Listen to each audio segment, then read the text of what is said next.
Every morning, I wake up to hundreds of comments about how the Grim Face channel has changed their lives for the better. We set out to create this channel to give a voice to the silent misfits and renegades of the world. We value this community as much as the air we breathe. It is the self-disciplined and honorable humans that have what it takes to change the world for the better. The ones working in the silent darkness day in and day out.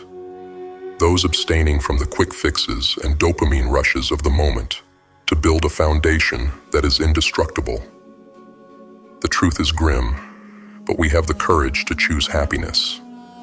The courage to look at life with all of its ugliness and beauty and see it for what it truly is. I thank you all for restoring our hope in humanity.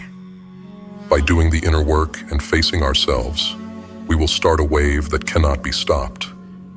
An evolution of mind, body, and spirit. Now time for today's lesson. There is a secret lurking in the shadows, one so powerful and strange that only a few have dared to grasp it. It's not a mystery, it's hiding in plain sight. Most people, however, are too blind to see. Why? Because they don't think. They conform. They let themselves fall in line like sheep led to slaughter, obeying rules they never even questioned. They walk through life without ever waking up to the truth, without realizing that they have been complicit in their own imprisonment. We live in an age that should be filled with boundless opportunity. It is the era humanity has fought for, dreamed of, for centuries, an age of immense possibility. Yet most have squandered it, letting the fire that once burned in their eyes fizzle out. They start young, full of hope and ambition, certain they will rise above the masses. But by the time the years weigh down on their shoulders, that fire has faded into a flicker. Only a few, a chosen few, remain standing tall, wealthy, independent, unbroken.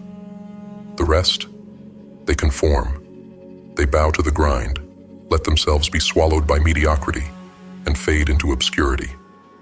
They allowed their minds to be shaped by circumstances, instead of shaping their circumstances. You see, true success is not about wealth alone. It is the relentless pursuit of a worthy goal, the refusal to bend to the noise of conformity. It is knowing where you are headed, steering your ship with a destination clear in mind. Those who know this truth forge their own path. Those who do not, drift aimlessly until they crash into some deserted shore, broken and lost. Most people stumble through life without goals, without direction, without a purpose beyond simply existing. And they wonder why life remains a series of struggles, of endless battles with anxiety, fear, and doubt. They wonder why they always fall short, why everything crumbles no matter how hard they try. It's simple. We become what we think about. If you think about confusion and fear, your life becomes confusion and fear. If you have no goal, your mind will fill the void with all the worries and doubts that the world throws at you. It's like planting seeds in fertile soil. What you plant will grow. Plant nothing but negativity and uncertainty, and that is all you will ever harvest. Plant a goal, a vision, and nurture it, and watch it grow into something unstoppable. Too many people never dare to dream big because they fear failure. They want security, an illusion that keeps them shackled. They fail to see that the real security lies in taking control of their own minds, in grabbing life by the throat and forcing it to give them what they want. The truth is harsh, but clear. You are where you are because that is where you have chosen to be, consciously or unconsciously. No one has forced you to accept less. You chose it, and you have allowed yourself to stay there. But that can change, right now. If you choose to think of greatness, to visualize a goal so clearly that it is almost real, then you've already started on the path to making it real. Take control of the wheel of that great machine, your mind, and steer it where you want to go. Stop letting it drift. Stop letting the weeds of negativity and conformity choke the life out of your dreams. Decide now. What do you want? Plant that thought in your mind and defend it against all doubts. Nurture it, care for it, feed it with the energy of your determination. The truth is, most people fail because they never dare to begin. They fear change. They fear stepping out of the line. They fear standing alone. But if you want to live, truly live, you must stop running from fear. You must grab your fear and use it as fuel. Channel it into the fire that propels you forward. Remember, it's not about competing with others. Forget them. It's about creating something greater, something meaningful. It's about realizing your vision, no matter the cost. Your life can change, and it can change now. But you must make the decision. You must plant that seed. You must commit to it fully, with no hesitation, no excuses. Embrace the strange power that lies within you. Understand it, harness it, and unleash it upon the world. We become what we think about. So think greatness, and watch as your life transforms before your eyes. The choice is yours. Drift, conform, and wither. Or rise, think, and conquer. The potential within you is limitless, but it requires you to act. Action is the bridge between thoughts and reality. Those who sit and wait for circumstances to change will always be at the mercy of the winds of chance. The ones who rise and seize control are the ones who recognize that there is no perfect moment, only this moment. If you wait for the stars to align, you will wait forever. The power lies within you to align your actions with your desires, to make progress even when everything seems uncertain. Think of the people who have accomplished greatness, not because they had fewer fears, but because they chose to act despite their fears. They did not let doubt paralyze them. They understood that fear is a natural part of the journey, and that courage is not the absence of fear, but the decision to move forward regardless. Each time you confront your fears, you weaken their hold over you. Each time you choose to move forward instead of shrinking back, you grow stronger, more capable, more resilient. It is time to stop drifting and start directing your life with purpose. It is time to be deliberate in your actions, to stop letting others define what success means to you, and to start defining it for yourself. Remember, the masses will always conform, but you do not have to. They will take the path of least resistance. They will stay in line. They will avoid discomfort at all costs. But if you want more, if you want a life that is extraordinary, meaningful, and fulfilling, then you must be willing to walk the path that few dare to tread. Set your sights high. What do you truly want out of this life? Is it comfort, the illusion of safety, or is it freedom, success, and the satisfaction of knowing you dared to live fully? The clock is ticking, and every moment wasted in hesitation is a moment lost forever. Be bold in your vision and relentless in your pursuit of it. No one is going to hand you the life you desire. You must take it. You must believe in yourself even when no one else does. And you must move forward with the conviction that you will not be denied. Understand that there will be obstacles, but they are not meant to stop you. They are there to strengthen you. Every setback, every failure, every hardship is a chance to grow, to learn, and to become stronger. The true test of character is not whether you avoid failure, but how you respond to it. The ones who achieve greatness are the ones who see failure not as a wall, but as a stepping stone, as a necessary part of the journey. They do not give up. They keep going, no matter how many times they fall. It is time to take back control of your mind, to stop letting it run on autopilot. Your thoughts shape your reality, and if you are not intentional about what you think, you will continue to get whatever life throws at you by default. You must decide to focus on what you want, and you must do it consistently. It is not enough to think positively every now and then. You must become obsessed with your vision.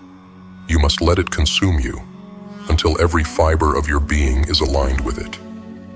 Now I want to share with you 5 strategies that I utilized in order to free myself from the system. These are strategies I implement to become successful in any endeavor. Action 1. Define your goal with absolute clarity. The first step to breaking free from the chains of conformity is to decide exactly what you want. Not just a vague wish or a fleeting idea, but a clearly defined goal that ignites your soul. Write it down. Describe it in detail. The more vivid the vision, the more power it will have over your thoughts and actions. Make it so precise that you can see it, touch it, and feel the emotions of achieving it. This will serve as your compass, guiding you through any storm life throws at you. Action 2. Guard your mind against negativity. Your mind is fertile soil. Be cautious about what you plant. Avoid negativity like the plague. It comes from everywhere. Media, people around you, even your own doubts. Each time you catch yourself thinking negative thoughts, replace them immediately with thoughts of your goal, of the success you crave. Surround yourself with people who uplift you. Consume content that inspires and motivates you. And treat every negative influence as a weed to be pulled out and discarded. Your mind must become a sanctuary for your dreams. Action 3. Visualize and affirm your success. Daily. Visualization and affirmations are tools that successful people use to align their subconscious mind with their goals. Every day, take time to visualize your goal as if it's already been accomplished.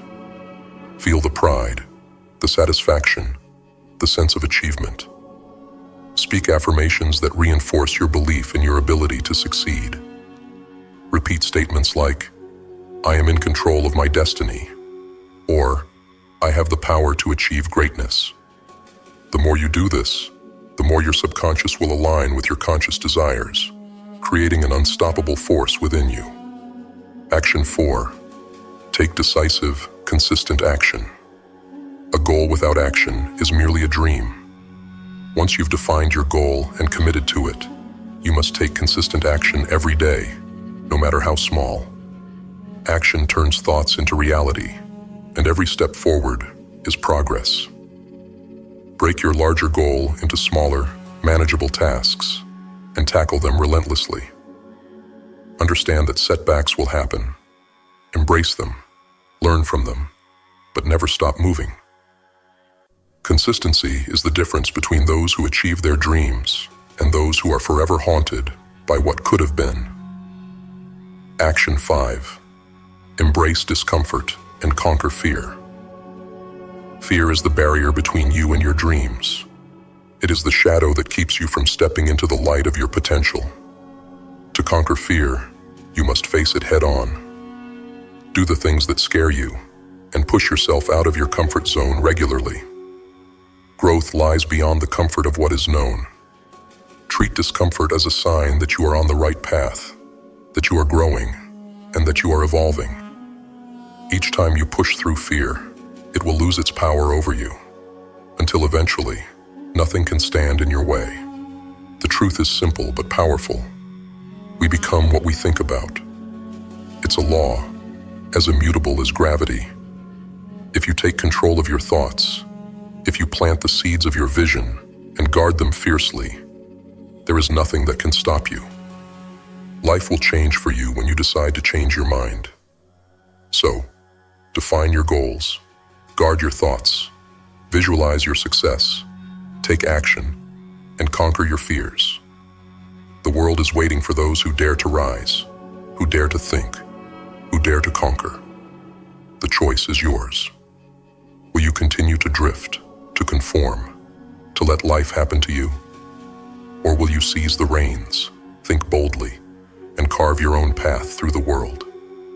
Rise up, decide now, and become the master of your fate. The power has always been within you. It's time to unleash it. The moment your eyes open in the quiet stillness of dawn, you stand at the crossroads of possibility. What do you tell yourself in that sacred moment? Is it a whisper of doubt or a declaration of dominance? Let me tell you this. The words you choose in those first moments after waking are not just idle thoughts. They are commands issued to the universe, directives that shape the very fabric of your reality. Your morning self-talk is your battle cry, the anthem of your day. It is the software that programs your mind to either soar above challenges or crumble under their weight. If you rise and tell yourself, "I can't," you have already lost before the day begins. But if you rise with purpose, if you rise with power and declare, "I will," you ignite a fire that cannot be extinguished. Every affirmation you speak is a seed planted in the fertile soil of your subconscious. Tell yourself you're unstoppable, and you'll bulldoze through obstacles like they were never there. Convince yourself you're defeated, and you'll fold at the first sign of resistance. This is not magic. It's mental alchemy. Your thoughts, spoken aloud in those first moments, are the blueprint for your actions, your reactions, and ultimately, your results. Look in the mirror, even if your reflection feels like a stranger. Speak to that person with authority, with intention. Say, "Today, I conquer. Today, I rise. Today, I do not kneel to weakness or fear." Do not whisper these words timidly. Say them as if the world is listening. Say them as if your life depends on it, because it does. This is the law of the mind. What you feed it in the morning becomes the fuel for your entire day. Feed it doubt, and you'll starve your potential. Feed it strength, and you'll become unstoppable. Understand this. Your mind doesn't care whether the words you speak are truth or lies. It believes what you tell it. If you say you're powerful, it will find evidence to prove you right. If you say you're weak, it will gather evidence to reinforce that too. So why not choose power? Why not choose resilience? Why not choose victory? Each morning, you are reborn. The failures of yesterday, the anxieties of tomorrow, they are shadows. Do not carry them with you into the light of a new day. Instead, speak life into your potential. Speak fire into your ambition. Speak war into your doubts. You are not a victim of circumstance. You are the architect of your reality. And that reality begins with the first words you speak when the sun rises. So make them count. Your mind is a garden, a vast, untamed expanse of fertile soil, waiting for your command. Every thought you have, every whisper in the quiet corners of your mind, is a seed. Some seeds are vibrant, pulsing with the energy of growth, success, and abundance. Others are dark, twisted with the roots of doubt, fear, and failure. And here's the truth that many are too afraid to face. You are the gardener. Every seed you plant is your choice. Every bloom or thorn that grows is your responsibility. If your garden is overrun with weeds, thoughts of self-doubt, laziness, and regret, it's not because the world is cruel or unfair. It's because you've allowed those seeds to take root.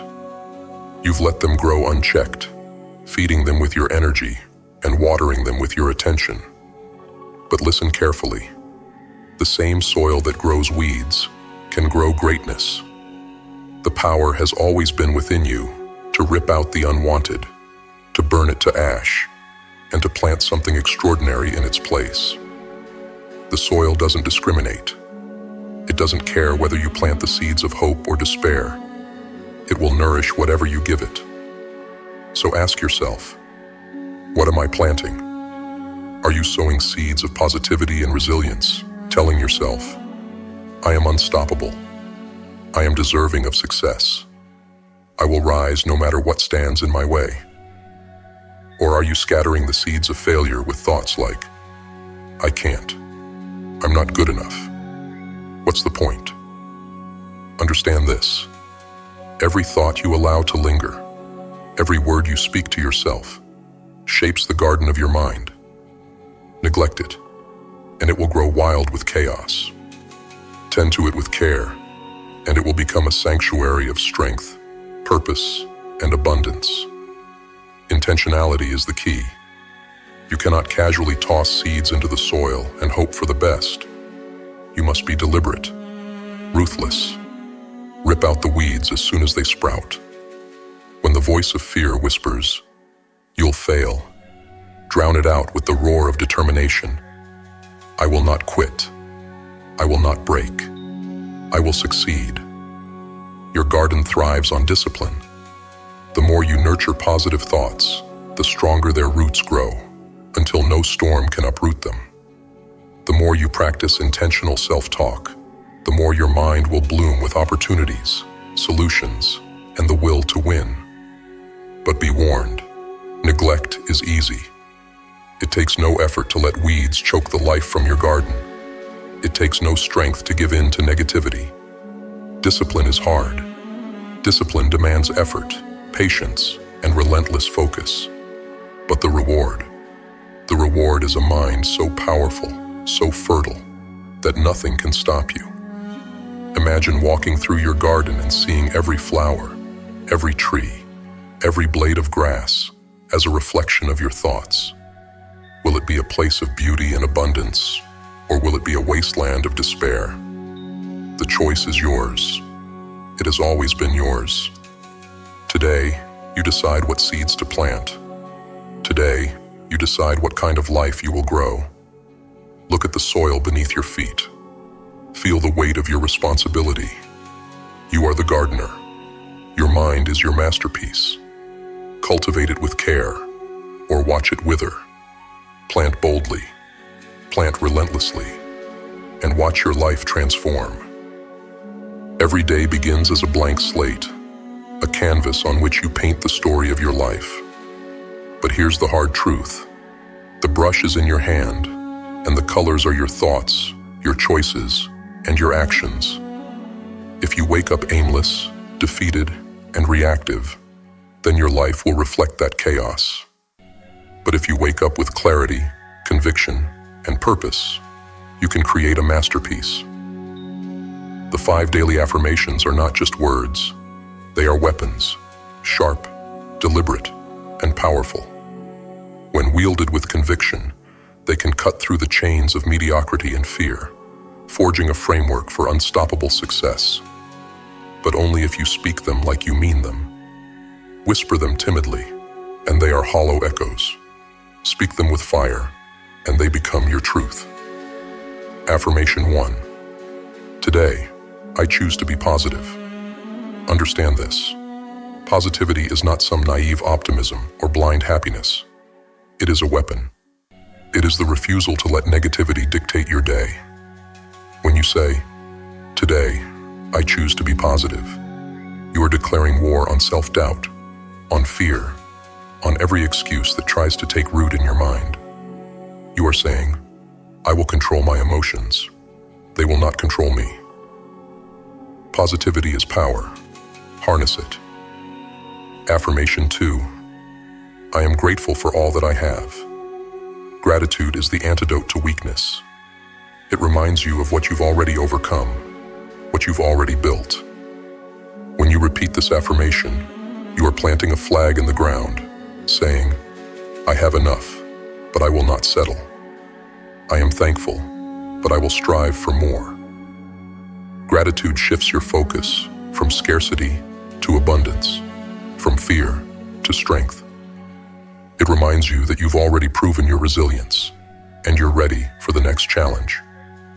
Affirmation 3. I am capable of achieving great things. Say this with fire. Say it until you believe it, because if you don't, no one else will.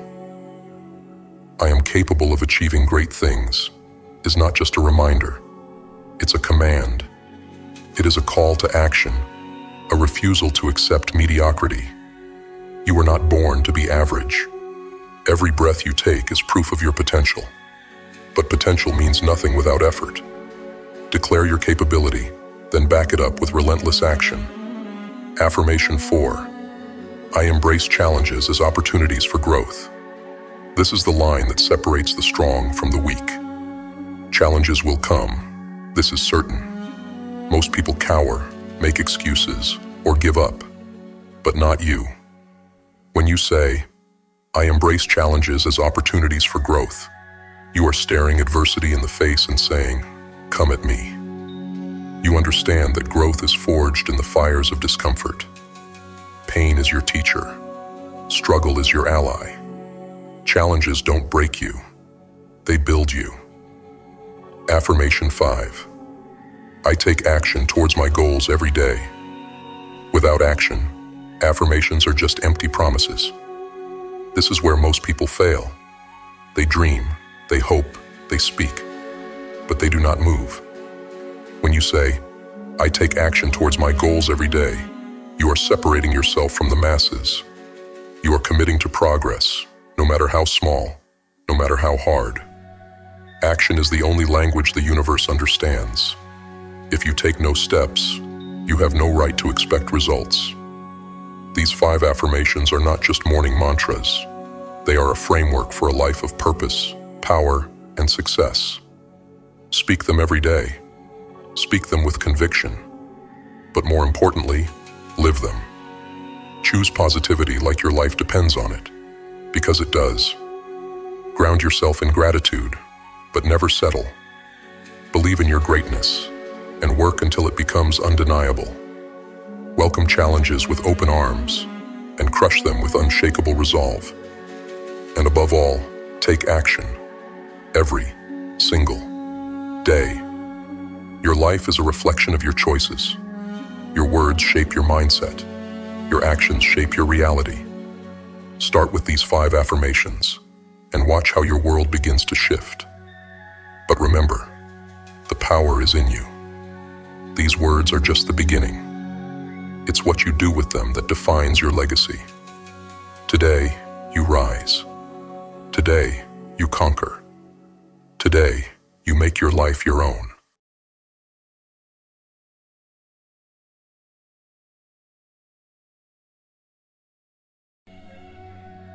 Tonight, something unexpected happened. After an intense workout, the shadows of doubt crept in. That sly, insidious voice whispered, "You've done enough. Just skip this one video. It's no big deal." It tempted us, lured us with the promise of comfort, trying to drag us into the pit of excuses. But that's not who we are, is it? We're not here to surrender to fleeting weaknesses or give power to those whispers of failure. We're here to fight. We're here to conquer. So, we crushed those thoughts beneath our resolve. We showed up, not for the applause, not for recognition, but because we are warriors, and this is what warriors do. And tonight, we're going to share 5 powerful lessons we've learned about what it takes to push through when quitting seems so easy. These lessons aren't just words. They're weapons forged in the crucible of struggle, honed to help you crush the barriers standing in your way. So, Grimface family, let's lock in. Let's embrace the challenge. Because this isn't just a video. This is a reminder of who we are. Let's get to work. We will start with lesson number 1. Motivation is a result, not a cause. Do you think warriors wait for courage before stepping into battle? Do you believe the fire in their hearts is sparked before they've faced the storm? No. That fire is built during the fight. Motivation doesn't arrive to save you. It's a shadow that follows you, but only if you're moving forward. We've been lied to, haven't we? Told that we need to feel ready before we begin. That we must wait for some divine spark to ignite within us before we take that first step. But here's the truth. Motivation is not a cause. It's not the seed that grows your ambition. It's the fruit of the action you take. Let me ask you this. How many dreams have you buried while waiting for the right moment? How many opportunities have slipped through your fingers while you stood paralyzed, waiting for inspiration to strike. The secret they won't tell you is this: motivation doesn't come before action. It's a result of it. Think of the mountain climber. Their legs ache, their lungs burn with every breath. Do you think they feel motivated as they stare at the peak towering above them? No. What keeps them climbing is the pull of progress, the knowledge that every step brings them closer. The same is true for you. Stop waiting for motivation to appear like some mythical savior. Start moving. Take a single step, even if your legs tremble. That step leads to another. Momentum grows, and soon the shadow of motivation will chase after you, urging you to keep going. But it won't come until you act. Progress, no matter how small, is the spark that fuels the fire. Write the first sentence. Make the first call. Put on your running shoes and step outside. It doesn't matter how insignificant it feels. It matters that you move. You don't need to feel unstoppable to start. You only need to be willing to crawl. Each action, no matter how small, is a declaration of war against the inertia holding you captive. And with each small victory, you'll feel it. The quiet whisper of motivation rising behind you, growing louder with every step forward. Stop asking yourself, what if I fail? Start asking, what if I never try? Success doesn't wait for the perfect conditions, and neither should you. Build momentum with action, and let motivation be the reward that keeps you going. Remember this: the path to greatness doesn't begin with the roar of a lion. It begins with the quiet, resolute shuffle of feet, unwilling to remain still. Move now, and let the fire of motivation catch up to you later. Lesson number 2. Focus on habits, not inspiration. Inspiration is a fleeting mirage, a ghost that whispers promises in the night, but vanishes with the dawn. How often have we waited for that spark, believing it would ignite a fire powerful enough to consume all obstacles? And how often has it left us cold and stranded, staring at the ashes of unfulfilled dreams? Success does not answer to inspiration. It bows to discipline. It kneels before the altar of habit. The truth is raw, brutal, and liberating. It isn't what we feel like doing that defines us. It's what we do when no one is watching. Every great achievement was born, not from a moment of brilliance, but from an endless march of ordinary, unremarkable steps. The ones who win are not those who ride the storm of inspiration, but those who master the grind. They wake up when they're tired. They work when they're uninspired. They fight when they feel like quitting. You want to change your life? Stop waiting for motivation. Stop chasing fleeting highs.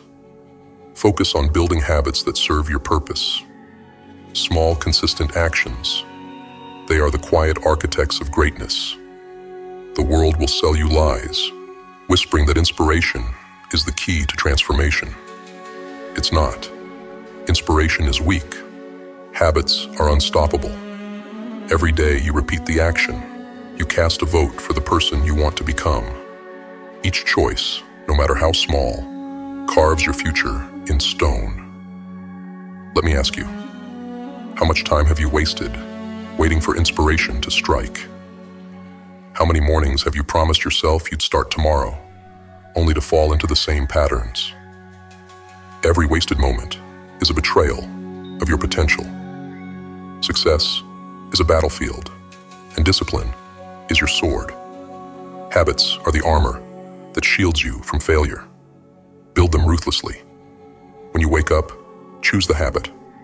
When you're tired, choose the habit. When you're broken, crawling, and desperate, choose the habit. There is no shortcut, no magic burst of inspiration to save you. You are your savior. Every repetition is a step forward. Every small victory compounds into unstoppable momentum. Ask yourself, who do you want to be a year from now? 5 years, 10, that person isn't forged in the fires of inspiration. They're built brick by brick, habit by habit, through relentless consistency. So stop waiting. Start building. The path is steep, but it's yours to conquer. Habits will lead you to the summit, not fleeting bursts of passion. And when you stand at the peak, you'll realize it wasn't inspiration that got you there. It was the unyielding power of your daily discipline. Lesson number 3. Goals are important, but systems matter more. We've all been told to set goals, write them down, visualize them, chase them relentlessly. But how often have we reached the end of that road, only to feel hollow, unfulfilled, or worse, lost? Because while goals shine like distant stars, systems are the dark gravity that keeps your universe in order. Let's start with a question. Have you ever wondered why some people fail, even with the clearest of goals? It's not because they lacked vision.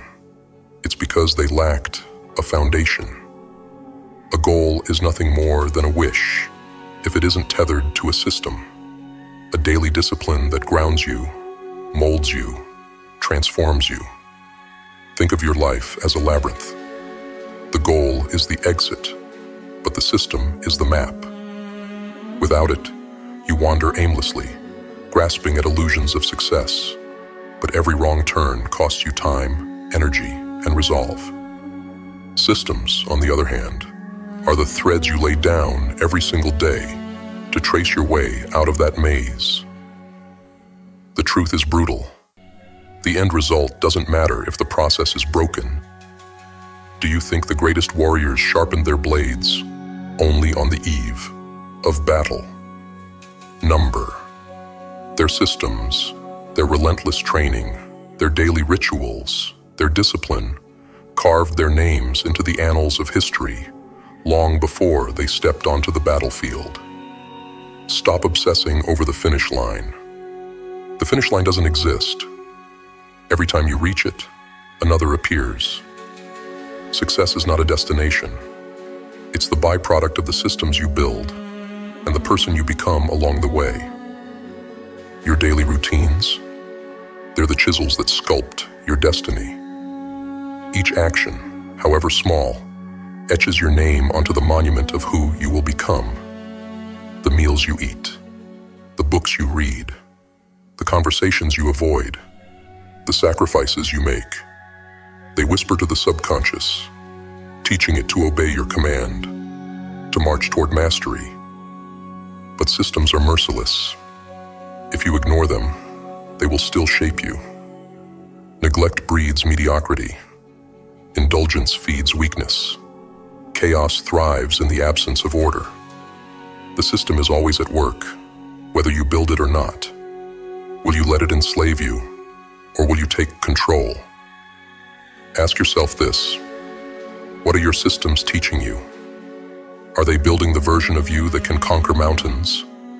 Or are they quietly dragging you into the abyss?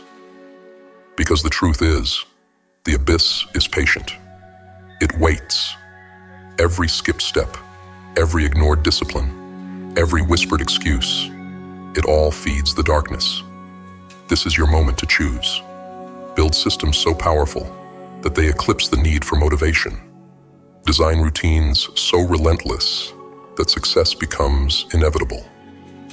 Let your actions, not your dreams, dictate your future.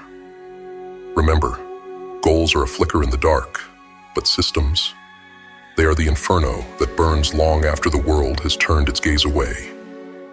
Focus on the fire. Stoke it daily. Let it consume everything that stands in your way. Because when the echoes of greatness are heard, they are not the cries of those who reached the end. They are the steady drumbeat of those who mastered the process.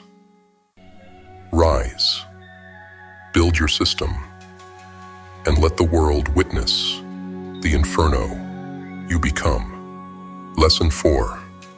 The compound effect of small wins. Have you ever stared at the enormity of your goals and felt the crushing weight of doubt?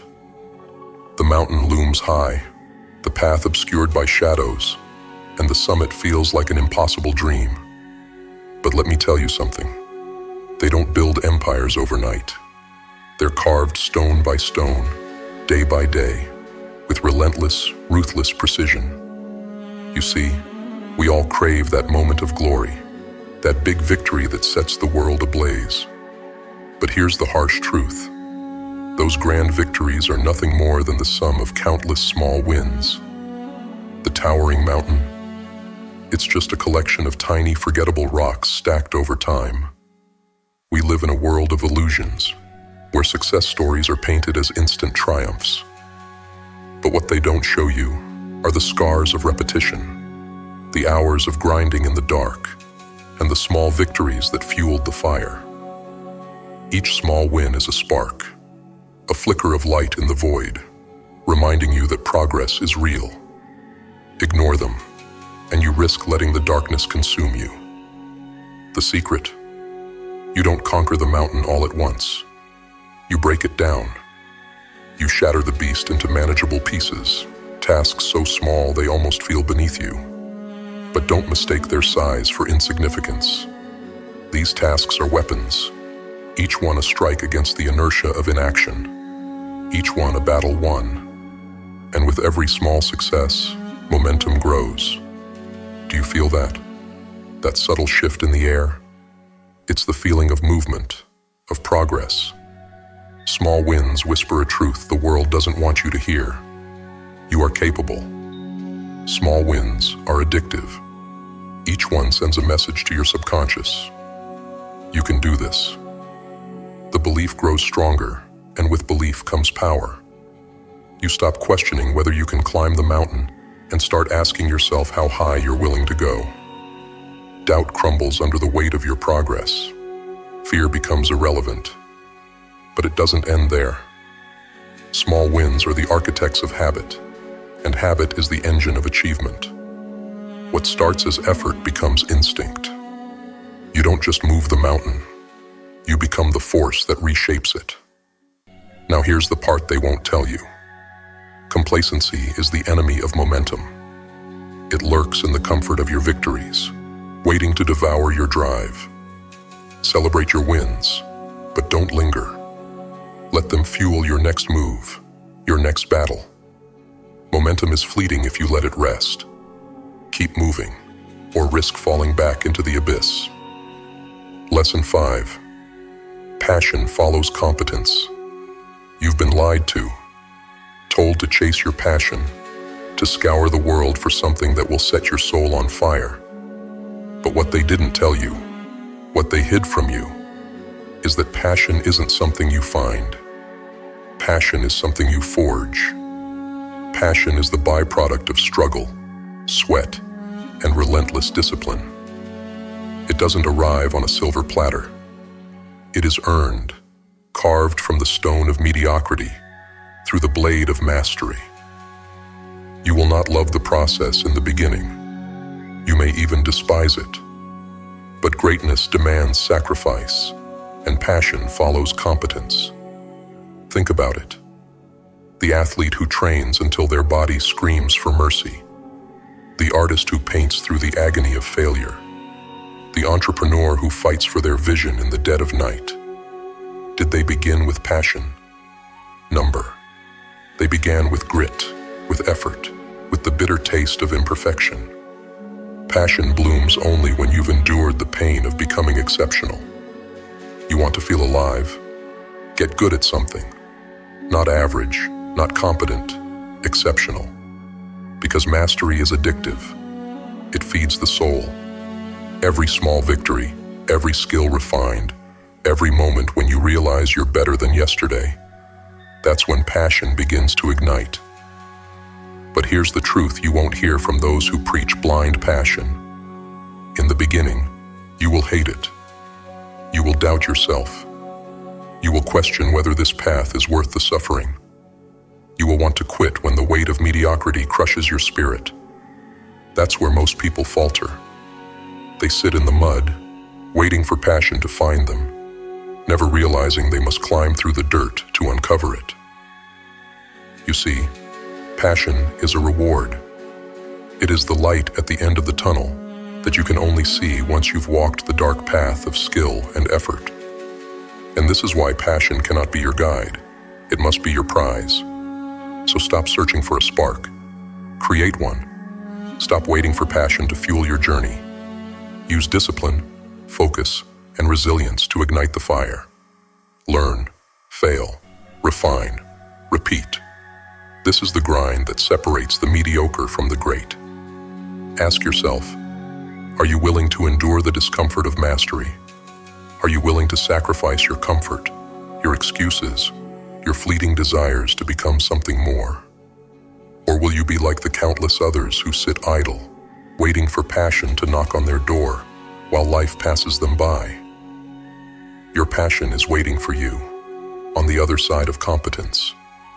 But the road is steep, and it is unforgiving. Few make it. Most will crumble under the weight of their own weakness. But not you. You are not here for easy victories. You are here to conquer, to become unstoppable, to master the craft that will one day set your soul ablaze. Passion follows competence. So, stop waiting and start building. Mastery is the only path forward. And when you stand at the peak, looking back at the blood, sweat, and tears you've left behind, you'll know that the fire within you was not found. It was forged. Our community is growing stronger every day. Almost 1,000 new warriors join us daily.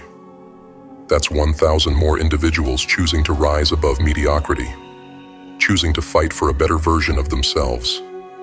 But this isn't just about personal growth. It's about creating a ripple effect. Every step we take to better ourselves impacts the world around us. Our discipline inspires others. Our resilience creates change. Together, we're not just setting higher standards for ourselves. We're raising the bar for everyone who crosses our path. We're not here to settle. We're not here to talk about dreams without execution. We're here to set the standard, to plan, and to execute every single day. This is the Grimface way. To every warrior in this community, keep pushing, keep striving, and keep conquering. You are the proof that change is possible, and together, we are unstoppable. Until next time, stay relentless, stay grim-faced.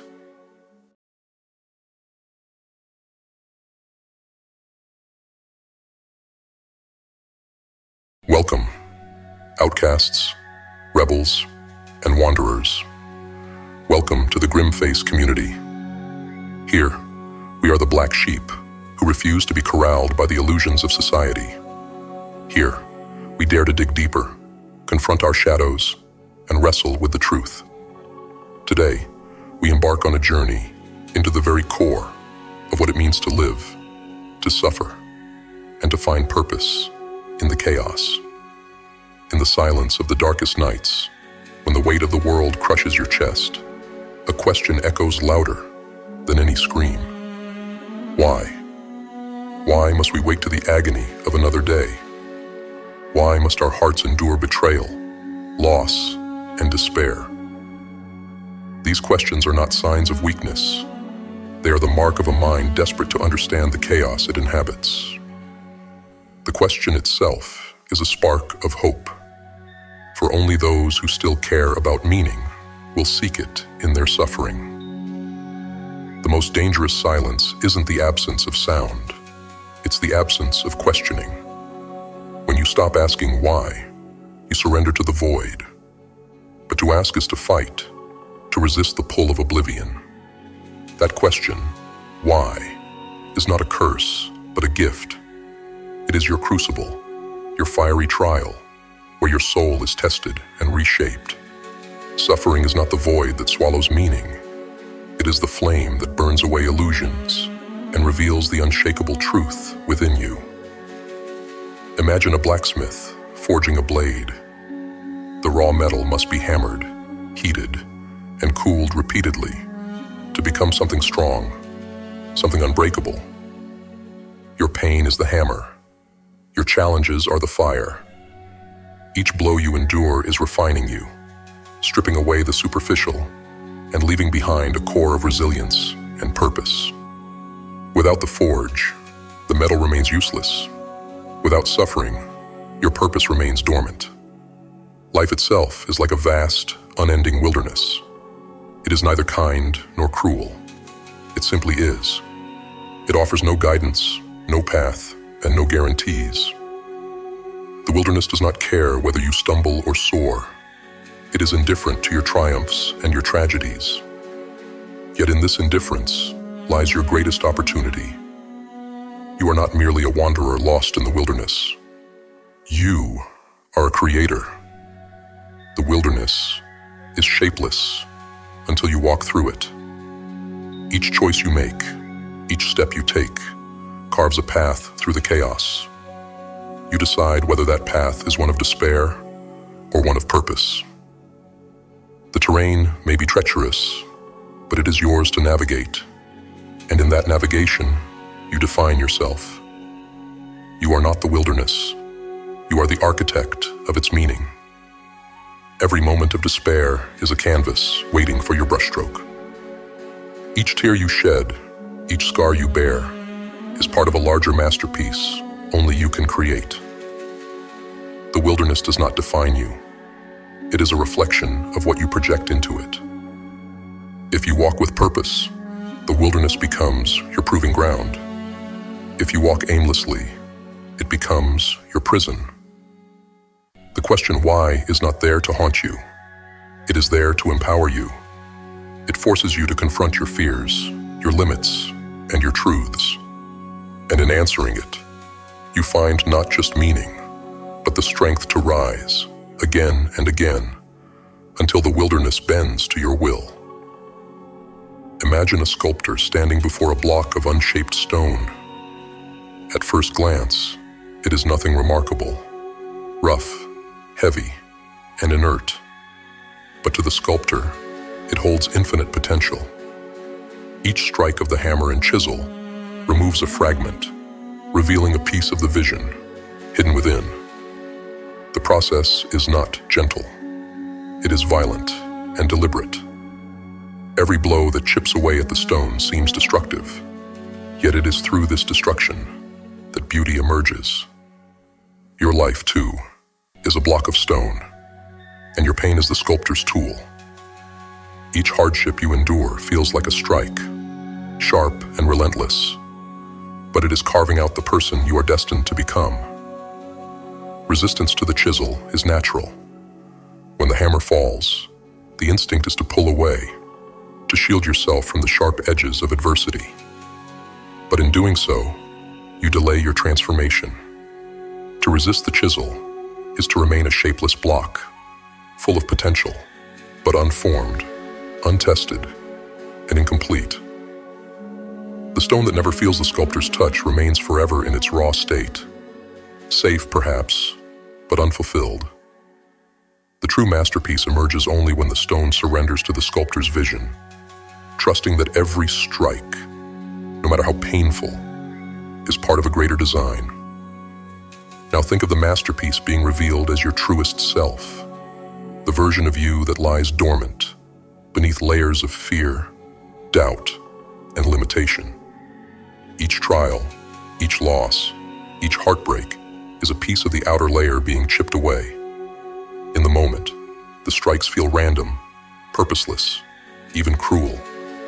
But with time and reflection, you see that they are shaping something precise and intentional.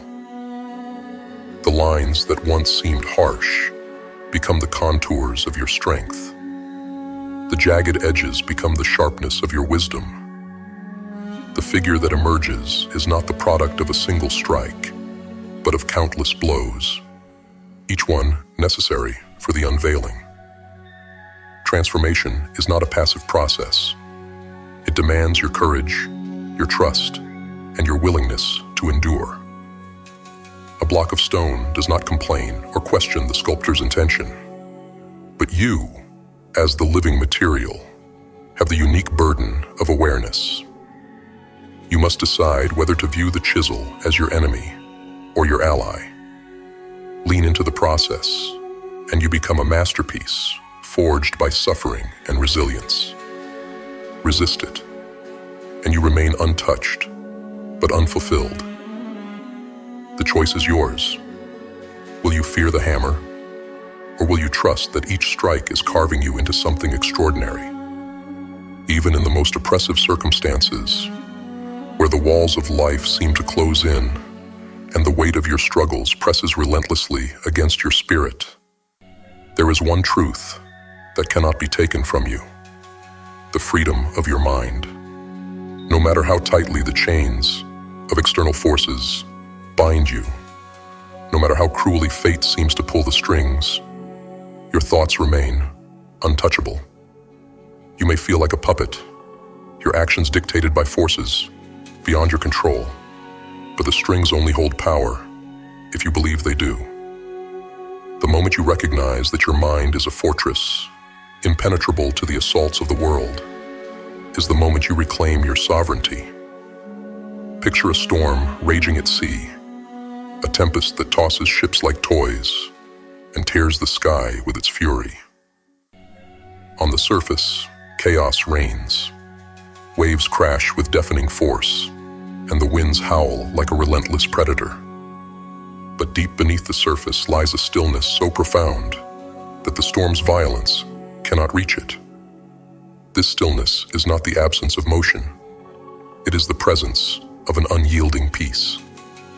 That stillness resides within you, an anchor of serenity beneath the turbulence of your circumstances.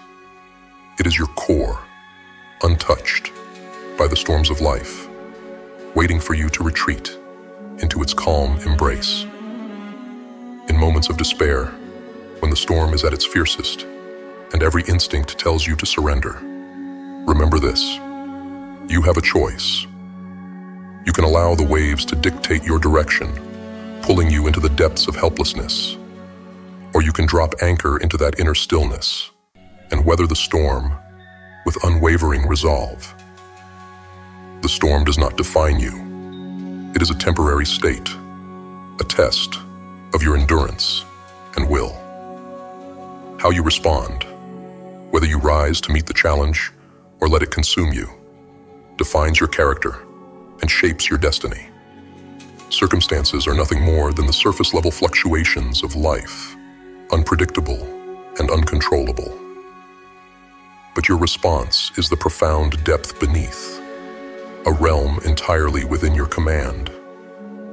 By anchoring yourself in your unshakable inner stillness, you become more than a survivor. You become a master of the storm. In every crashing wave and roaring wind, there lies an opportunity to prove to yourself that your spirit is not a ship to be wrecked, but a vessel designed to endure, adapt, and transcend. Freedom is not the absence of hardship. It is the power to determine your response to it. When the chains of adversity grip your body, your mind remains untouched, a sacred refuge no external force can penetrate. This truth is often overlooked because we equate freedom with control over our circumstances. But true freedom lies not in altering the world around us, but in mastering the world within. The moment you accept that your thoughts, beliefs, and choices are yours alone, the chains lose their power. The more you cultivate this inner sovereignty, the more unshakable you become, even in the face of life's greatest trials. Imagine a storm at sea, the embodiment of chaos.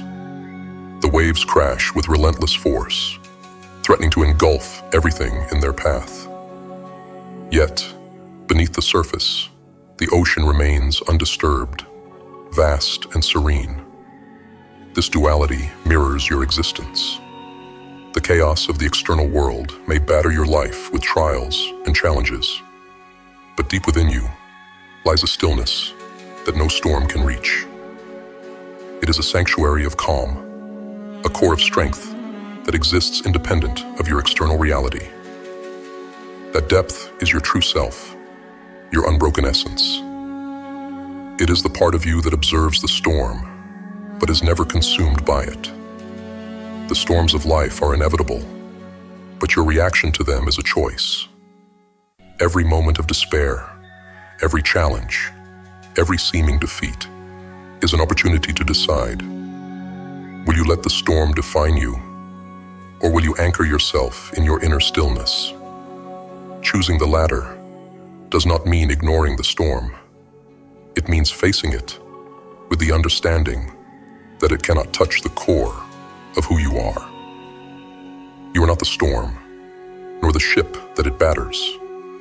You are the navigator, the one who decides whether to be swept away or to chart a course through the chaos. Circumstances are fleeting. They come and go like the tides. But the way you respond to them carves the essence of your character. In moments of despair, remember that the storm is temporary, but your stillness is eternal. By anchoring yourself in your inner calm, you transform adversity into a proving ground for resilience and wisdom. You become more than a victim of circumstances. You become the master of your fate. And in that mastery lies the ultimate freedom, the realization that, even in chains, you hold the key to your liberation. Purpose is not a gift bestowed upon you by fate. It is a decision you make, an intention you claim for yourself. Many wander through life believing that purpose is something external, something hidden in the approval of others, in wealth, or in societal validation. But purpose is not out there. It is within you. It is not something you stumble upon, but something you choose to embody. Think of it as a North Star, always present, always guiding, but only visible to those who look for it. The darkness of life may obscure your vision at times, but the star remains unwavering, waiting for you to align your steps with its light. Having a purpose does not eliminate suffering. It redefines it. Without purpose, every challenge feels like a senseless burden, an endless mountain blocking your path. But with purpose, that same mountain transforms. It is no longer an obstacle, but a summit to conquer, a proving ground for your strength and determination. The climb is no less steep, the air no less thin, but the effort becomes meaningful. Purpose turns the sting of struggle into the fuel for progress. It whispers in your ear that every bruise, every setback, is not a punishment, but a step towards something greater. To find your purpose, ask yourself not what the world expects of you, but what sets your soul on fire. What is it that calls to you even when everything else seems to conspire against your success? What pursuit makes the pain worthwhile, the effort meaningful? These questions are not rhetorical. They are the compass to your North Star. The answers are not hidden in the expectations of others or the distractions of the world. They are buried deep within your own heart. Purpose does not wait to be stumbled upon. It waits to be claimed by the courageous. When you choose your purpose, you take control of your story. You become more than a wanderer lost in the wilderness. You become an explorer, charting a path through the unknown. Every misstep, every fall, becomes a lesson. Every challenge becomes an opportunity to refine your strength. Purpose gives direction to your chaos and meaning to your suffering. It is not a destination, but a journey, one that continues to shape and define you with every step. The question is not whether you have a purpose. The question is whether you are ready to embrace it, no matter the cost.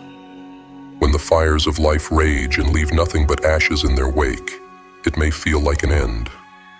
But endings are deceptive, for ashes are not the barren remains of destruction. They are the foundation of renewal. They hold the nutrients for growth, the essence of what once was, transformed and ready to foster something new. In the aftermath of life's most devastating trials, you may feel stripped bare, but remember that these ashes are fertile ground. They are the soil where the seeds of legacy can take root. Your struggles, your pain, and your resilience are not just for you. They are the foundation upon which others will build their strength. Picture a single tree standing defiantly in a barren wasteland. The land around it is cracked and dry, devoid of life, yet the tree remains. Its roots stretch deep into the earth, finding sustenance where none seems possible. It draws life not from abundance, but from scarcity. That tree is a symbol of resilience, a testament to the power of standing tall in the face of desolation. Its presence offers shade to the weary and hope to those who pass by. You, too, have the capacity to be that tree, to be a source of strength and inspiration for others, even when your surroundings offer no comfort. To stand tall in the wasteland is not to deny its desolation, but to rise despite it. The fires of life may have reduced your world to ashes, but those ashes carry the memory of what was and the promise of what can be. Each new leaf that unfurls, each branch that reaches for the sky, is a testament to your refusal to be broken. The tree does not grow for itself alone. It becomes a shelter, a symbol, a lifeline for others who find themselves lost in the same barren landscape. By standing tall, you show them that survival is not just possible, it is transformative. Your suffering is not meaningless. It is the soil from which others will draw their strength. Every scar you bear, every trial you endure, becomes part of a greater legacy. Just as the tree's roots anchor it firmly in the earth, your experiences ground you, giving you the resilience to rise again. And in rising, you create a beacon for others to follow. Be that tree in the wasteland. Let your strength and endurance become a testament to the power of renewal. Stand tall, not because the world is kind, but because your roots run deep and your spirit refuses to bow. From ashes, you grow. From desolation, you thrive. So I challenge you, Grimface community, to rise. To see your suffering not as punishment, but as preparation. To wield your pain as a weapon, your purpose as a shield, and your choices as your sword. You are not defined by what happens to you. You are defined by how you rise from it. Life will never hand you meaning on a silver platter. It's not a gift, it's a battle. But battles are where legends are born. So fight, not for the approval of the world, but for the honor of standing tall in your truth. Let the wilderness tremble, for you are not merely wandering. You are carving a path, and in that path lies your meaning.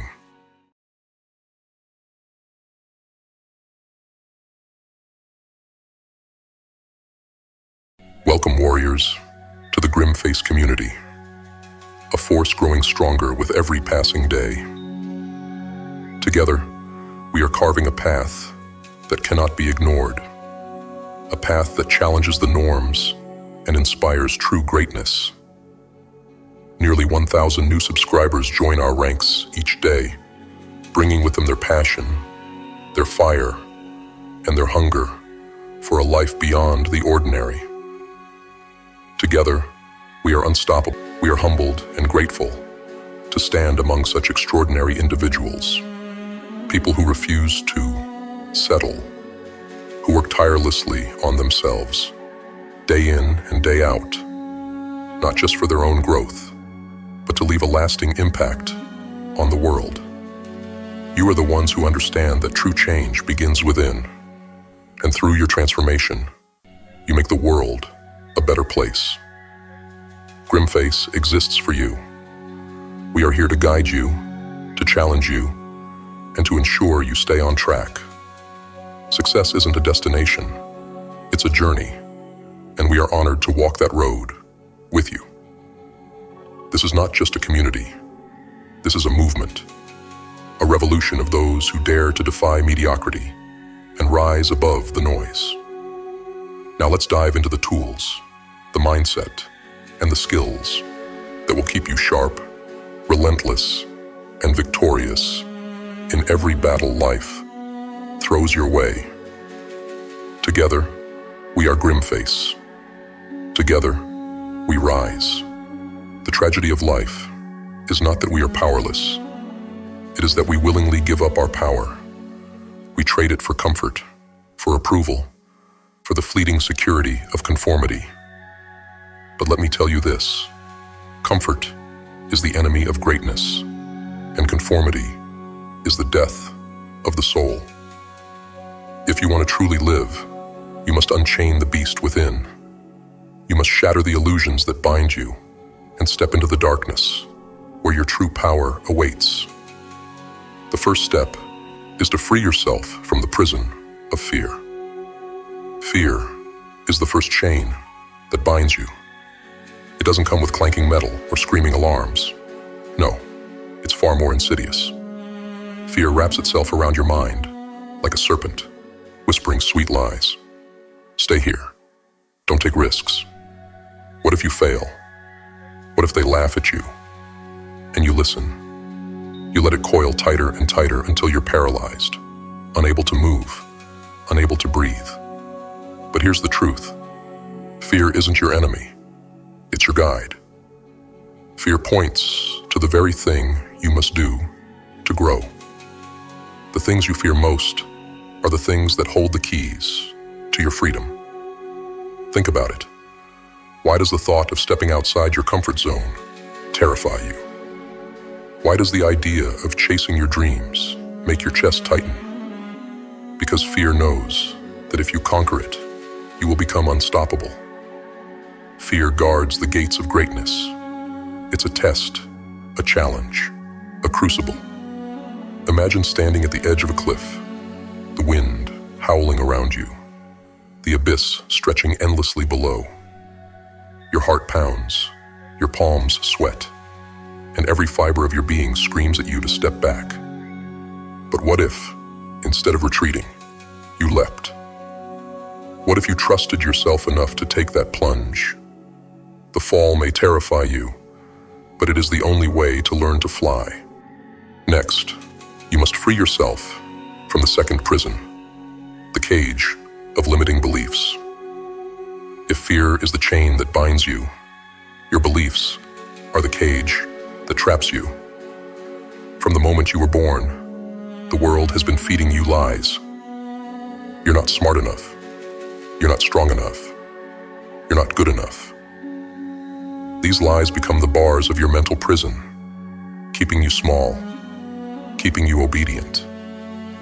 But let me ask you this: who decided what you're worth? Who gave them the right to define your potential? Every time you accept a limiting belief, you hand over the keys to your destiny. You let someone else dictate the terms of your life. Picture a lion born in captivity.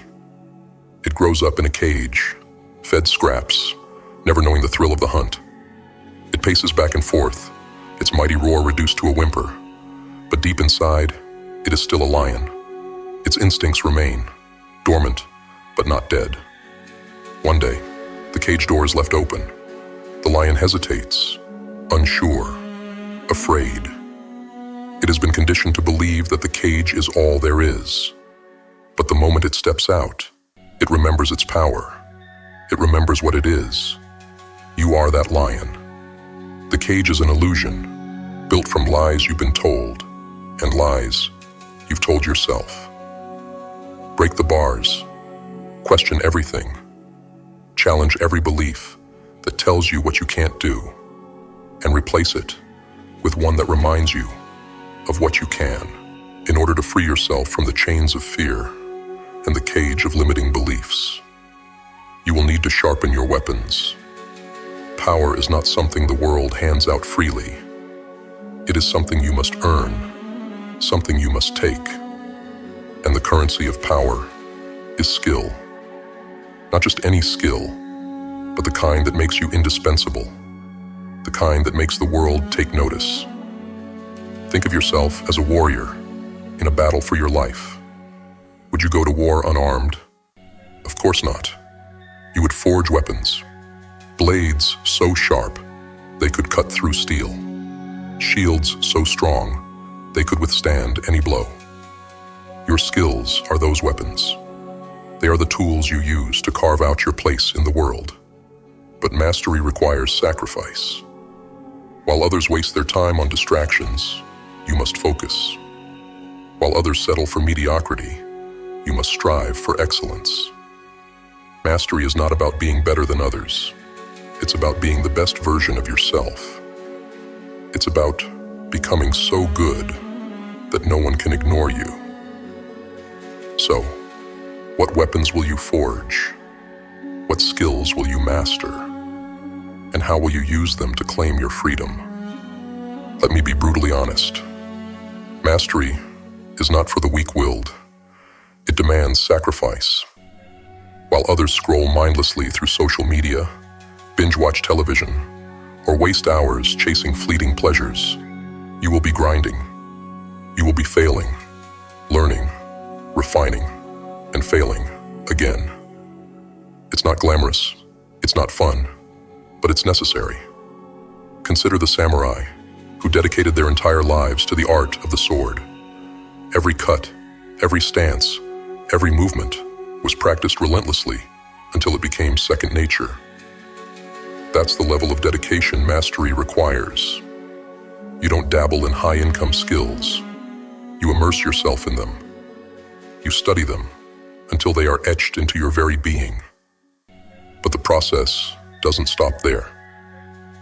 True mastery is about evolution. It's about staying ahead of the curve, constantly sharpening your edge.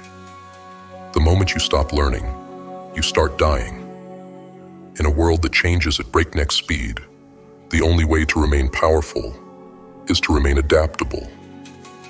So ask yourself, are you willing to outwork, outlearn, and outlast everyone else? Skills are not just tools, they are currency. With the right skills, you can buy your freedom. You can negotiate your terms, control your time, and dictate your future. Without them, you are at the mercy of others, chained to their rules, their timelines, their expectations. Think of this. A person with no skills is a beggar, relying on the crumbs of opportunity thrown their way. A person with average skills is a worker, trading hours for dollars in a system that sees them as replaceable. But a person with high-income skills, they are a creator, a builder, a force to be reckoned with. They don't beg for opportunities, they create them. They don't work for the system, they shape it. High-income skills give you leverage. They allow you to say no to what doesn't serve you, and yes to what propels you forward. They put you in control. Isn't that what we all want? Control over our lives, our time, our destiny. Not all skills are created equal. Some are swords, sharp, precise, and deadly. These are the skills that strike fast, like negotiation, sales, or persuasion. They allow you to close deals, win opportunities, and turn no into yes. Others are shields, defensive yet equally essential. These are the skills that protect you, like financial literacy, strategic thinking, or risk management. Then there are the skills that are both sword and shield, the ones that elevate you to another plane.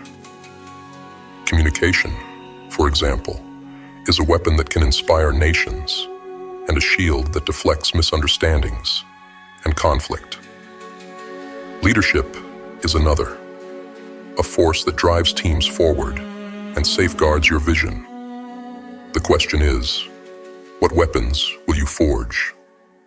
Will you become the master negotiator who bends the rules of commerce in your favor? The visionary leader who inspires others to build empires? The strategist who sees, moves ahead of everyone else? Choose wisely, for your arsenal will determine your success. Skills aren't just forged in the external world. They are crafted in the mind. Mastery begins with your mental state.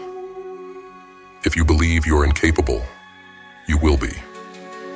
If you believe you can't compete, you won't. the forge of high-income skills, is built on a foundation of self-discipline, confidence, and resilience.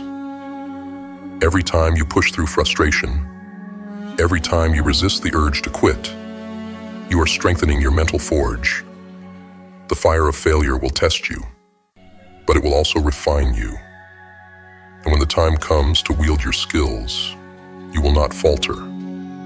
You will strike with the precision of a master and the power of a force unstoppable. There is a cost to everything.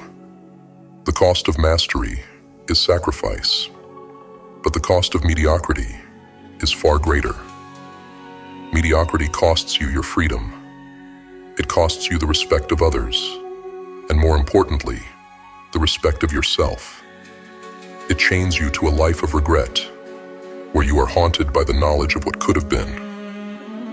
So, I ask you, are you willing to pay the price of mastery, or will you settle for the crushing debt of mediocrity?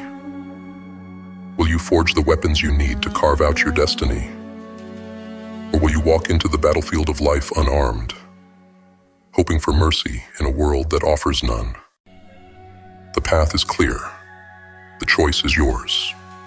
Forge your weapons, master your skills, and step into the power that has always been within you. The world will not hand you freedom, wealth, or success. You must take it.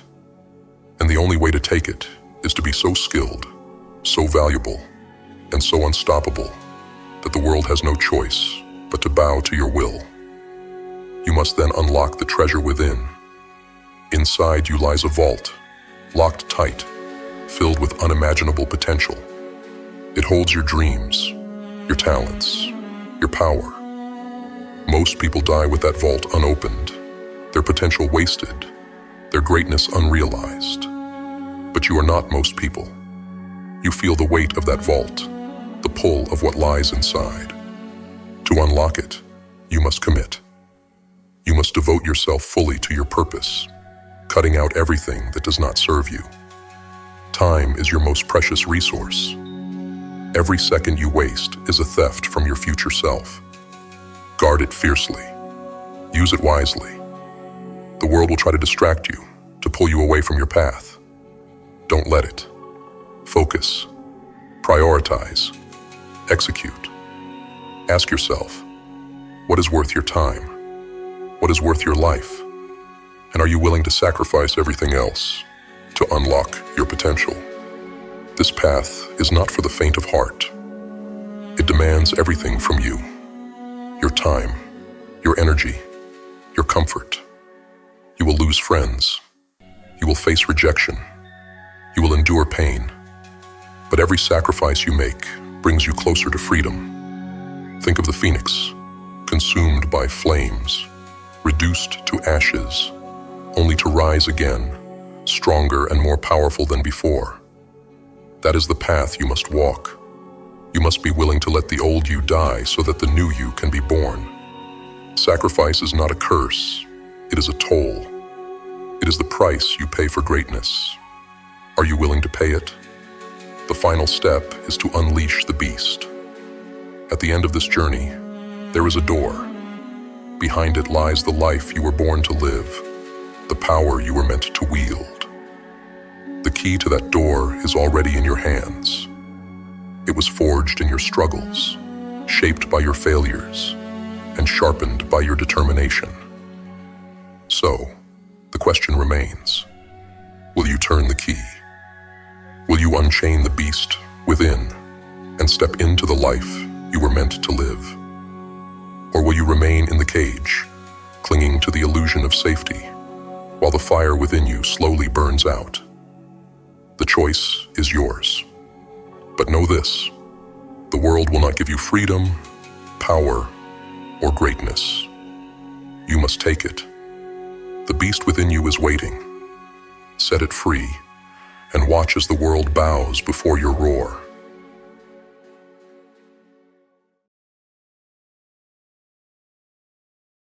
Welcome to the Grimface community, a rising force for those who refuse to blend into the background, who reject the status quo, and who dare to rewrite the rules of life. This is not just a group, it's a movement. Together, we are building something unstoppable, something unbreakable. In this space, we embrace the truths others are too afraid to face, and one of the harshest truths we must confront is this: the more you achieve, the more criticism you will endure. This truth is not a possibility, it's a guarantee. Achievement comes with a price, and that price is resistance. The higher you climb, the more exposed you become. The more visible you are, the easier it is for people to aim their words, their doubts, and their insecurities at you. But let me ask you, are you here to be invisible? Are you here to live a life so quiet, so unremarkable, that no one ever questions it? Or are you here to rise above, to face the noise, and to claim the greatness that is your birthright? Picture this: a tall, ancient tree standing alone in an open field. When it's small, when it's just a sapling, no one notices it. It grows in silence, ignored and untouched. But as it grows taller, as its branches stretch toward the heavens, it becomes a target. The wind challenges it, storms test its strength, and people take notice. Some admire it, others see it as something to conquer, to cut down, to use. The tree never asks for this attention, but it comes anyway. You are that tree. The moment you decide to grow, to stretch beyond the limits of those around you, you become a target. Not because you've done something wrong, but because you remind others of everything they are not. Your growth exposes their stagnation. Your success makes them question their choices, their comforts, their mediocrity. And people will do anything to avoid facing their own shortcomings, even if it means tearing you down. Let's be real for a moment. People fear what they don't understand. They fear change, they fear ambition, and they fear greatness, because it highlights their lack of it. The more you shine, the more they'll try to dim your light. It's not about you, it's about them. But the weak will always disguise their insecurities as judgment. They'll call you arrogant, selfish, or ungrateful, not because you are, but because they cannot bear to see someone live a life they've only dreamed of. Imagine walking into a room with a blazing torch in hand. The room has been dark for years. The people inside have grown comfortable in the shadows.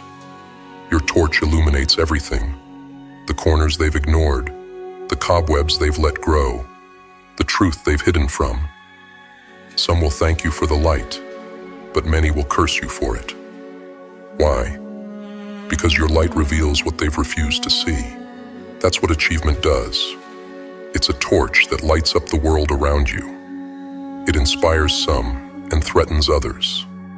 And the more you achieve, the brighter that torch burns. Criticism, then, is not a punishment. It's a signal. It's the universe's way of telling you that you're on the right path. Let's think about this. Do people throw rocks at a fruitless tree? No. They throw rocks at the one bearing fruit. Criticism is proof that you're producing something of value, something that matters. And yes, it will hurt. Criticism cuts deep, especially when it comes from those closest to you. Friends, family, co-workers. They'll tell you to slow down, to play it safe, to be realistic. But what they're really saying is, don't make me feel uncomfortable. Their advice isn't about protecting you. It's about protecting themselves. Remember this: airplanes take off against the wind, not with it. Resistance is not a sign of failure. It's a sign of movement. The winds of criticism aren't there to stop you. They're there to test you, to make sure you're strong enough to soar. Let's talk about the lion in the field of sheep. The lion doesn't concern itself with the opinions of the sheep. It doesn't ask for their approval, nor does it seek their understanding. It knows what it is. It knows its purpose. and it walks forward, unbothered, because it understands that the sheep's bleating is nothing more than noise. Ask yourself, are you living like the lion, or are you letting the sheep dictate your path? Every step you take toward greatness will come with resistance.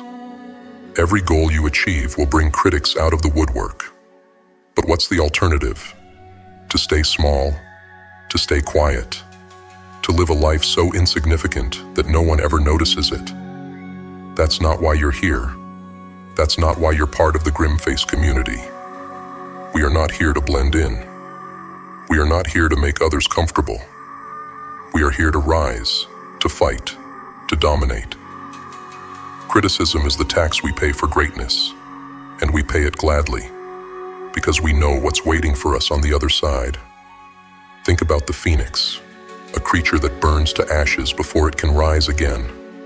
Criticism, failure, doubt, these are your flames. They're not here to destroy you. They're here to transform you. Every insult, every setback, every sneer is fuel for your fire. Let it burn. Let it forge you into something stronger, something unbreakable. When the world tries to break you, remember this. You are part of the Grimface community. We do not bend, we do not cower, and we do not stop. We rise, not in spite of the criticism, but because of it. Criticism is our proof that we are alive, that we are moving, that we are making waves. When criticism comes from strangers or acquaintances, it's easier to dismiss. But when it comes from the people closest to you, your friends, family, and loved ones, it cuts deeper. Why? Because we expect them to understand us, to support us, to cheer us on. But here's the truth. Their criticism often isn't about you. It's about their own fears and insecurities. Understanding this is the first step in turning their criticism into a tool for your growth. 1. Understand the root of their criticism. Most criticism from loved ones stems from a place of fear. They fear change, fear losing you, or fear seeing you fail. Instead of taking their words personally, try to see them as reflections of their own insecurities. Ask yourself, are they worried about my success changing our relationship? Are they projecting their own doubts and failures onto me? Are they trying to protect me in their own misguided way? Understanding their motivation doesn't mean you have to agree with them. It means you can respond with clarity instead of reacting with anger or hurt. 2. Set boundaries. Without guilt. Your path is your own, and not everyone will understand it. That includes the people you love. It's okay to set boundaries. You don't have to share every dream, every plan, or every step of your journey with those who can't support it. Protect your energy. When criticism turns toxic, create distance, not out of spite, but out of self-preservation. For example, if a family member constantly doubts your choices, you might say, I appreciate your concern, but this is something I need to do for myself. I hear what you're saying, but I'm confident in my path, and I'd love your support. Boundaries are not walls. They're guardrails to keep you on track. 3. Use criticism as a mirror, not a verdict. Even when criticism is hard to hear, there may be a grain of truth in it. Use it as a mirror to reflect on yourself, not as a verdict that defines you. Ask, is there something I can learn from this? Does this feedback highlight a blind spot I hadn't considered? If the answer is yes, take the lesson and leave the rest.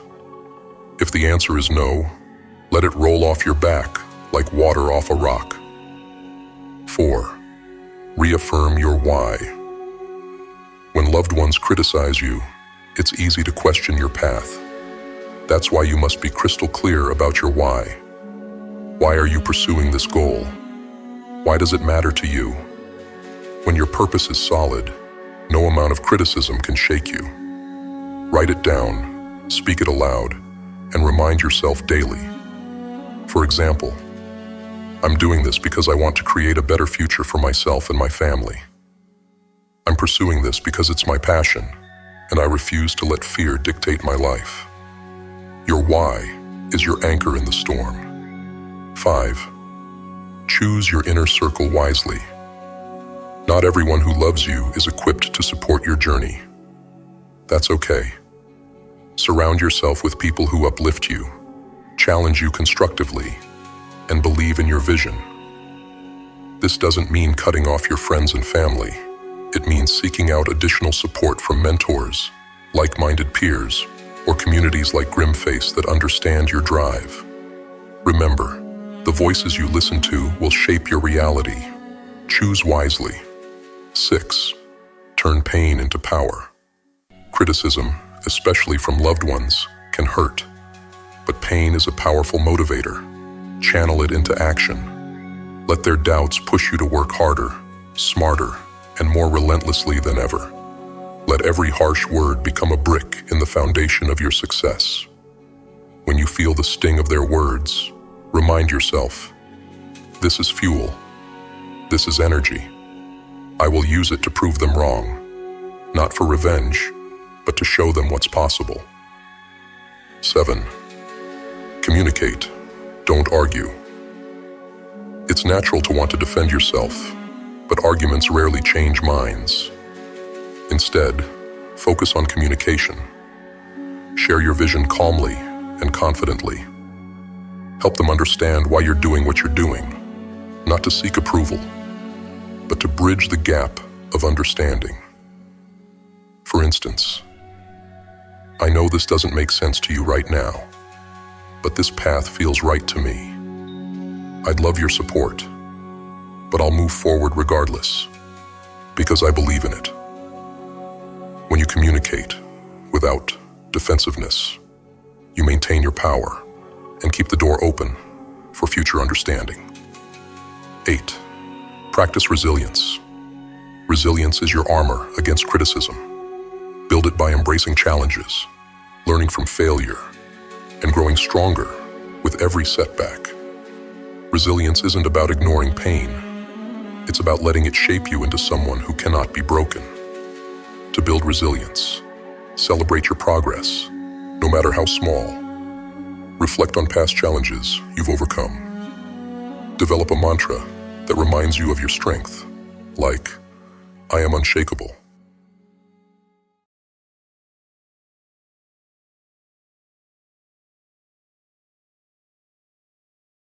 This is Grimface, checking in with our tribe of outliers, rebels, and black sheep. You, the ones who dare to be different, who refuse to conform, and who are tirelessly working to become the best version of yourselves. First and foremost, we want to express our gratitude. Your ongoing support, your comments, your shares, and your engagement is the fire that keeps this movement alive. Every time you show up, you prove that we're not alone in this journey, that there's a community of us out there, relentlessly striving, falling, rising, and striving again. Together, we're a force capable of reshaping this world into something extraordinary. But this channel isn't just about us, it's about you. Your voice matters here. So tell us, what resonates most with you about Grimface? What do you connect with the most? Is it the raw motivation, the unflinching life advice, the call to action that challenges you to rise above? And what do you want to hear more about? Are there specific struggles or triumphs you want us to dissect? Let us know. This is your space as much as it is ours. We're always hungry for knowledge, always dissecting new ideas and literature to fuel our own growth. If there's a book that's inspired you, broken your limitations, or lit a fire in your soul, drop the title below. We want to know what's been feeding your mind. Grimface is a constant evolution, a crucible where ideas, ambition, and action are forged into something unstoppable. And that's all thanks to this incredible community. We will be launching an official Grimface website, filled with organized coursework, merch, books, music, and more. Let's keep pushing, keep learning, and keep building. So here's our challenge to you this week. Reflect on where you are and where you want to go. Share your wins, your struggles, and your insights with us and the community. Because we believe that banding together with others who are working on themselves has the potential to change the world for the better. Stay relentless, stay hungry, and remember, your story is still being written. And when the final chapter comes, make sure it's one worth reading. We'll see you in the comments. Keep grinding. Keep growing. Grim face out.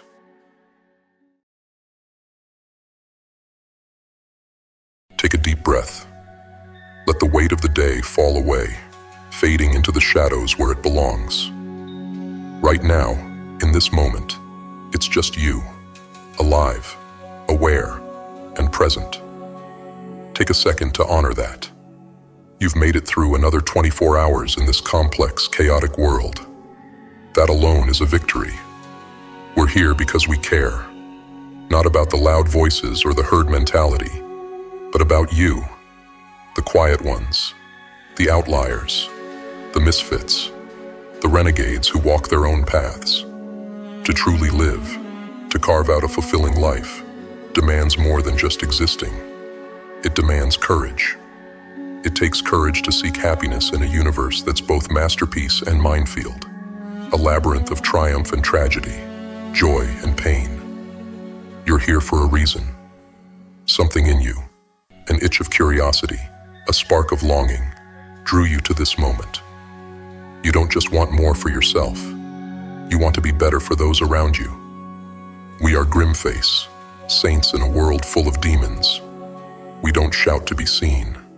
We move in silence, knowing that the quietest footsteps often leave the deepest impressions. So pause, clear out the static, silence the noise, and prepare yourself. Together, we're about to uncover truths that will shake the foundations of your soul. There will be days when you wake up with the weight of the world pressing down on your chest. Days when the whispers in your mind tell you to stay in bed, to let life pass you by. Those whispers are liars. They are thieves of your potential. And if you listen to them, they will steal not just your days, but your destiny. Action is not a choice. It is survival. It is the bridge between the person you are and the person you are meant to become. But that bridge is not built with comfort or convenience. It is forged in fire, hammered by the blows of resistance, and solidified by your relentless will to move forward. You think you need motivation. You think you need to feel good to act. That's the biggest lie you've been sold. Motivation is fleeting. It's a spark, not a flame. It will abandon you the moment things get hard. Discipline, that is your weapon. Discipline is what drags you out of bed when your mind screams to stay. Discipline is what forces you to take the next step, even when the ground beneath you feels like quicksand. Feelings are traitors. They sway with the wind, bend under pressure, and collapse when tested. If you live by your feelings, you will die by them. Not a physical death, but the slow, agonizing decay of potential unrealized. You will watch your dreams wither, not because they were unattainable, but because you refused to fight for them. Do you want to know the secret to winning? It's not talent. It's not luck. It's not the perfect plan or the perfect moment. It's showing up every single day. It's putting one foot in front of the other when your legs feel like lead. It's taking the next breath when your lungs burn. It's doing the work, even when the work feels meaningless. Because here's the truth. The days you don't feel like it, those are the most important days. Those are the days that separate the weak from the strong, the dreamers from the doers, the average from the unstoppable. It's easy to act when you're inspired. It's easy to push forward when the sun is shining, and the road is clear. But what about when it's dark? When the storm rages? When every step feels like a battle? That is when you grow. That is when you prove to yourself and to the world that you are unbreakable. That is when you take one more step, and then another, and another, until the storm breaks, until the light returns, until you stand victorious over the ashes of your doubts and fears. Imagine a mountain climber scaling a peak. The summit is the goal, the dream. But the climb, that's the battle. The climber doesn't wait for the perfect weather to start. They don't let fear of the height paralyze them. They focus on the next foothold, the next handhold, because they know that every inch forward brings them closer to the top. Life is your mountain. The summit is your destiny.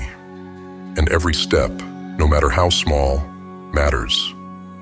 When you don't feel like it, break your tasks into smaller pieces. Think of it as chopping wood. You don't need to cut down the whole forest in one swing. You just need to take one swing at a time, steady and consistent. Small victories compound. Write one sentence. Make one phone call. Take one breath and do one more thing. Before you know it, the pile of wood will grow, and so will your momentum. Train yourself to embrace discomfort. See it not as an enemy, but as a teacher. Discomfort sharpens you. It hardens your resolve. Think of it like going to the gym. The weight feels unbearable at first, but every rep makes you stronger. Your mind is no different. Challenge it. Push it. Bend it to your will. When you take action in spite of resistance, you are training your mind to obey you, not the other way around. Have you ever seen a river carve through rock? It's not the force of a single surge that creates the canyon. It's the persistence of the flow. Day after day, drop after drop, the water moves forward, and the rock eventually yields. Be the river, relentless, patient, and unstoppable. When faced with an overwhelming task, adopt the divide and conquer strategy. Break the task into smaller, manageable chunks. For example, if you need to write a report, don't aim to complete it in one sitting. Start by drafting the introduction or brainstorming ideas. Similarly, if you're cleaning your home, focus on one room at a time. The key is to create bite-sized pieces that feel less daunting and build momentum as you accomplish them. Remember the 5-minute rule. Commit to working on something for just 5 minutes. Often the hardest part is starting. Once you begin, you'll find it easier to continue. This small trick bypasses the resistance in your mind and turns intention into action. Create rituals that eliminate decision fatigue. Set a routine that automates the mundane choices in your life. For instance, if you struggle with morning workouts, lay out your clothes the night before. If you're trying to read more, set aside a specific time each day for it. When you eliminate the need to decide, you conserve energy for taking action. Visualize the outcome, but don't dwell too long on it. Use visualization to remind yourself of why you're doing what you're doing. Picture the mountain climber reaching the summit, but then shift your focus back to the next handhold. Visualization is a tool to ignite your drive, but the real work happens in the trenches. Surround yourself with accountability. Share your goals with someone who will hold you to your word. Better yet, find a partner who is also striving toward their own goals. Accountability creates external pressure that can keep you moving, even when your internal drive wanes. Recognize the power of habit. Habits remove the need for willpower. They create autopilot actions that propel you forward without the constant battle of motivation versus resistance. Start small. Drink a glass of water every morning. Write one paragraph a day, or take a short walk. Consistency will compound over time, transforming your life. Leverage the progress principle. Track your progress, no matter how small. Write down what you've accomplished each day. Celebrate the wins. not with indulgence, but with acknowledgement. Recognizing your progress reinforces your efforts and keeps you motivated to push further. Understand that resistance is part of the process. The heavier the resistance, the more meaningful the action. Think of resistance as a compass, pointing you toward what truly matters. When you feel it, lean in. Resistance means growth. Don't let perfectionism paralyze you. Action is messy. Progress is imperfect. Waiting for perfection is another form of procrastination. Start messy. Refine later. The important thing is to begin. Remember the story of the tortoise and the hare. The hare's bursts of energy couldn't beat the tortoise's steady pace. Life rewards consistency more than intensity. Commit to showing up every day, even if your steps are small. A slow march is still progress. Adopt a future self mindset. Ask yourself, what would my future self thank me for today? The choices you make now ripple into the days and years ahead. Be kind to your future self by taking the actions you know you need to take, no matter how you feel. In the moments when the weight feels unbearable, remind yourself that you are not alone. Every great achiever has faced these same battles. They weren't special. They were persistent. They didn't wait for the storm to pass. They built their strength in the storm. The Grimface community is more than a collection of individuals. It is a movement, a revolution of resilience and self-mastery. To every soul who has joined this path, we see you. We honor you. In a world that often celebrates complacency, you have chosen defiance. You have chosen growth. Together, we rise, not as lone wanderers, but as a tribe united by our relentless pursuit of transformation. Each of you carries a unique fire, a spark that fuels not only your own journey, but ignites the spirits of those around you. By choosing to work on yourselves, you are doing more than just rewriting your own story.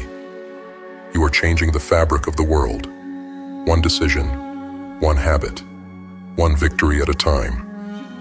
This path is not easy, but it is worth every ounce of effort, every tear shed, and every battle fought. Your commitment inspires us all.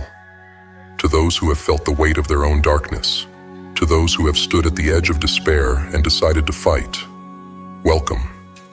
You are not alone. Here, we embrace the challenges, the doubts, and the fears.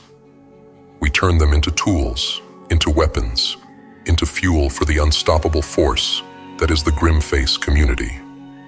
Together, we carve a path through the chaos and emerge stronger, bolder, and unbreakable.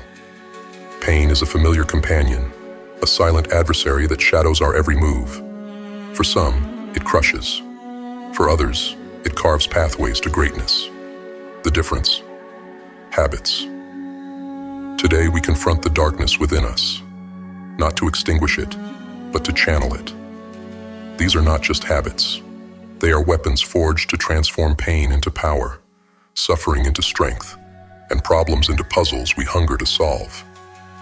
Embrace them, and the world will no longer confine you. It will kneel before you.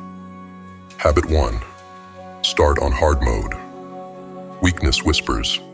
Start small. Build momentum. But greatness demands defiance. Begin with the hardest thing, the task that haunts you. Why? Because the first battle of the day sets the tone for every battle that follows. The world will tell you to chase easy wins, to dip your toes into the shallow waters of effort. Reject it. Dive into the storm. When you wake, face the chaos head-on. Do not wait for courage. Summon it.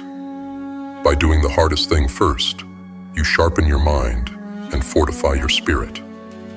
Confidence grows not from applause, but from the silent victories you achieve when no one is watching. Think about this. When was the last time you kept a promise to yourself? Not to anyone else, just to you. Confidence is not a gift, it's a muscle. Every time you choose hard mode and win, you keep that promise. The next time you face a mountain, you'll scale it without hesitation. Start hard. Stay hard. The rest will crumble before you. There's a primal satisfaction in tackling the hardest tasks head-on. It's not just about the task itself, but about who you become in the process. Each time you defeat the hardest challenge first, you create a new version of yourself, stronger, more resilient, and prepared to face the next battle. Hard mode isn't just a choice, it's a lifestyle, a declaration of war against mediocrity. Habit 2.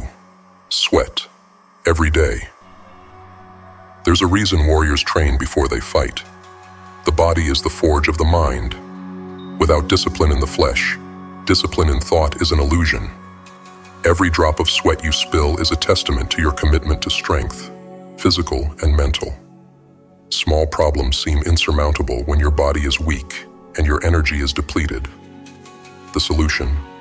Move, push, exhaust the body to tame the mind.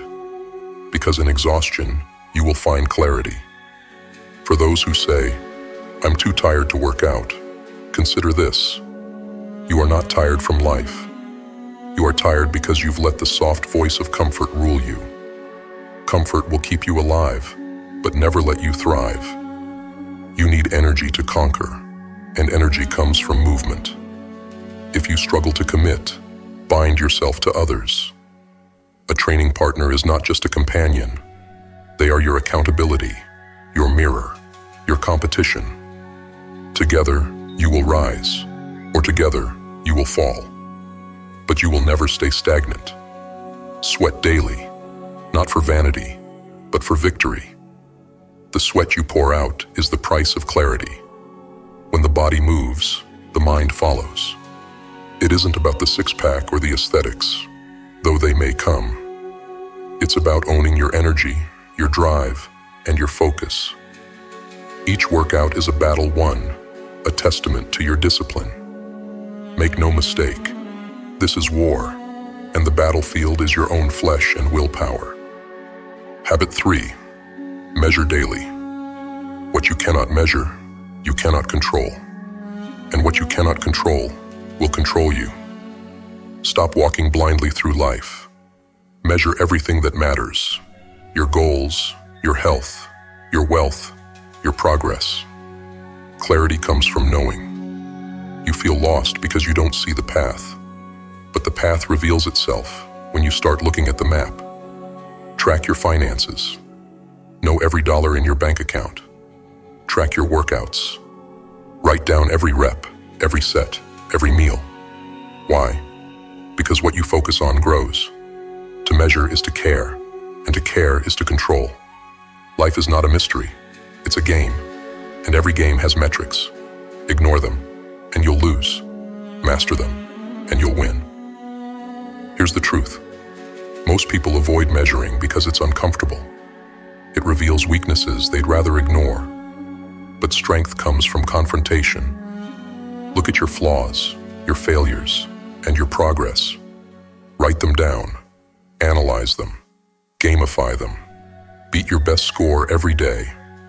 Measuring isn't effort, it's empowerment. The act of measurement transforms chaos into order. You may think it's tedious, but every detail matters. Each number you record is a stepping stone to mastery.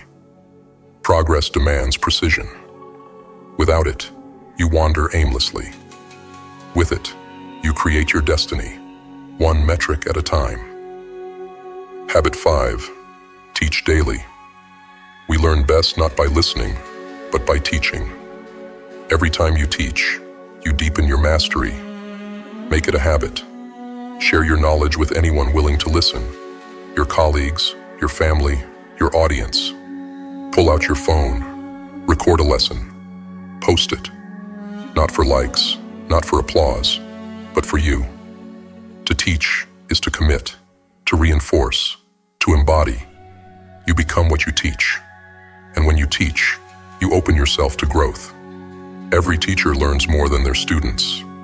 Start teaching. You'll never stop learning. Teaching is the ultimate act of accountability. When you share knowledge, you claim it as your own. Each lesson you impart solidifies your foundation. The more you teach, the more you evolve. Let teaching be the flame that forges your legacy. Habit 6. Prepare for tomorrow. You are not the sum of your ambitions. You are the sum of your systems. Dreams without preparation are illusions. At the end of every day, review it. Write down what's left undone. Plan for tomorrow. Preparation is not glamorous, but it's powerful. When the morning comes, you won't waste time deciding. You'll act. Shut down rituals matter. They mark the end of chaos and the beginning of clarity. Close your laptop. Put away your distractions. Sleep early. Wake early. The world is quietest before dawn. That silence is yours to conquer. Do not waste it. Preparation is an investment in yourself. The moments you spend readying for tomorrow are the foundation of success. When the sun rises, you won't just be awake. You'll be ready to dominate. Habit 7. Keep a do-not-do list. Success isn't just about what you do. It's about what you refuse to do. Bad habits are chains, and every chain you break frees you. Stop lying to yourself. You know the habits that hold you back, the ones you're ashamed of, the ones you hide. Eliminate them. Replace them with power. Every step forward requires letting go of the weight dragging you down. Reflect often. Say no to anything that doesn't fuel your growth. Not everything deserves your energy. Stop pleasing others at your own expense. If it doesn't serve you, abandon it. Your success is not built on what you do, but on what you stop doing. Freedom comes not from addition, but from subtraction. Each habit you shed is a step closer to mastery. Identify the dead weight in your life and sever it without mercy. You are not what you take on. You are what you let go. Habit 8. Keep it dry. Do not repeat yourself. Repetition without purpose is slavery. Build systems, not cycles. Automate what you can. Delegate what you must. Free your mind for the battles that matter. Every task you repeat without a system wastes your time and drains your energy. Document your processes. Create checklists. Simplify decisions. Wear the same outfit. Eat the same meals. Save your mental energy for the wars that define you. Systems are not limitations. They are liberations. They remove the trivial and amplify the meaningful. Your time is finite. Spend it on what matters. Life is too short for inefficiency. Every wasted moment is a moment stolen from greatness. Systems grant you freedom. Freedom to focus, to grow, to conquer. Embrace them, and the mundane will no longer bind you.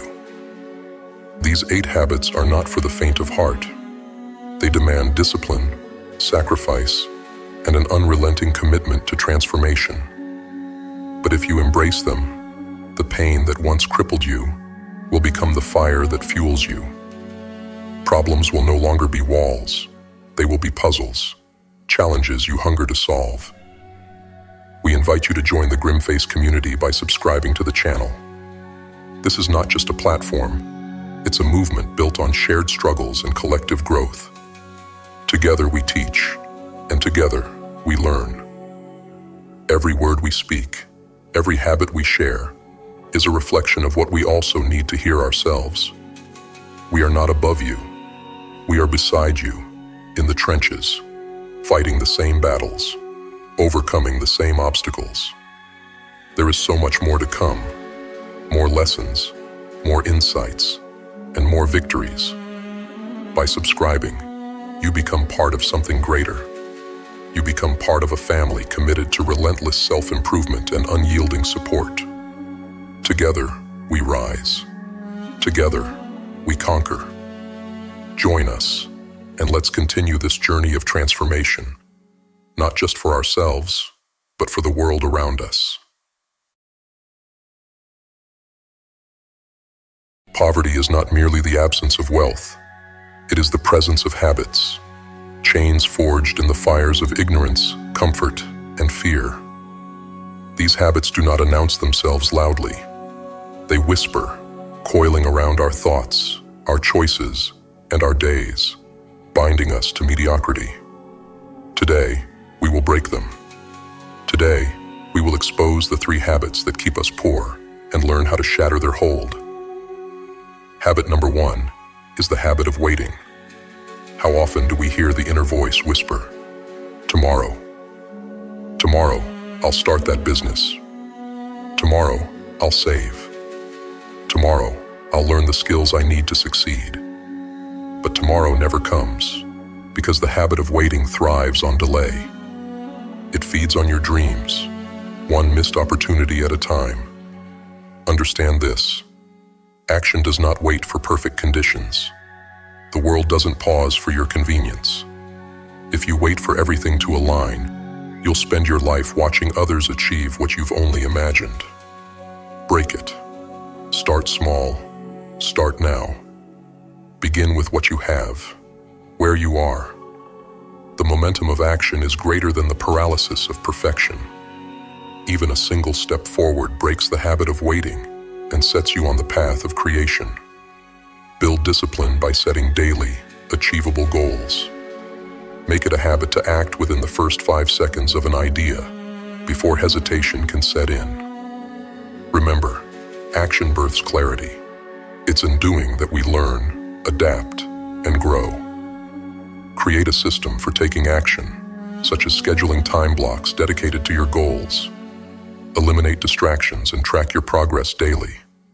Reward yourself for each completed task to reinforce the habit of acting immediately. Surround yourself with action-oriented people who inspire and push you to move forward. Make a pact with yourself. No idea dies untested. Imagine the opportunities you've let slip away. Feel their weight, their cost. Now imagine the life waiting for you if you seize just one of those opportunities today. The habit of waiting is a thief, but you are the lawmaker of your life. Start now. Habit number 2 is the habit of excuses. I can't because... These words are the anthem of the impoverished mind. Excuses mask fear and justify stagnation. They place blame on the world, on circumstances, on others, and absolve you of responsibility. But the truth is harsh. As long as you cling to excuses, you surrender your power. Every excuse you make is a brick in the wall that separates you from wealth, from opportunity, and from freedom. It's time to tear it down. Break it. Replace excuses with accountability. When you're faced with a challenge, ask yourself, how can I overcome this? Turn your obstacles into questions, and your questions into solutions. Wealth is not a destination. It is a mindset forged in the fire of relentless accountability. Accountability means owning your time, your choices, and your results. Start by tracking your habits. Identify the patterns of excuse-making in your life and confront them head-on. Speak affirmations of accountability. I am in control. I am responsible. I will find a way. Let these words replace the poisonous refrain of I can't. Set up systems to hold yourself accountable. Find a mentor or accountability partner who will challenge you and keep you honest. Use tools like apps or calendars to track your commitments and progress. Reflect daily on what you achieved and where you fell short. Take ownership of every failure and success, and use them as stepping stones rather than stumbling blocks. Picture the opportunities lost to excuses. Regret is heavier than any responsibility you fear to shoulder. Take control by framing challenges as chances to grow, learn, and conquer. Success comes to those who say, despite this, I will. Habit number 3 is the habit of comfort. Comfort is the silent thief of ambition. It whispers that it's okay to stay where you are, to avoid risk, to settle for less because it's safe. But comfort is a cage, and its bars grow thicker with every passing day. Those who crave comfort over growth pay a high price, their dreams. The pursuit of comfort keeps you poor because it blinds you to opportunities that demand effort, risk, and sacrifice. Break it. Seek discomfort. Push your boundaries daily. Whether it's learning something new, challenging your beliefs, or stepping into unfamiliar territory, discomfort is the price of growth. Embrace it. Wealth does not reside in safety. It thrives in calculated risk and bold action. Begin by identifying your comfort zones, those routines and habits that keep you stagnant. Commit to stepping outside of them every single day. Take cold showers to build resilience. Speak up in situations where you'd normally stay silent. Pursue conversations and opportunities that make your heart race with anxiety. Set goals that scare you, ones that seem just out of reach. Break them down into actionable steps and commit to executing them relentlessly. Celebrate small victories along the way to build confidence in navigating discomfort. Remember, the more you embrace discomfort, the more it becomes your ally in the pursuit of greatness. Understand that discomfort is a compass. It points to the areas where growth is waiting. Picture yourself on the edge of a cliff, the ground beneath you representing stagnation. The leap forward is terrifying, but it is also the only way to fly. Trust in your ability to adapt and embrace the unknown as an ally. Here is the path forward. These 3 habits, waiting, excuses, and comfort, are chains that keep the mind enslaved to poverty.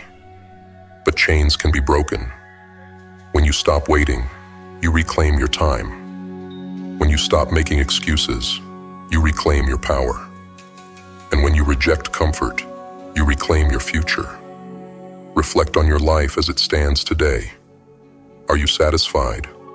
Or are you trapped in the grip of these habits, watching others claim the rewards you desire? The time to act is now, not tomorrow. The time to take responsibility is today, not later. The time to embrace discomfort is this very moment. Strategies to remedy these habits. To combat waiting. Use the 2-minute rule for tackling tasks. If it takes less than 2 minutes, do it immediately. Create deadlines for your goals and share them with someone who will hold you accountable. Use tools like habit trackers to ensure consistent progress. Remember, starting is often the hardest part. Once you begin, momentum takes over. Break your larger goals into micro tasks that can be accomplished in short bursts. Celebrate these small wins to maintain motivation. Visualize your future self thanking you for the actions you take today. Each step you take now builds a bridge to the future you desire. To overcome excuses, reframe your language. Replace "I can't" with "how can I?" Practice radical self-honesty by identifying the fears underlying your excuses. Write them down and systematically address each one. Develop a growth mindset that sees obstacles as opportunities rather than barriers. Remind yourself that every excuse keeps you in the same place, while accountability propels you forward. Create a no-excuse policy for your daily life and challenge yourself to find solutions instead of barriers. Set specific, measurable, and time-bound goals and review them weekly to ensure progress. To escape comfort, set a discomfort quota for each week, listing activities that challenge you. Reflect on your achievements and how discomfort contributed to them. Surround yourself with people who inspire you to reach beyond your limits. Reward yourself for taking risks, regardless of the outcome, as long as you've learned and grown from the experience. Use discomfort as a teacher. When you face fear or resistance, lean into it rather than away from it. Keep a journal of your discomforts and the growth they bring. Challenge yourself to do one thing every day that scares you, whether it's making a bold decision, taking a leap of faith, or stepping into a new environment. Develop a daily practice of confronting these habits. Create a journal of accountability where you document your actions, track your progress, and record the moments you've stepped into discomfort. Review it weekly and watch as the small victories accumulate into monumental change. Do not wait for permission to change your life. Do not seek validation for your ambitions. The poor stay poor, not because they are destined to, but because they do not confront these habits. Confront them, destroy them, and rise above them. The chains are in your hands. Break them. Break them with ferocity, with purpose, with the knowledge that freedom lies on the other side. Your wealth, your freedom, your future, it's waiting, but it won't wait forever. The time to act is not later. The time to act is now.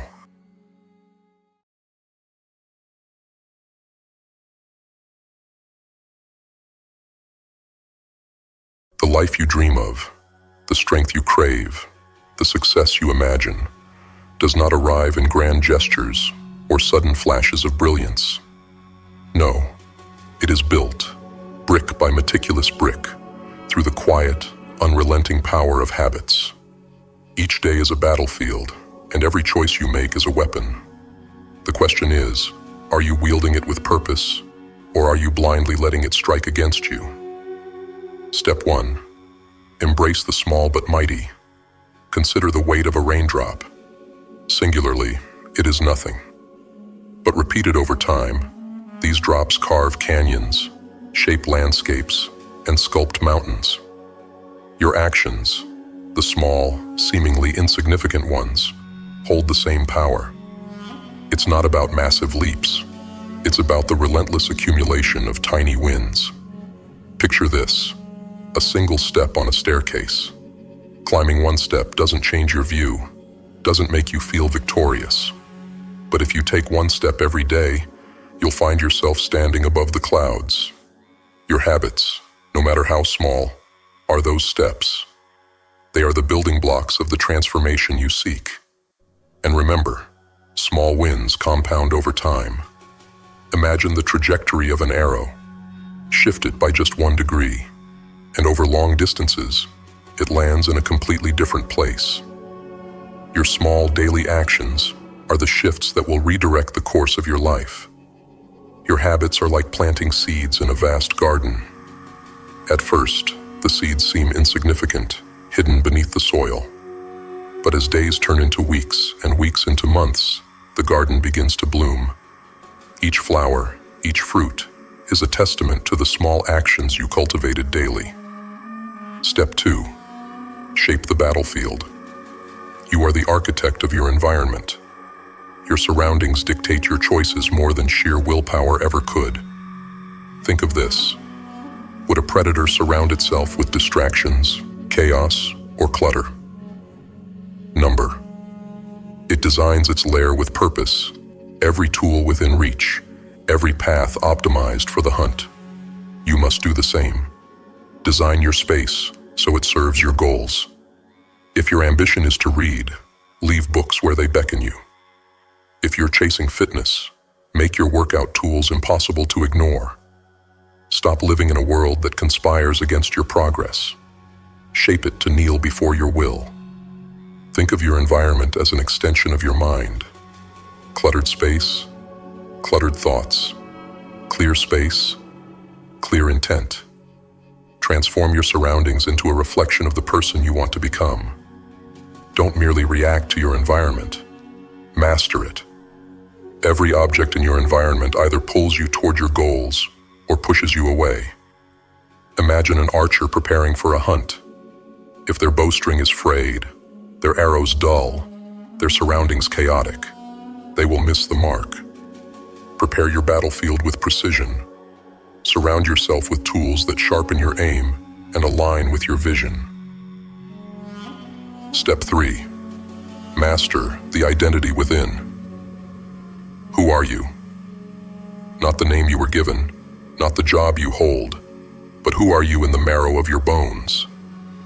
Your habits are not just actions. They are declarations of identity. Every time you rise early, every time you push through resistance, you are casting a vote for the person you want to become. Visualize this. a warrior training in solitude. Every repetition is not just physical, it is mental. It is an act of saying, I am disciplined. I am strong. You are not simply building habits, you are building you. Decide the kind of person you want to be, and then let your habits become proof of that identity. Ask yourself this: what would the future version of me do right now? The one who has already achieved the goals, built the empire, lived the dream. Act as if you are already that person. Each action is a declaration, a vote for your future self. Imagine standing before a mirror, not seeing your reflection, but the person you aim to become. Every habit is like a chisel, carving away the untruths, the doubts, the limitations. With every action, you sculpt yourself into that ideal. Let your habits prove your evolution. Step 4. Make it easy. Make it inevitable. The mind craves simplicity, and the path to mastery is paved with ease. Why struggle against unnecessary friction when you can smooth the road? A hunter doesn't chase prey into a labyrinth. They guide it into a trap. You must lay traps for your success. Automate your actions. Prepare in advance. If you want to eat better, prepare your meals when your resolve is strongest. If you want to save money, set systems that remove temptation. Your future self will stumble if you leave the path rocky. Smooth it now. Think of water flowing downhill. It always finds the easiest path. Your habits should work the same way. Remove obstacles. Lower resistance. Make the path to your goals so easy that success becomes inevitable. Imagine life as a chessboard. Every move you make today sets up the game for tomorrow. Remove the unnecessary pawns that block your progress. Align your strategies so that each action leads you closer to the checkmate of your ambitions. Make winning inevitable. Step 5. The compound power of time. Imagine planting a seed. For days, weeks, even months, there is no visible change. You water it, you nurture it, and still, it appears as though nothing is happening. But beneath the surface, roots are digging deep. Foundations are forming. And then one day, it bursts forth, growing faster than you could have imagined. This is the power of habits over time. Results do not arrive on your schedule. They come when the work has been done. The most dangerous moment is when impatience whispers lies, urging you to quit. Resist. Understand that greatness is born not in the light of sudden success, but in the shadows of persistence. Think of the ice cube sitting in a cold room. The temperature rises slowly, 26 degrees, 27, 28. Nothing happens. Then, at 32 degrees, it begins to melt. Your habits are the rising temperature. Keep applying the heat. Time is the silent multiplier. Consider a drop of ink falling into a clear pool. At first, it seems like nothing. But given time, that ink spreads, coloring every part of the water. Your habits work the same way. Persist, and they will permeate every corner of your life. Step 6. Break the chains of neglect. Bad habits are shackles forged by neglect. Every time you skip, delay, or indulge, you reinforce those chains. Imagine a snowball rolling down a hill. At first, it's small and manageable. But left unchecked, it becomes an avalanche, impossible to stop. You must destroy these chains before they grow. Replace destructive habits with actions that align with your goals. If you fail, don't wallow. Recover quickly. The strongest warriors are not those who never fall, but those who rise the fastest. Think of it like resetting a compass. If you've veered off course, don't panic. Adjust, recalibrate, and keep moving forward. Each correction brings you closer to your true north. Breaking chains is not just about destruction, it's about replacement. Imagine uprooting a toxic plant.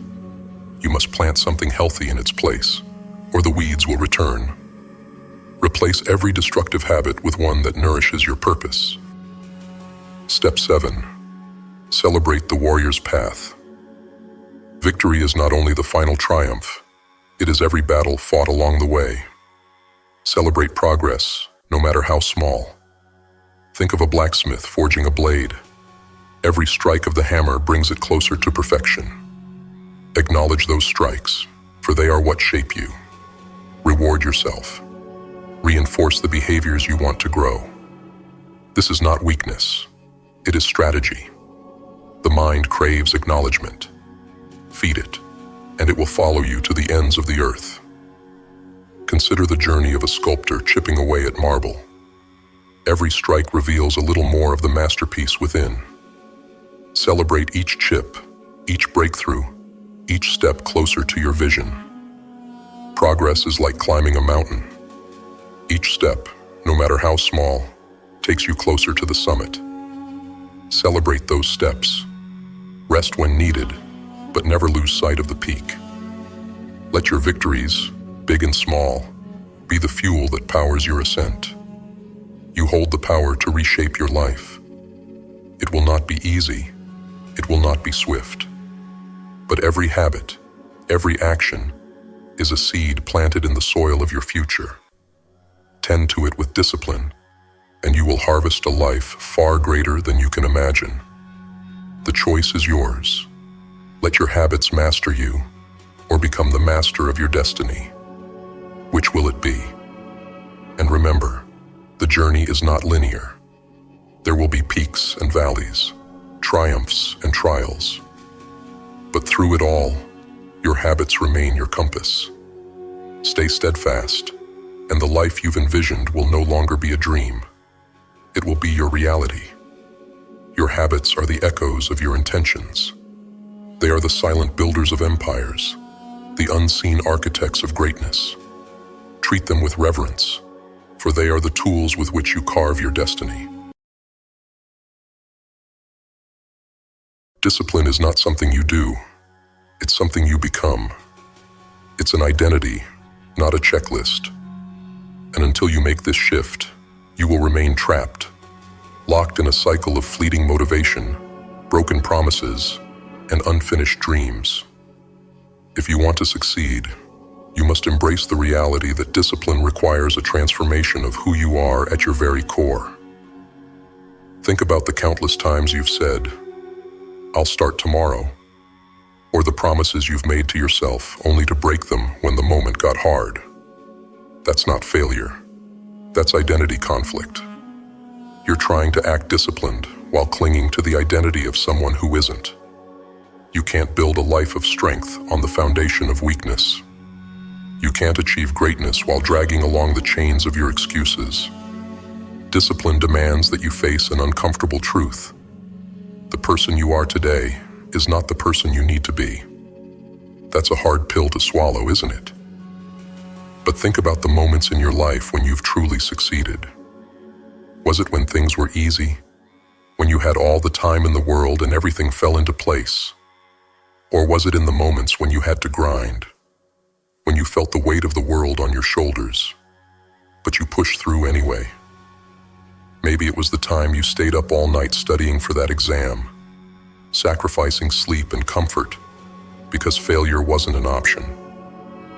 Or when you dragged yourself to the gym after a long day, fighting every urge to quit. In those moments, you weren't just doing disciplined things. You were becoming someone who doesn't quit, someone who refuses to back down. That's the identity shift. That's what it takes. The problem is, we've been conditioned to avoid discomfort. Society tells us to take the easy route, to chase quick rewards, to value convenience over commitment.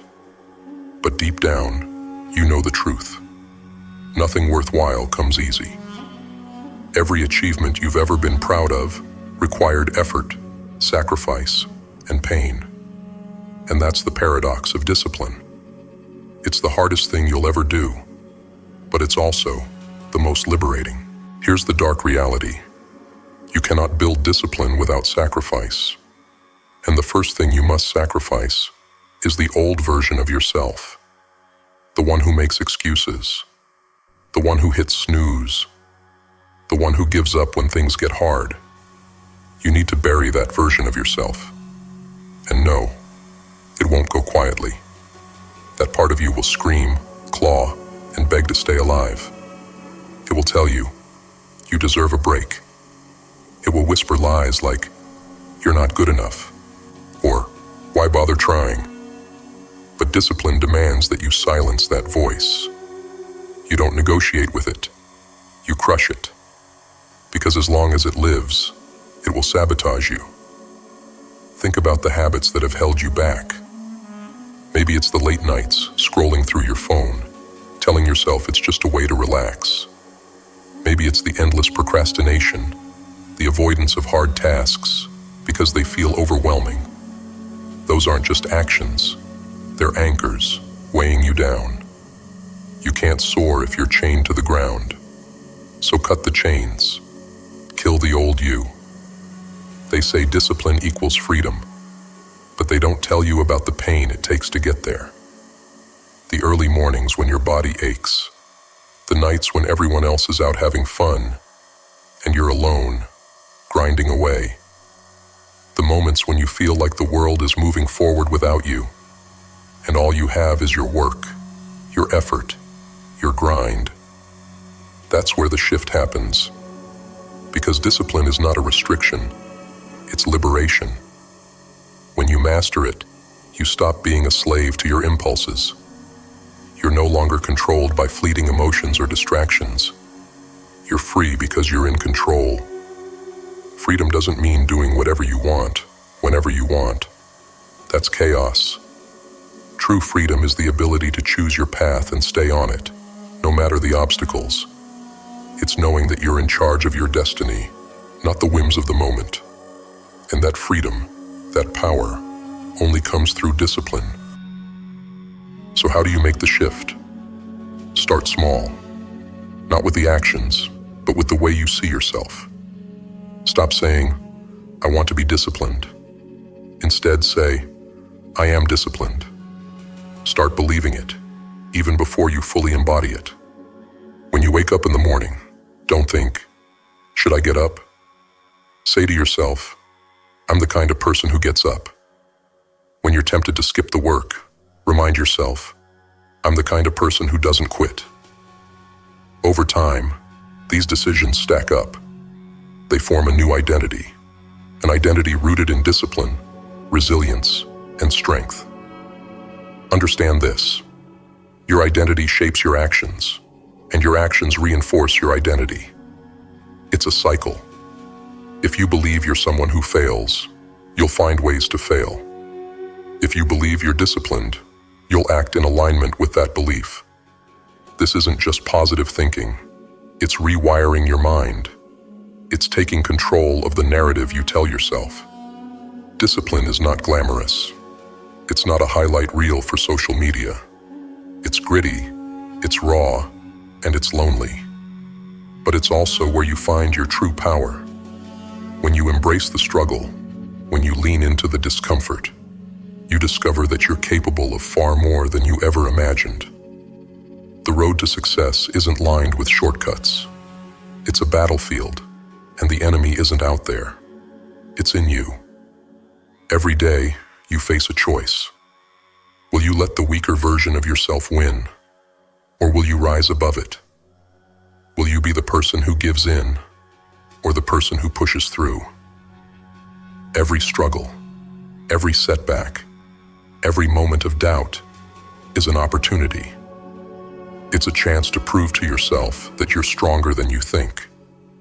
Don't shy away from the hard moments. Seek them out. Because those are the moments that shape you. Those are the moments that forge your identity. Stop waiting for the perfect moment. Stop waiting for motivation to strike. You don't need a sign. You need to decide. Right now, in this moment, you have the power to shift your identity, to step into the version of yourself that doesn't just talk about discipline, but lives it. So ask yourself, who do you want to be? The person who dreams of success, or the person who achieves it? The choice is yours, but make no mistake.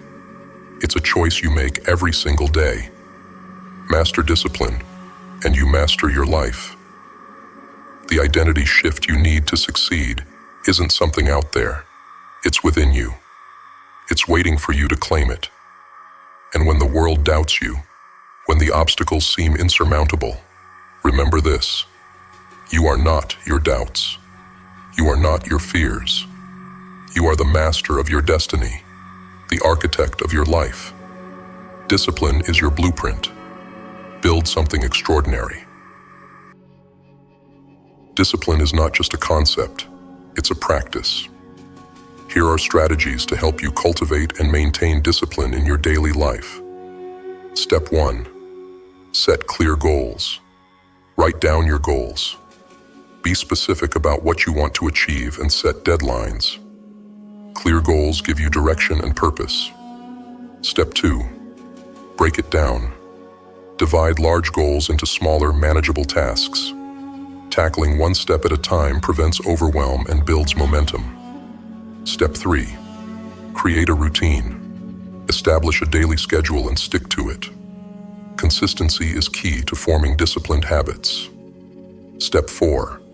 Remove temptations. Identify distractions and eliminate them from your environment. For example, if your phone hinders your focus, put it in another room while you work. Step 5. Use accountability. Share your goals with someone you trust, or join a group that supports your ambitions. Accountability keeps you motivated. Step 6. Practice delayed gratification. Train yourself to resist short-term temptations for long-term rewards. Start small, like waiting 5 minutes before indulging in a craving. Step 7. Track your progress. Keep a journal or use apps to monitor your daily efforts. Celebrate small victories to stay motivated. Step 8. Visualize success. Spend a few minutes each day imagining yourself achieving your goals. This reinforces your commitment and strengthens your discipline. Step 9. Build resilience. Embrace failures and setbacks as learning opportunities. Resilience is the backbone of discipline. Step 10. Start your day with a win. Begin each day with a simple accomplishment, like making your bed. This sets a tone of success for the rest of the day. Step 11. Learn to say no. Protect your time and energy by declining commitments that don't align with your goals. Step 12. Reward yourself. Give yourself small rewards for sticking to your commitments. This reinforces positive behavior. Step 13. Practice self-reflection. Spend time each week reviewing your progress. Reflect on what's working and where you can improve. Step 14. Adopt a growth mindset. Believe that discipline is a skill you can develop, not a fixed trait. Approach challenges with curiosity and determination. Start now. Don't wait for the perfect time to begin. Start with what you have, where you are, and grow from there. Discipline is the bridge between your current self and the person you want to become. Apply these strategies, embrace the struggle, and watch as you transform your identity and your life. Every struggle, every setback, every moment of doubt is an opportunity. It's a chance to prove to yourself that you're stronger than you think. Don't shy away from the hard moments. Seek them out, because those are the moments that shape you. Those are the moments that forge your identity. Stop waiting for the perfect moment. Stop waiting for motivation to strike. You don't need a sign. You need to decide. Right now, in this moment, you have the power to shift your identity, to step into the version of yourself that doesn't just talk about discipline, but lives it. So ask yourself, who do you want to be? The person who dreams of success, or the person who achieves it? The choice is yours, but make no mistake, it's a choice you make every single day. Master discipline, and you master your life. The identity shift you need to succeed isn't something out there. It's within you. It's waiting for you to claim it. And when the world doubts you, when the obstacles seem insurmountable, remember this: you are not your doubts. You are not your fears. You are the master of your destiny, the architect of your life. Discipline is your blueprint. Build something extraordinary.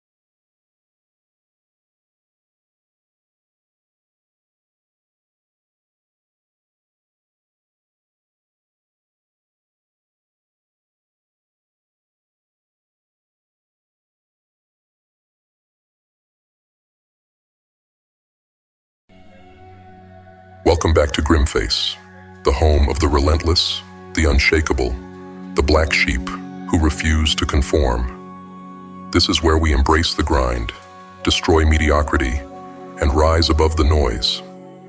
Together, we're not just a channel, we're a movement, and what a movement it's becoming.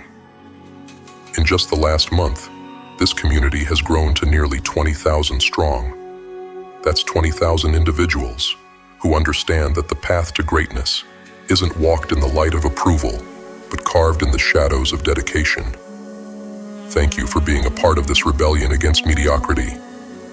We are grateful for your support, your energy, and your drive.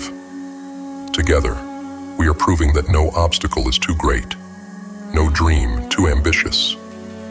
But today's lesson is a critical one, a lesson that separates those who talk from those who deliver, the dreamers from the doers. Keep your plans to yourself and work in silence. In a world obsessed with recognition, this is your edge, your weapon, your secret to success. In this video, we'll uncover the harsh truths about seeking validation, the illusion of progress, and why your silence is the ultimate strategy for domination. Are you ready to embrace the shadows, sharpen your focus, and let your results do the talking? Then let's dive in. In the stillness of the night, where distractions fade and the world grows quiet, greatness begins to stir. Success does not announce itself with fanfare or grand gestures. It thrives in the silence, away from prying eyes and the noise of mediocrity. It is forged in the crucible of solitude, where the faint whispers of potential grow louder, demanding to be realized. True success requires silence, not just around you, but within you. It is the art of stilling the chaos of your mind, silencing the doubts, fears, and insecurities that claw at your resolve. For in that silence lies the raw energy to create, to plan, and to execute. The noise of the world, its opinions, judgments, and distractions, is nothing more than a cage, keeping you from hearing the one voice that matters, your own. Like a seed planted deep in the earth, your ambition must first grow in darkness. It must be protected, nurtured, and hidden from those who seek to trample it. Let others believe nothing is happening. Let them underestimate you, for they cannot see what lies beneath the surface. Roots are spreading, foundations are strengthening, and the time will come when you will break through, unshakable and undeniable. But make no mistake, silence is not passive.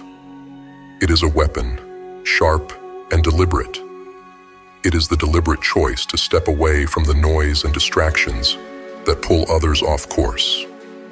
It is the discipline to keep your plans to yourself, guarding them like a secret that could shatter if spoken too soon. In the silence, you cultivate not just your dreams, but your resolve, sharpening it to a razor's edge. Understand this: the world is not kind to those who dare to rise above it. It will mock your silence, questioning your absence, and ridiculing your restraint. Let it. For every moment spent in solitude, every hour of quiet labor, is a step closer to mastery. The noise of the crowd fades when you stand at the summit of your achievements. There is a silent trap that claims countless dreams before they even have a chance to breathe. It is the need to speak before you act, to seek validation for plans not yet realized. Beware, for this is the poison of mediocrity disguised as progress. Every word spoken, every moment spent seeking approval, is energy stolen from your ambition, energy that should have been forged into action. Understand this: success does not need applause to thrive. It is built in the shadows, with grit and relentless execution. When you share your plans too soon, you invite the world's scrutiny, its doubts, and its distractions. Worse yet, you risk creating an illusion of progress. That fleeting rush of approval, the nods of encouragement, the empty words of support, they mean nothing. They will not build the empire you dream of. They will not solve your problems or deliver the results you crave. They will only lull you into complacency, draining the urgency to act. The energy within you is finite. Every ounce of it must be directed with precision. Channel it into movement, into creation, into tangible results. Let your actions speak louder than any words ever could. The world does not respect intentions, it bows to outcomes. And outcomes are born not in conversations, but in the blood, sweat, and ruthless determination poured into execution. You must learn to embrace the solitude of your vision. Carry your plans in silence, as a flame you shield from the winds of doubt. Not everyone deserves to see your fire. Not yet. Sharing your plans prematurely is like opening the door to a storm. The fragile embers of your ambition may be extinguished before they have a chance to blaze. There is a power in withholding. When you refuse to seek approval, you take back control of your destiny. You remain focused, unshaken by the noise of others. The world does not need to know what you are building until it is too late to stop it. Let them see the results, not the process. By the time they understand what you've done, you will already be untouchable. So, stop speaking. Stop explaining. Stop seeking validation for a journey no one else can walk. Let your work be your voice, your achievements your answer. Commit fully to action and leave no room for doubt. The approval you seek is meaningless compared to the power of a life transformed by relentless execution. Energy should never be wasted on proving your worth to others. It should be spent proving your vision to yourself. Not all eyes that watch you wish you well. Not all ears that listen seek to understand. And not every hand extended is there to lift you higher. In the pursuit of greatness, discretion is not just wisdom, it is survival. Your dreams are fragile in their infancy, vulnerable to doubt, distraction, and the quiet poison of others' skepticism. If you value your vision, you must learn to protect it with unwavering vigilance. Understand this: your goals are not meant to be paraded. They are not trophies to show off before they are won. When you share your aspirations too freely, you invite the world into your sacred space. And the world, with all its opinions, insecurities, and chaos, will suffocate the flame of your ambition before it has a chance to grow.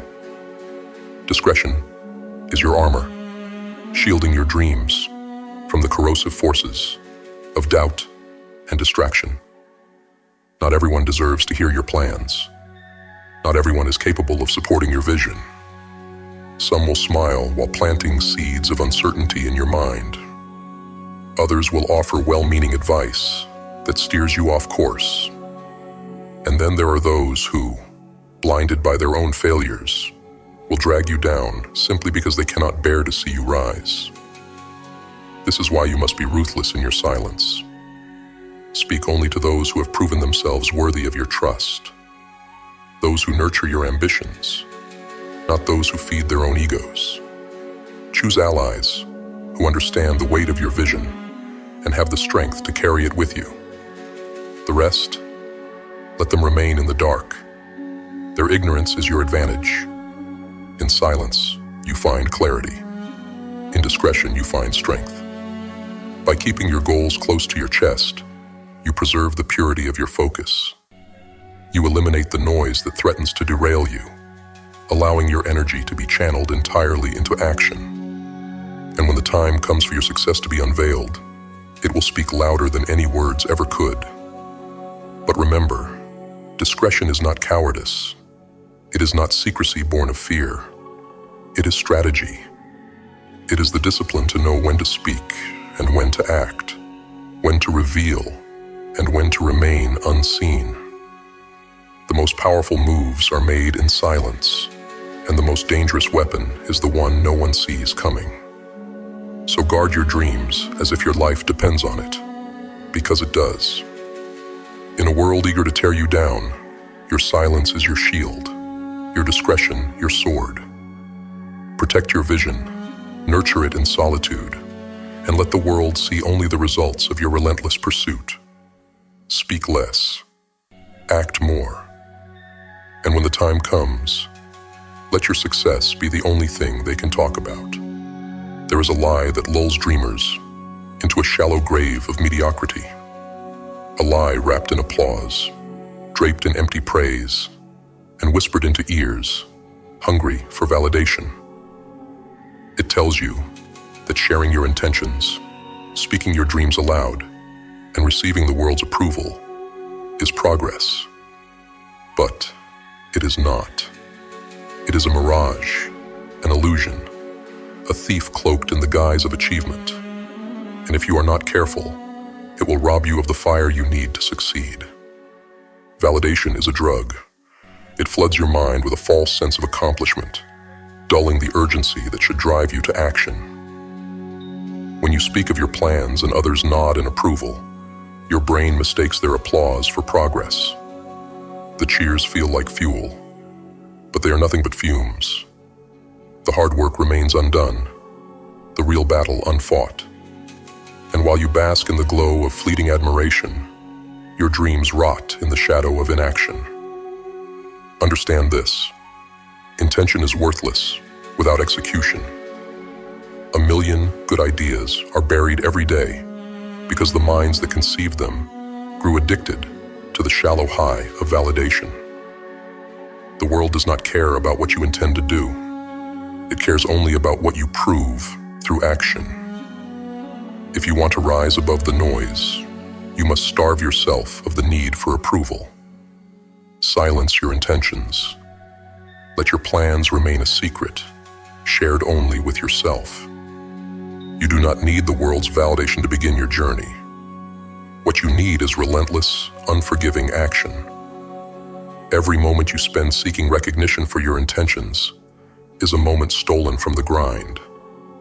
Every conversation about what you might do is energy wasted on what isn't being done. Progress is not something you talk about. It's something you carve out of stone, with blood and sweat, one grueling step at a time. Let go of the need to be understood. Let go of the need to be admired. Validation is a distraction, a siren song that lures you away from the battlefield where your dreams will be won. Let others think you are doing nothing. Let them doubt you. Their opinions are irrelevant. What matters is the relentless, silent march forward, the grind that no one sees, the hours of labor that no one praises. The illusion of progress is a trap, but you are smarter than that. You are stronger than that. The only validation you need is the proof of your results. Speak less, work more, and watch as your actions crush the noise of empty words. This world rewards only one thing: outcomes. Stop chasing applause for ideas. Start earning respect through execution. And when your success finally stands tall, unshakable, and undeniable. Let the world see the brutal truth. You never needed their validation in the first place. The time for talking is over. The time for action is now. Burn the illusion and get to work. In this world, power is not declared, it is demonstrated. True impact is not in the promises you make or the updates you give, but in the thunderous silence before the storm. The greatest power lies in surprise, in keeping your work unseen until the moment it is undeniable, unstoppable, and untouchable. There is a strength in silence that few will ever understand. It is the quiet focus, the relentless grind behind closed doors, where no applause can reach you, no distraction can penetrate. It is the discipline to labor in obscurity, to embrace the shadows, while others clamor for recognition in the light. They crave attention, but you crave results. Understand this. When you reveal your hand too soon, you weaken your position. When you share your progress before the finish line, you open yourself to doubt, criticism, and interference. Worse yet, you rob yourself of the energy that should have fueled your journey.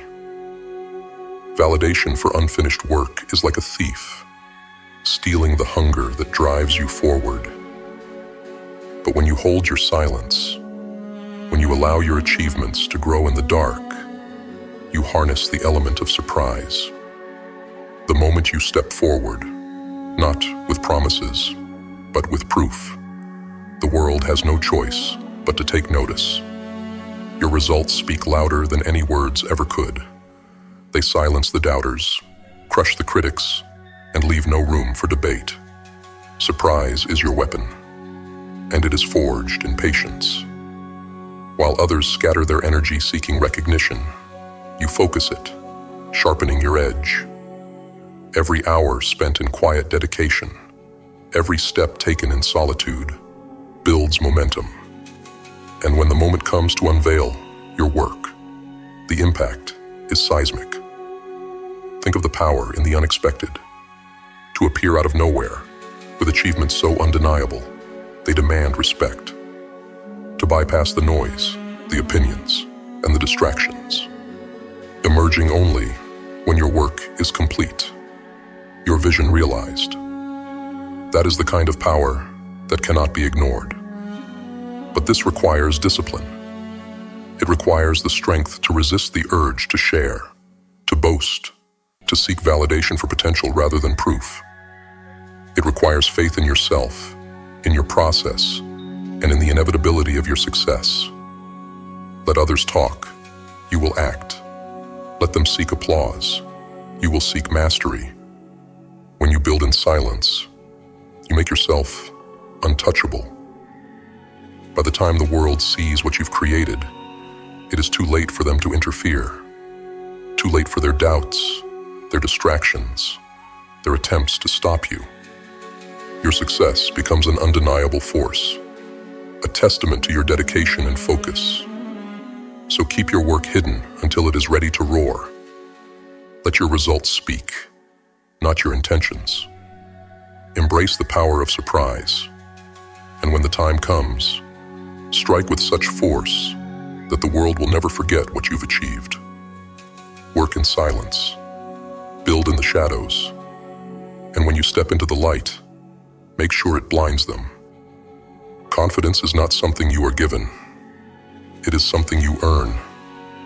It does not come from the approval of others, the empty comfort of words, or the fleeting illusion of potential. Confidence is forged in the fire of action, in the relentless pursuit of progress, one step at a time. Too many people drown in their own hesitation, paralyzed by overthinking and endless talking. They speak of their dreams as if words alone will bring them to life. They convince themselves that by announcing their intentions, they've already begun the journey. But this is a lie, a coward's excuse. Excessive talking is not progress. It is procrastination, dressed in the costume of ambition. Understand this.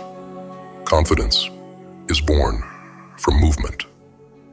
Every step forward, no matter how small, builds a foundation of self-trust. With each action, you prove to yourself that you are capable, that you can handle the weight of your goals, that you are strong enough to overcome the obstacles in your path. Action is a mirror. It reflects your potential, your strength, and your determination. Hesitation, on the other hand, is poison. It breeds doubt, feeding the part of your mind that whispers, "What if you fail? What if you're not enough?" The longer you wait, the louder those whispers grow, until they drown out every ounce of belief you have in yourself. Talking only amplifies this hesitation, scattering your focus and leaving you stranded in a sea of unrealized potential. But action silences the doubt. It replaces fear with momentum, hesitation with purpose. It doesn't matter if your steps are small or imperfect. What matters is that you move. With each act of courage, no matter how insignificant it seems, you are proving to yourself that you are capable of more. And as your actions compound, so too does your confidence. There is no shortcut. You cannot talk your way into self-belief. You cannot think your way into courage. You must act. You must take that first step, and then another, and then another, until the fear that once held you back is crushed beneath the weight of your progress.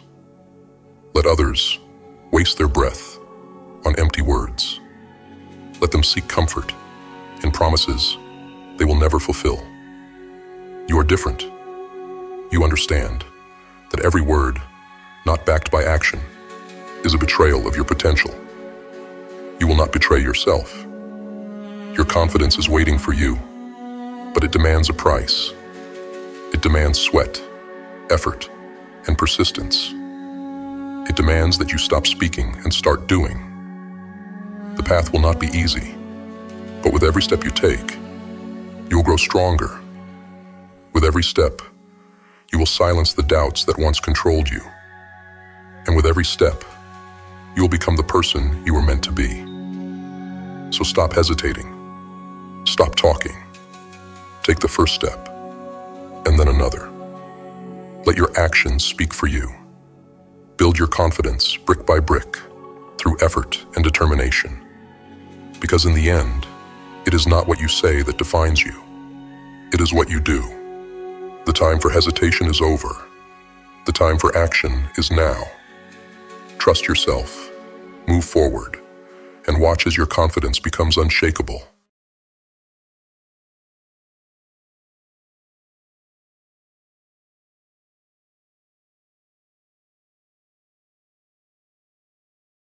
Welcome, Grimface community.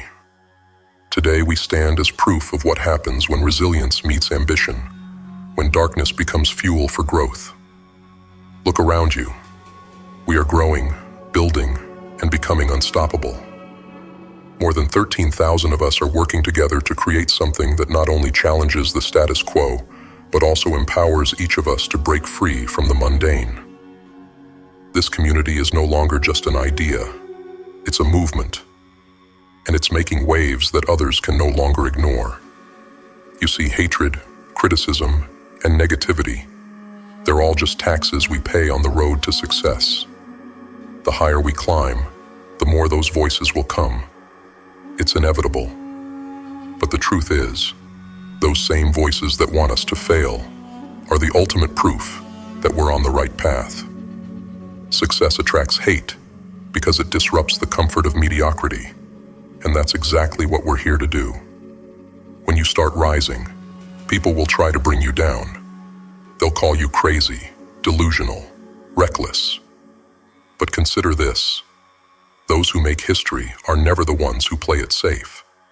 They're the ones who take risks, who step beyond what others consider possible, and push until the impossible becomes reality.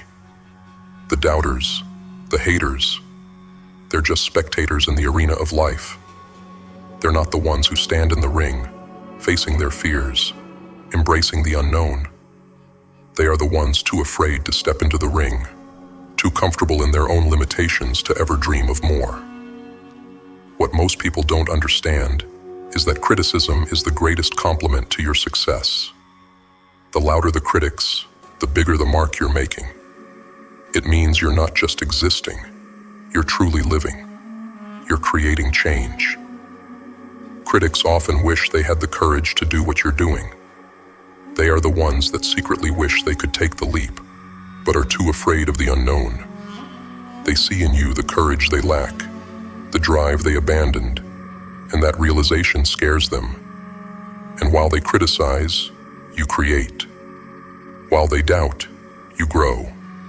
And while they hate, you build. Every time they talk, every time they point fingers, it is because you have something they don't. Bravery, ambition, and the relentless pursuit of greatness. You have to develop what I call the success armor. You must dream big, so big that your dreams make others uncomfortable.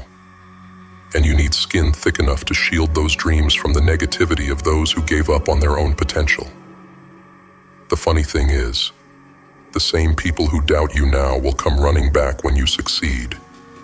They'll tell the story of how they knew you before you made it, how they saw your potential even when they laughed at your ambition. But in reality, their doubt was always a reflection of their own limitations, not yours. They doubted because they could never imagine themselves in your position. They could never see themselves doing what you're doing. So let them hate. Let their words add fuel to your fire. The higher you climb, the more you will face resistance. Let that resistance become your sharpening stone. Don't let their doubts cause you to question your path. Let it drive you forward. Because here's the truth. Hatred and negativity are born from fear. Fear of change. Fear of being left behind. Fear of being shown that more is possible. When you push boundaries, you expose that fear. When you do what they cannot, you force them to confront their own limitations, and that makes them uncomfortable. But discomfort is necessary for growth. You are here to grow, to transform, to rise above the ordinary. Let me give you a philosophy to live by. Success isn't measured by the praise of others. It's defined by how much you're willing to endure for what you believe in. Every time you face hatred, every time someone tries to tell you that you can't, it's a sign that you're moving in the right direction. The road to greatness is paved with doubt, but that doubt is simply proof that you're on a road most people will never dare to travel. It's not the easy road. It's the road less taken, the road that demands sacrifice, resilience, and a relentless belief in yourself. The journey ahead will not be easy. There will be moments when you're alone, when the weight of the criticism feels unbearable, when the easiest thing to do would be to give in and settle for mediocrity. But the difference between those who succeed and those who settle lies in one simple truth. Those who succeed keep going. They take every criticism, every hateful word, every negative thought, and they turn it into a reason to keep pushing forward. They turn it into a weapon, a source of power, and they refuse to back down. You must refuse to back down. You must refuse to settle for anything less than what you know you are capable of. In those moments of doubt, remember why you started.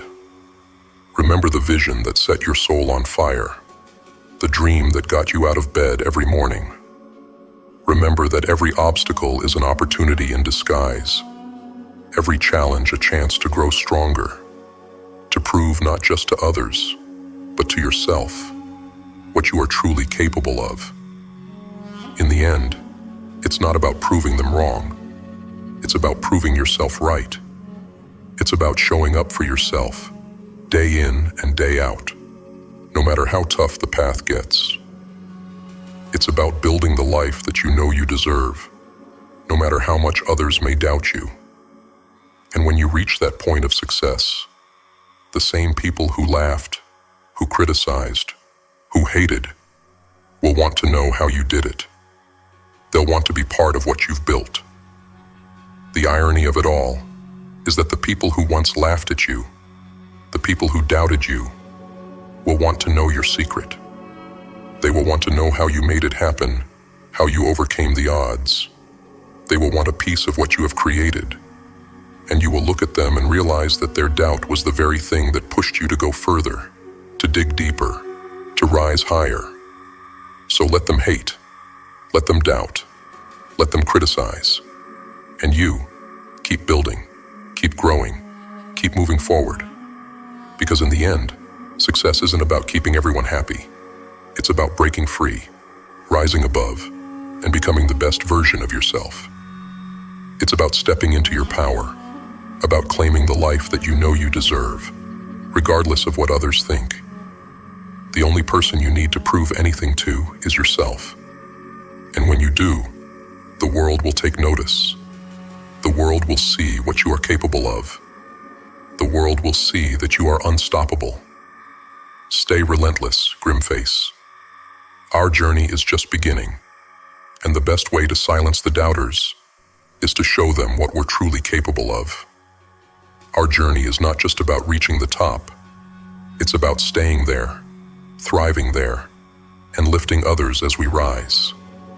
It's about creating a legacy, a movement that can't be ignored, that refuses to be silenced. The world will always try to put you in a box, to define what you can and cannot do. They will try to limit you based on their own fears, their own insecurities. But remember this: nobody has the power to define you except for you. Nobody gets to decide what you are capable of achieving. You are the author of your story, the architect of your destiny.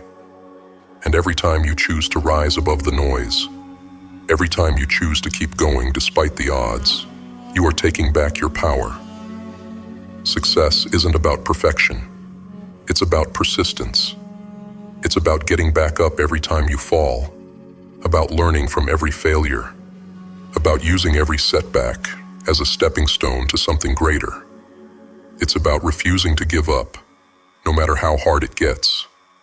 It's about believing in yourself when nobody else does, about trusting the process, about knowing that every challenge is a test of your strength, a test of your resolve. There will be times when you want to quit, times when the weight of it all feels like too much. But in those moments, remember this: you are not alone. We are in this together. The Grimface community is here to support you, to lift you up when you need it, to remind you of your power when you forget. We are here to remind you that you are capable of more than you could ever imagine, that the only limits that exist are the ones you place on yourself. The journey to success is not a straight line. It's filled with twists and turns, with highs and lows, with moments of triumph and moments of despair. But it is in those moments of despair that true growth happens. It is in those moments that you discover who you really are, that you find the strength you never knew you had. It is in those moments that you realize that you are capable of anything, that nothing is impossible if you are willing to put in the work. So let them hate, let them criticize, let them doubt, and you, keep moving forward. Keep striving for greatness. Keep pushing the boundaries of what is possible. Keep believing in yourself, even when nobody else does.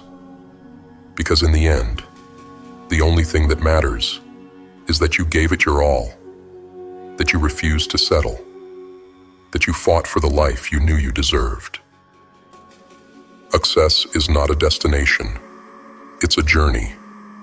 It's a journey of growth, of self-discovery, of transformation.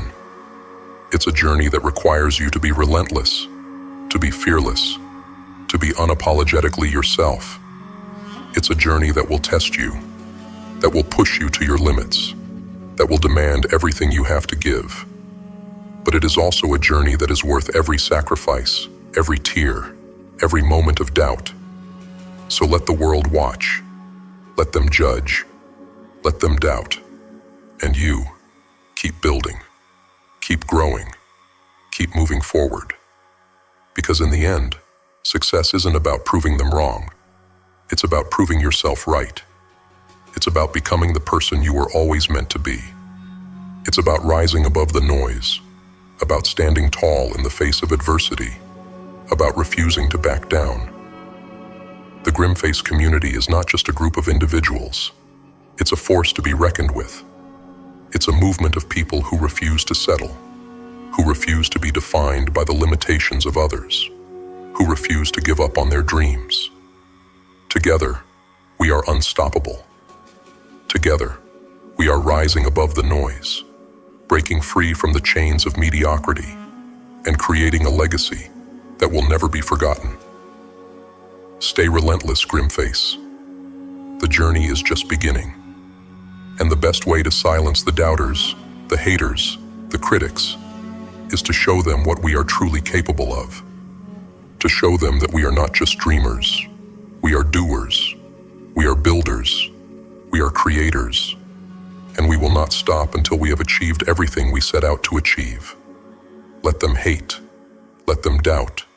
Let them criticize. And you, keep building. Keep growing. Keep achieving. Because in the end, success isn't about keeping everyone happy. It's about becoming the best version of yourself. It's about proving to yourself that you are capable of more than you ever imagined. And that, Grimface, is exactly what we are here to do.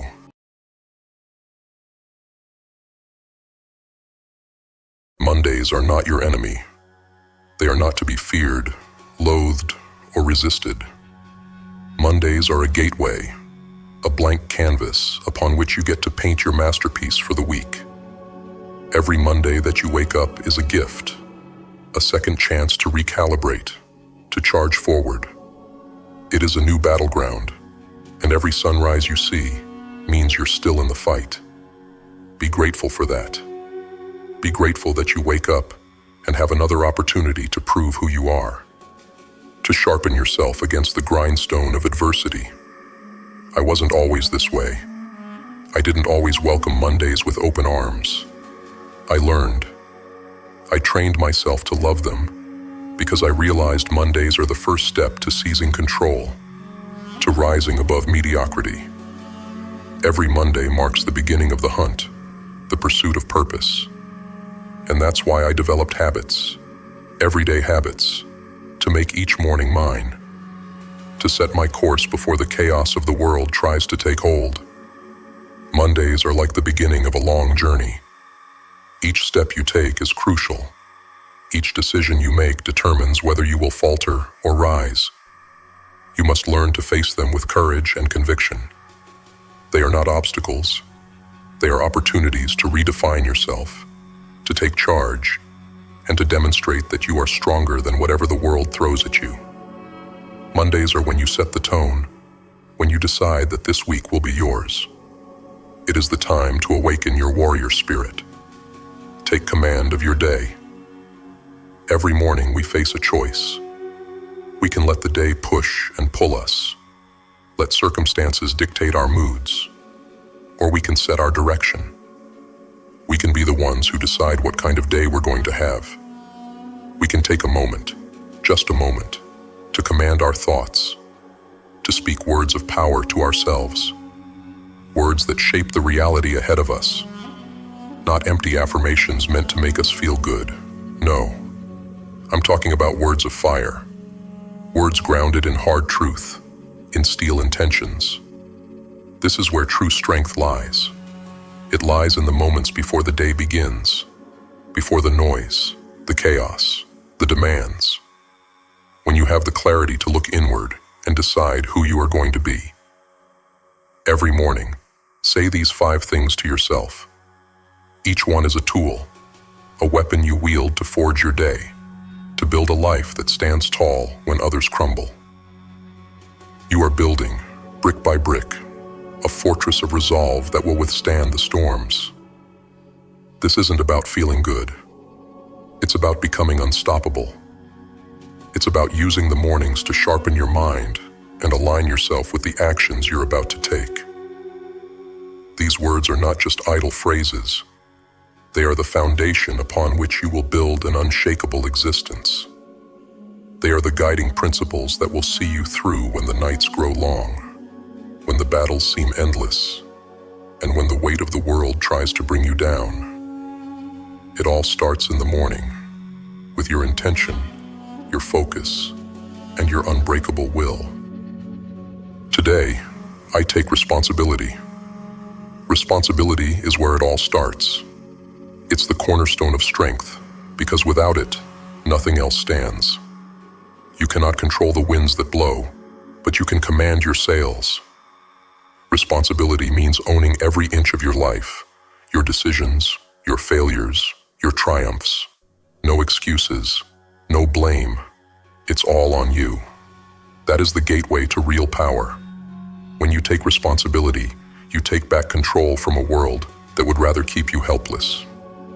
It's easy to point fingers, easy to say, "They did this to me," or "Life isn't fair."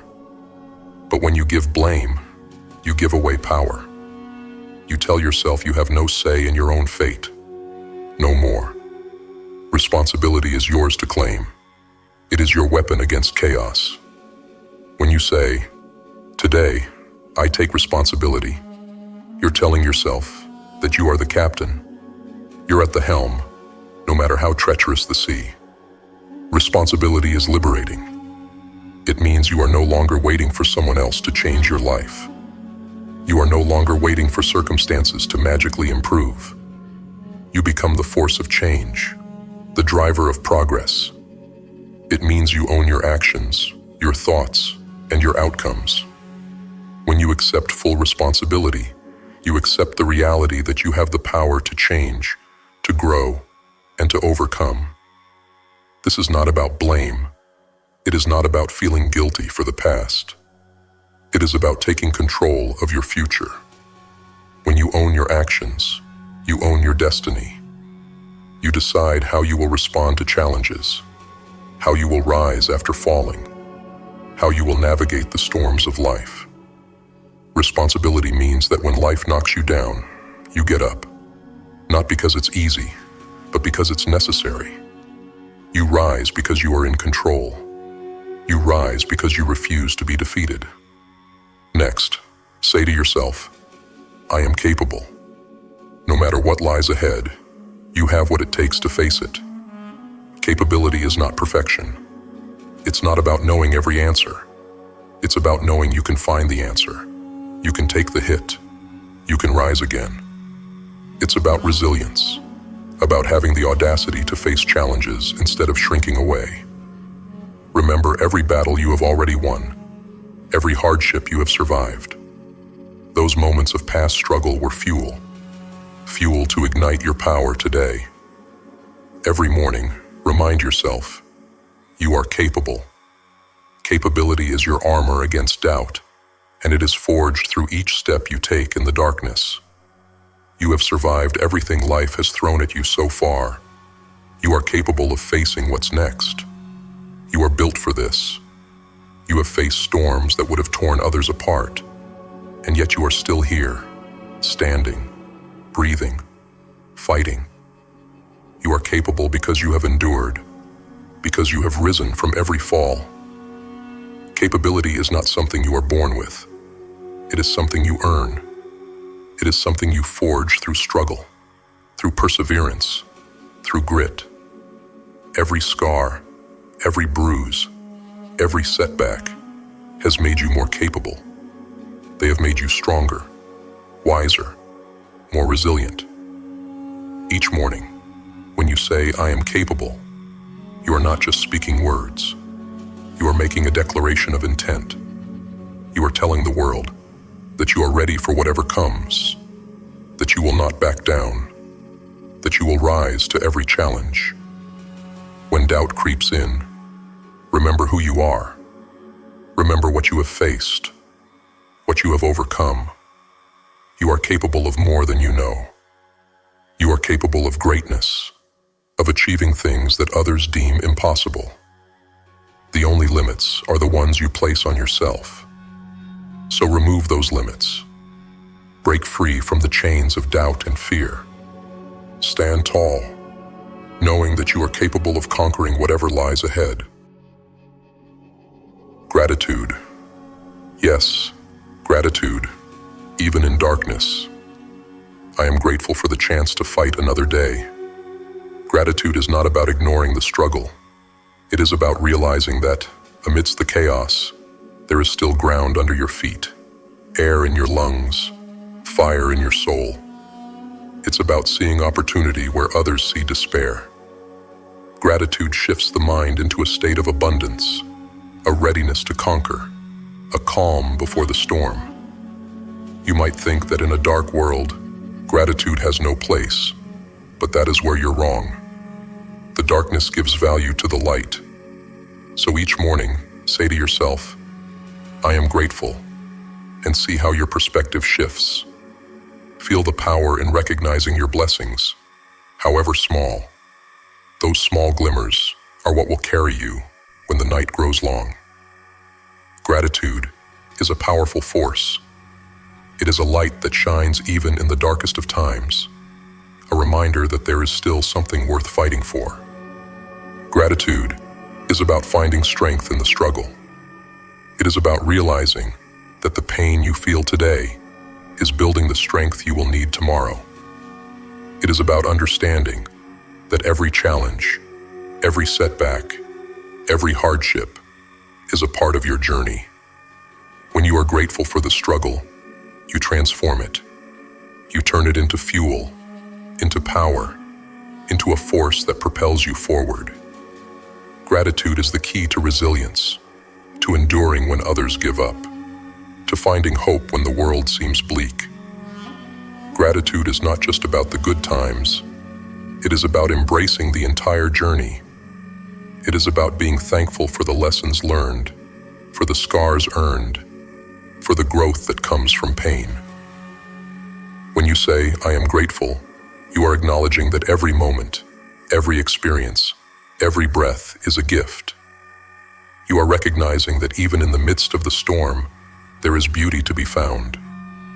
Gratitude keeps you grounded, keeps you focused, keeps you moving forward. Growth is not a straight path. It's twisted, thorny, and lined with failure. But every thorn is a lesson. Every twist is a challenge to overcome. Say to yourself, I am focused on growth. Growth requires sacrifice.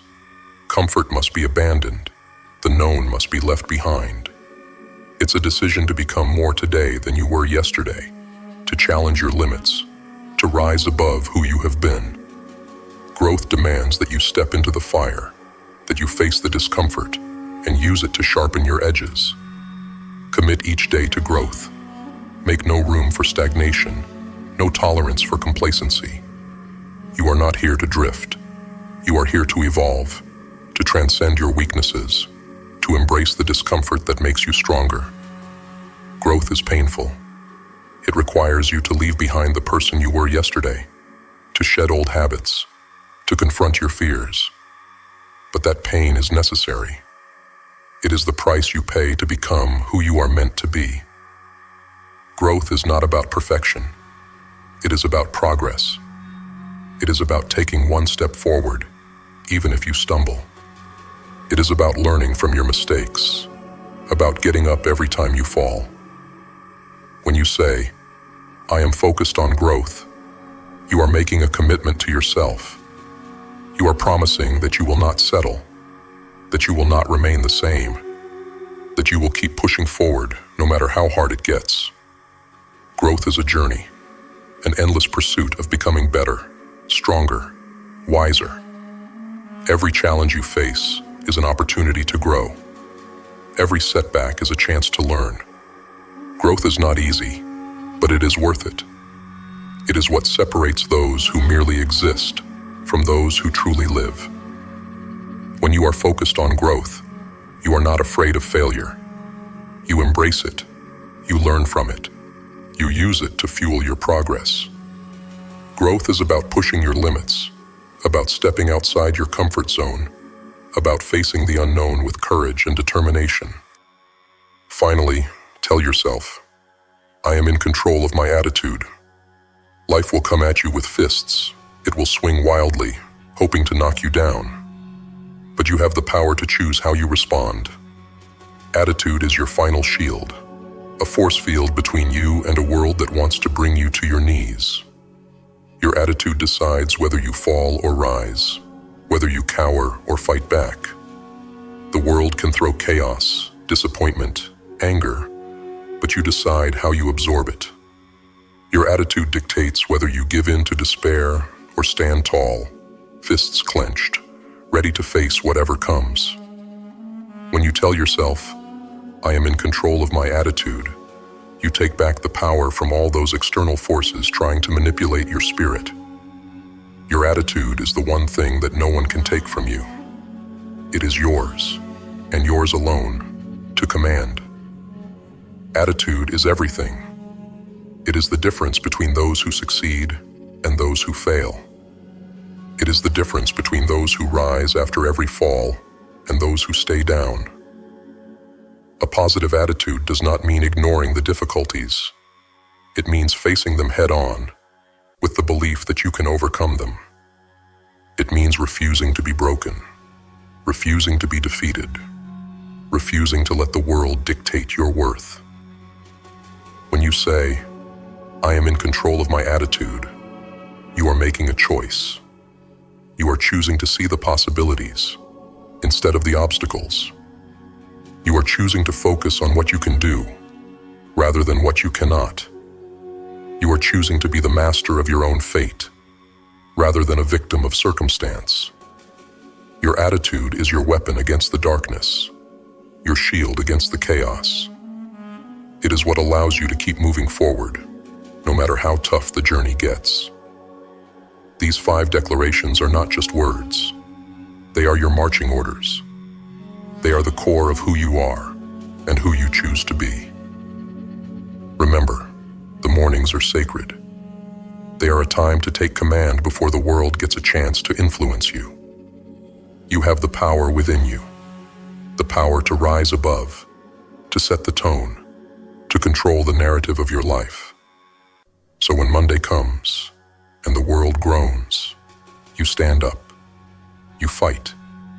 You show up as the strongest version of yourself, not because it's easy, but because it's worth it. Mondays aren't a curse, they are a challenge. They are the start of your war for greatness.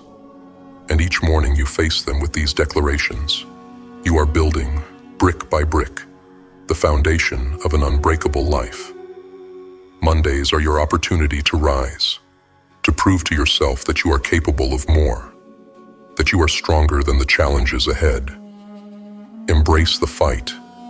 Embrace the struggle. Embrace the discomfort.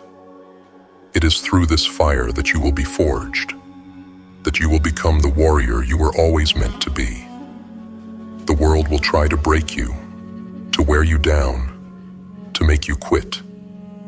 But you are stronger than that. You are unbreakable. You are relentless.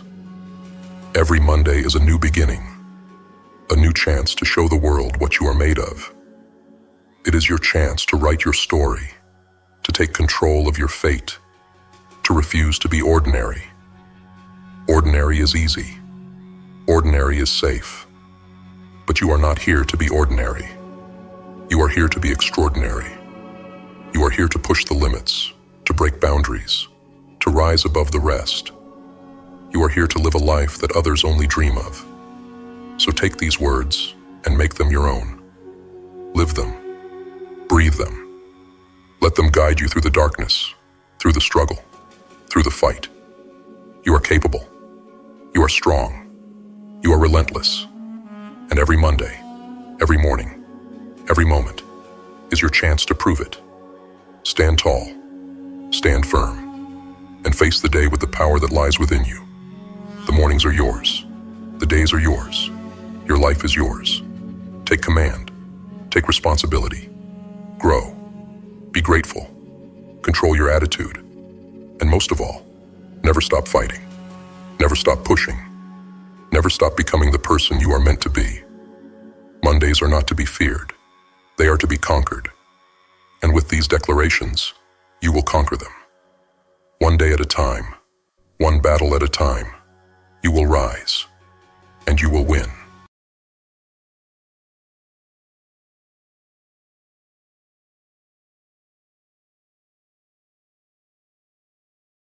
Let me tell you something most people don't want to hear. This world is not designed for you to succeed. The system wasn't built to lift you up, but to keep you in chains. The ones at the top want you to stay quiet, obedient, docile. They want you to swallow the story that your fate is written by someone else's hand, that your dreams are far too large for someone like you. They'll give you just enough to keep you alive, just enough to keep you hoping, but never enough to let you truly rise. The game is rigged, and you're not supposed to win. But that's the secret, isn't it? You're not supposed to win, and that's exactly why you must. The crown that's rightfully yours, the power you've been denied, it's not going to fall into your lap. You're going to have to take it. You're going to have to fight for it, claw for it, rip it out of the hands of those who think they own you. The world won't hand you power. It never has, and it never will. But that crown, it's still there, waiting. And it's time you remember who it belongs to. Look around you. The walls that surround you, the barriers that hold you back, they're made of fear, lies, and illusions. The illusion that you're not enough, that you don't have what it takes. The fear that you might fail, that you might fall on your face and be laughed at. But let me tell you this, failure is inevitable. Pain is inevitable. You will be knocked down. You will be hurt. And those who want to keep you in your place will cheer when you stumble, because that's what they expect from you. But that's not the end of your story. No. Every fall is a lesson. Every failure is a weapon, sharpened by experience, hardened by reality. The blows you take aren't meant to break you. They're meant to build you, to make you stronger, to prepare you for the moment you stand tall and reclaim what's yours. This world won't hand you power, but it can never stop you from taking it, not if you're willing to bleed for it. The truth is harsh, and it's cold. No one's coming to save you. No miracle, no savior, no outstretched hand is going to lift you out of this struggle. You're on your own, and that's exactly what makes you dangerous. When you learn to rely on no one but yourself, when you understand that every ounce of strength must come from within, you become unstoppable. You become a force that the system fears. You become someone who can't be broken, because you know what it's like to be shattered and to put yourself back together, piece by piece. The world will throw everything it can at you. It will try to break your spirit, to convince you that you're powerless. It will tell you that you're nothing without their approval, without their validation. But those are lies. You've got to be willing to look those lies in the face and say, no more. You've got to stand up, even when your legs are shaking, even when your heart is heavy with doubt. You've got to find that fire inside you, that relentless drive that refuses to be extinguished. You have to understand that power is never given. It's taken. It's seized by those who are willing to fight for it, to endure the struggle, to embrace the pain that comes with the climb. It's taken by those who are willing to stand alone, to be misunderstood, to be ridiculed, and to keep going anyway. The world won't hand you power, but it can't stop you from taking it if you're willing to go to war for it. And make no mistake, this is a war for your mind, your soul, your future.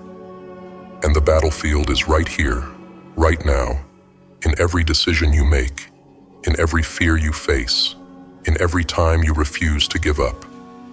The crown belongs to those who dare to reach for it, Not because they're special, not because they're chosen, but because they chose themselves. Because they decided that enough was enough. Because they decided that they were no longer willing to live a life dictated by someone else's rules. They understood that freedom, true freedom, comes from within. It's not something that can be handed to you. It's something you have to fight for, something you have to earn. And once you've earned it, once you've tasted that freedom, there's no going back. There's no more settling, no more compromising, no more living small. You have to be willing to be uncomfortable, to step out into the unknown, to take risks, to face the possibility of failure head on. Because comfort is a cage. It's where dreams go to die. It's where potential is smothered under the weight of fear and complacency. If you want to reclaim your crown, you have to be willing to let go of comfort, to let go of the familiar, to let go of everything that holds you back. You have to be willing to step into the fire, to let it burn away everything that isn't real, everything that isn't you. Only then will you find out what you're truly made of. Only then will you find the strength to rise. And when you rise not just for yourself, but for everyone who's ever been told they weren't enough. For everyone who's ever been made to feel small, to feel powerless, to feel like they didn't matter.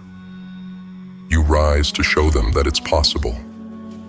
That no matter how many times you've been knocked down, no matter how many times you've been told no, no matter how many times you've failed, you can still rise. You can still reclaim your crown. You can still take back your power. And that's what they fear the most, that you might realize just how powerful you really are. The system is designed to make you forget your worth, your strength, your potential. It's designed to keep you distracted, to keep you chasing after things that don't matter, to keep you too busy, too tired, too afraid to fight back. But you have to remember. You have to remember who you are, where you come from, what you're capable of. You have to remember that you are not a pawn in someone else's game. You are the king, the queen, the ruler of your own life. And it's time to start acting like it. No one is going to hand you the life you want. No one is going to give you the power you need to change your circumstances. You have to take it. You have to demand it.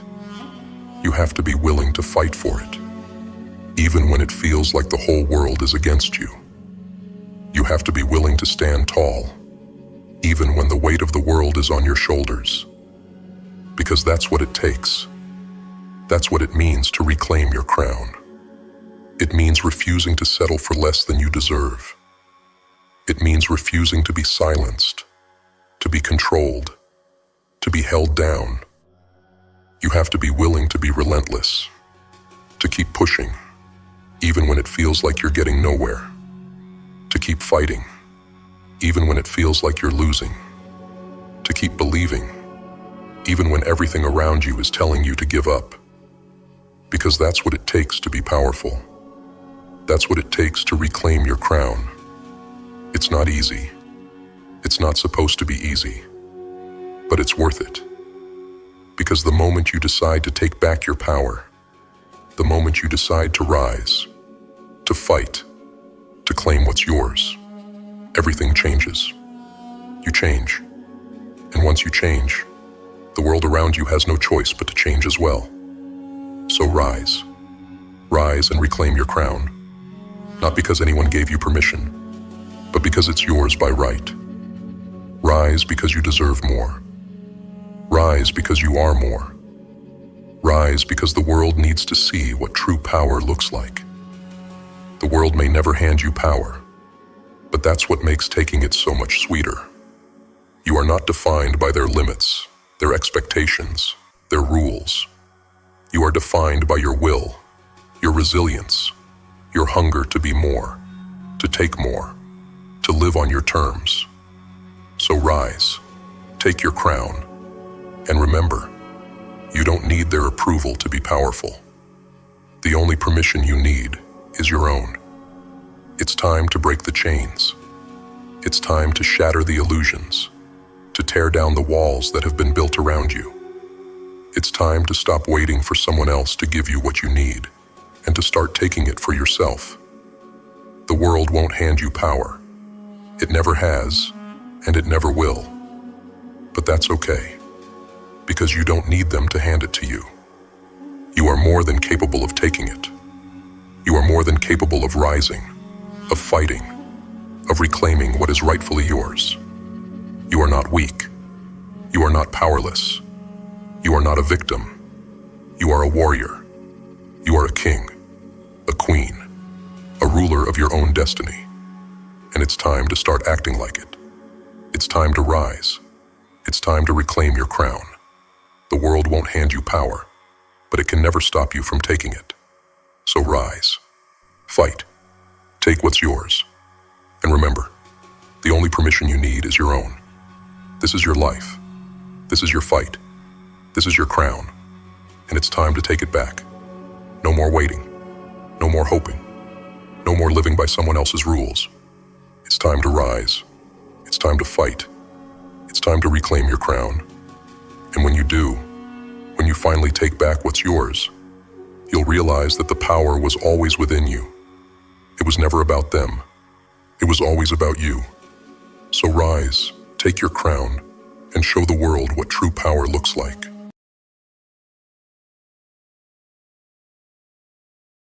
The world out there is ruthless, cold, and unforgiving.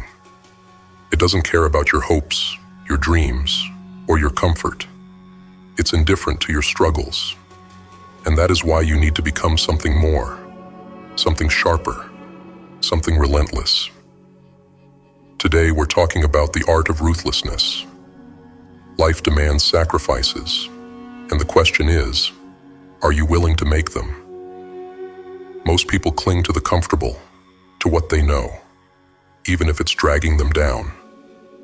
They refuse to let go of relationships that drain them, habits that weaken them, or thoughts that keep them small. They coddle the very things that make them powerless, holding them close, letting them grow roots, until those things become chains that choke the life out of them. You need to be ruthless. Cut out what doesn't serve you. Let it go, and do it without hesitation, without second guessing. There is no room for sentimentality when you are fighting to rise above the odds. Ruthlessness isn't cruelty, it's clarity. It's about recognizing what's standing in your way, what's been sucking away your energy, consuming your time, dulling your blade, and having the courage to sever it. It's about focusing on what matters most and giving it everything you've got. If it doesn't serve your growth, if it doesn't ignite your fire, if it doesn't add to your strength, then it's dead weight. And you cannot afford to carry dead weight when you are climbing a mountain. To implement this in your life, start by making a list of everything that takes up your time and energy. Categorize them: relationships, habits, commitments, thoughts. Be brutally honest with yourself. Does this relationship empower you, or does it drain you? Does this habit make you stronger, or does it hold you back? If the answer is anything less than a resounding yes, cut it out. This is not easy work, but it is essential. Start small if you need to. Remove one habit or one commitment that doesn't serve you. Watch how your energy shifts. Then move on to the next, and the next. The lighter you become, the more relentless you can be in pursuing what truly matters. People will tell you to be kind, to be accommodating, to keep everything in balance. They'll say you should make room for everything and everyone, to be the nice person that never says no. But the truth is, if you're going against the odds, you cannot be all things to all people. You cannot water down your focus, your energy, your essence just to make others comfortable. You must learn the art of saying no, of shutting doors, of burning bridges that lead nowhere. This world does not reward those who dilute themselves. It rewards those who are unapologetically driven. Learning to say no is a real-world strategy that will transform your life. Practice saying no without guilt. Start with small things. Decline an invitation that doesn't align with your priorities. Cancel commitments that do not serve your long-term goals. Once you gain confidence in saying no, apply it to bigger areas of your life. Cut off relationships that drain you without hesitation. Stop indulging in activities that keep you comfortable but stagnant. By saying no, you are making space for the things that matter: your growth, your mission, your greatness. The odds may be stacked against you. Maybe no one believes in you. Maybe you've been beaten down so many times that the ground feels like home. But remember this: the difference between those who stay down and those who rise again lies in what they choose to carry.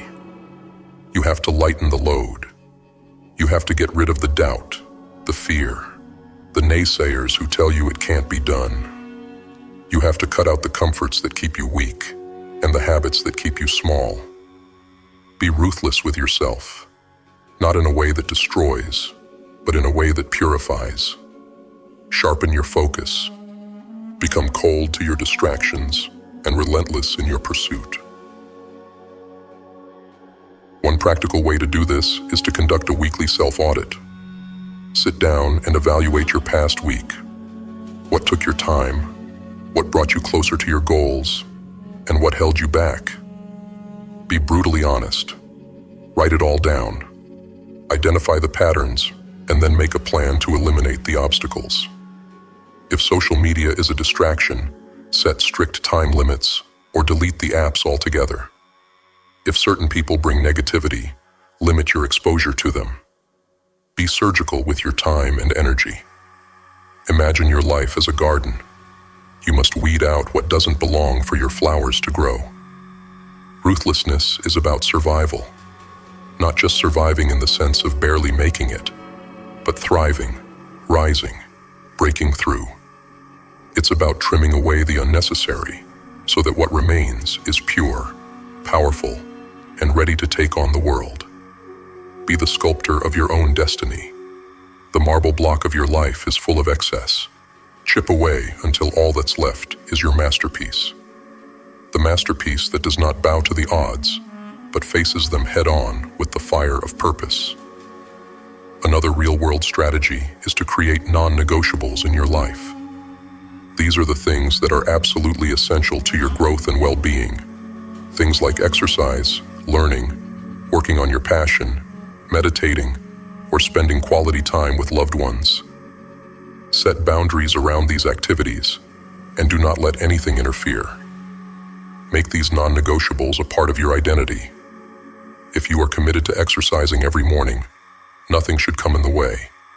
No excuses, no distractions. This level of commitment will breed ruthlessness in other areas of your life. You will come to understand that if something matters, you protect it fiercely. To truly master the art of ruthlessness, you need a plan. You need structure. Below is a 5-step process that will guide you toward implementing ruthlessness in every aspect of your life.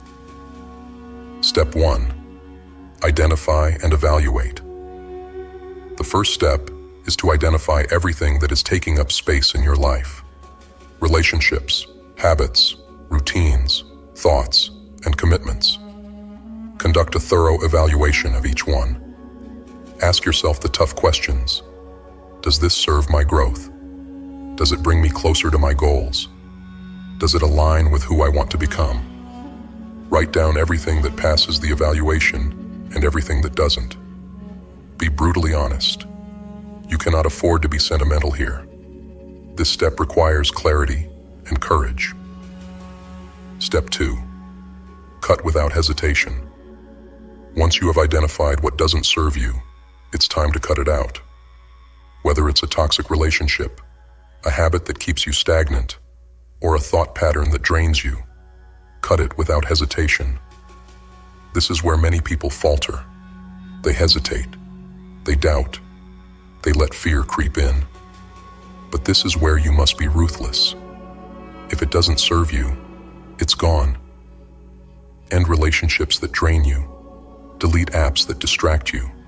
Stop activities that do not contribute to your growth. Remember, every moment spent on something that doesn't serve you is a moment stolen from your greatness. Step 3. Set boundaries and non-negotiables. Now that you've made space in your life, it's time to protect that space. Establish clear boundaries around your time, your energy, and your focus. Set non-negotiables, things that are absolutely essential to your growth and well-being. Whether it's an hour of exercise, time dedicated to learning, or moments of solitude for reflection, these are your priorities, and nothing else should interfere. Set firm boundaries and be unapologetic about protecting them. People may not understand, but that's okay. This is about your growth, not their comfort. Step 4. Conduct weekly self-audits. Ruthlessness is not a one-time action. It is a continuous practice. Every week, sit down and conduct a self-audit. Reflect on your week. What worked, what didn't, what took you closer to your goals, and what held you back. Identify anything that slipped through the cracks, distractions, negative influences, bad habits, and make a plan to eliminate them. Be relentless in this practice. The purpose of the weekly self-audit is to ensure that you stay on track, that you are consistently aligning your actions with your purpose. Step 5. Focus relentlessly on your purpose. The final step is to focus relentlessly on your purpose. Remind yourself every single day why you are doing this. Write down your purpose. Keep it visible. Make it a part of your daily routine. Every action you take should be in service of that purpose. If something doesn't align, cut it out. This level of focus will sharpen you.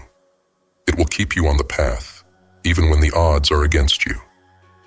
Your purpose is your guiding star.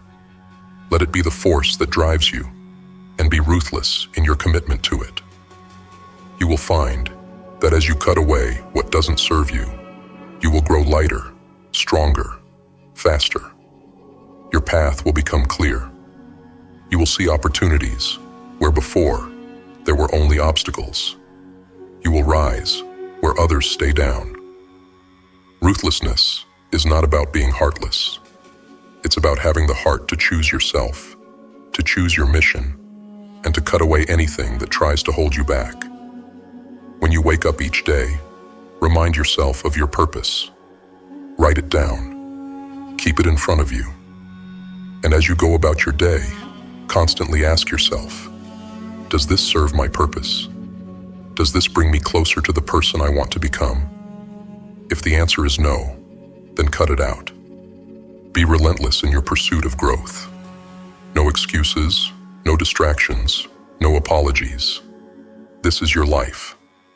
You get one shot. Don't let anything that doesn't serve you take up your precious time and energy.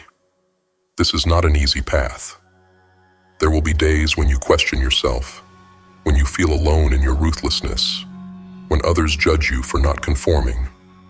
But remember, you are not here to conform. You are here to conquer. You are here to rise above the odds, to show what's possible when a human being dedicates themselves completely to their mission. Embrace the solitude, embrace the discomfort, and embrace the ruthlessness. It is what will set you apart from the rest. Embracing ruthlessness also means embracing resilience. It means understanding that setbacks are not roadblocks, but stepping stones. It means understanding that when you are pushed down, you must get back up, stronger, more focused, and more determined than ever. When you face challenges, you have to see them for what they truly are. Opportunities to prove yourself, opportunities to grow, opportunities to become even more ruthless in the pursuit of your dreams. Every obstacle that comes your way is a test. It is a test of your commitment, of your discipline, of your willingness to do whatever it takes. And every time you overcome an obstacle, you grow sharper, you grow stronger, and your resolve becomes unbreakable. Ruthlessness is not just a skill, it is a mindset. It is the mindset that tells you to stop waiting for permission, to stop waiting for the right moment, to stop waiting for others to support you. You must take control of your life. The art of ruthlessness means that you create your own opportunities, you carve your own path, and you never, ever allow someone else's opinion to dictate what you can or cannot do. The world is full of people who will tell you that you can't achieve your dreams, that you need to stay in your lane, that you need to be realistic. But you must not listen. You must not allow their limitations to become your reality. Instead, you must be ruthless in pursuing what is yours, unapologetically, unrelentingly, without fear, without doubt.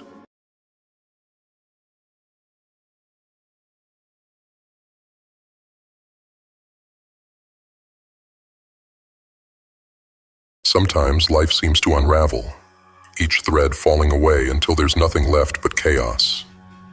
The dreams you had once sewn together are torn apart, scattered like ashes in the wind. In those moments, when everything around you crumbles, and you are left alone amid the ruins, that's when you realize true transformation doesn't come from comfort, it comes from destruction. But the chaos that breaks you can also be what shapes you. The power lies in how you choose to respond, how you rise, and how you turn that destruction into the foundation of something greater. Think of the times you've been broken, the times your heart was shattered, your spirit crushed, your will bent, until it felt like there was nothing left. You know those moments well. The nights spent staring at the ceiling, drowning in the heavy silence of your own thoughts, when the world seems too heavy to carry, and every step forward feels like dragging a 1,000-pound weight behind you. You feel abandoned, lost, and powerless, as if the entire universe has turned its back on you. It's easy to believe that in those times, you have nothing left to give. It's easy to think that the pain is all there is, that the darkness will never lift. But you're wrong, because those moments are not the end. They are the beginning of your rebirth. Here's the truth they don't tell you. In that chaos, in that pain, there is something pure, something powerful. Because when everything falls apart, when you are standing in the midst of your brokenness, there are no masks left to wear, no illusions left to hide behind. You're left with the raw, unfiltered version of yourself, the version that is capable of anything, because there is nothing left to lose. When you are stripped of all the things you once thought defined you, that is when you find out who you really are. When you have nothing left to prove, nothing left to fear, you are finally free to become the person you were always meant to be. It is in the chaos that you discover the strength that has always been inside you, buried beneath layers of doubt, fear, and insecurity. Destruction is not the end. It is the beginning. Every fire that burns you to the ground leaves behind fertile soil for new growth. In chaos, there is opportunity. In destruction, there is rebirth. You have to allow yourself to be consumed by the flames of your past. Let every limitation, every fear, every failure be burned away. Because only then, stripped of everything, can you see what you're truly made of. Only then can you rise, not as the person you were, but as someone new, someone stronger, someone who has faced the fire and survived. The old you must die for the new you to be born. You have to be willing to let go of everything you thought you needed, everything you thought you were, and trust that what remains will be enough. But how do you do this in real life? How do you turn chaos into an opportunity for growth? Here are some strategies that can help you not just survive the destruction, but use it as fuel for your rebirth. Embrace radical acceptance. When everything falls apart, your first instinct might be to fight against it, to resist the change. But resistance only brings more pain.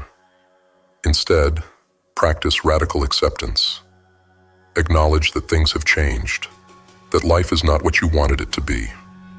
By accepting the situation as it is, without judgment, you can begin to move forward. Acceptance doesn't mean resignation. It means recognizing reality, so you can take the first step towards transformation. Assess what no longer serves you. Chaos has a way of highlighting the things in your life that are not working. When everything is stripped away, you can see more clearly what was holding you back. Take an honest look at your life. Identify the relationships, habits, and patterns that no longer serve you. Write them down. Reflect on why you're holding on to them, and make a conscious decision to let them go. It's painful, but true growth comes from creating space for something new. Focus on what you can control. Chaos often makes you feel powerless, like you have no control over your life.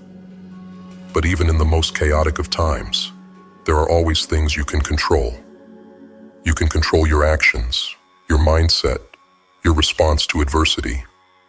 Create a daily routine that grounds you.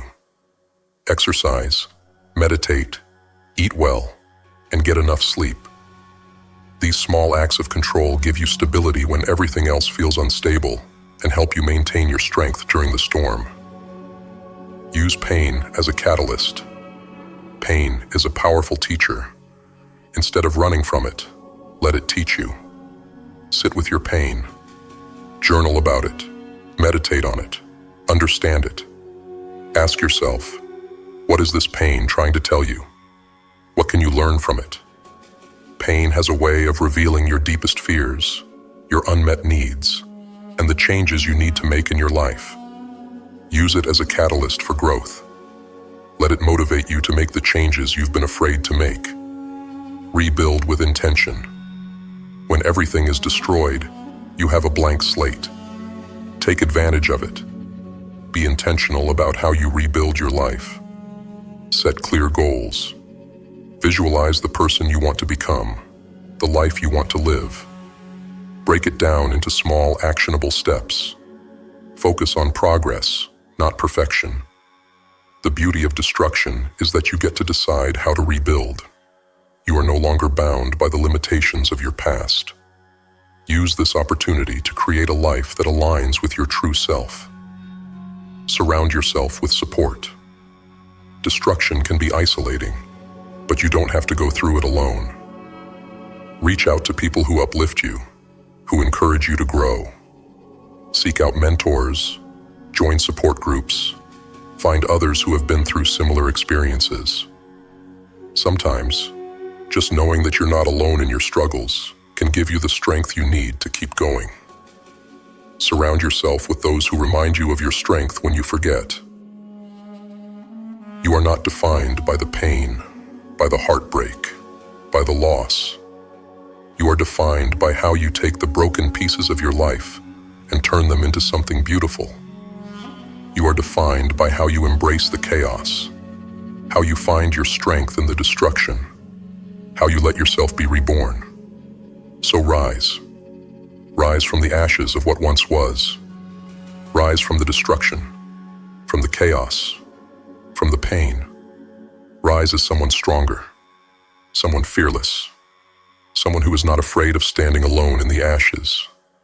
Rise as someone who has faced the fire and survived, someone who has been broken and rebuilt, someone who is unstoppable. Rise as the person you were always meant to be, and you will rise. You will rise from the chaos, from the destruction, from the pain. You will rise as someone stronger, someone who is not afraid of the darkness, someone who is not afraid of the fire.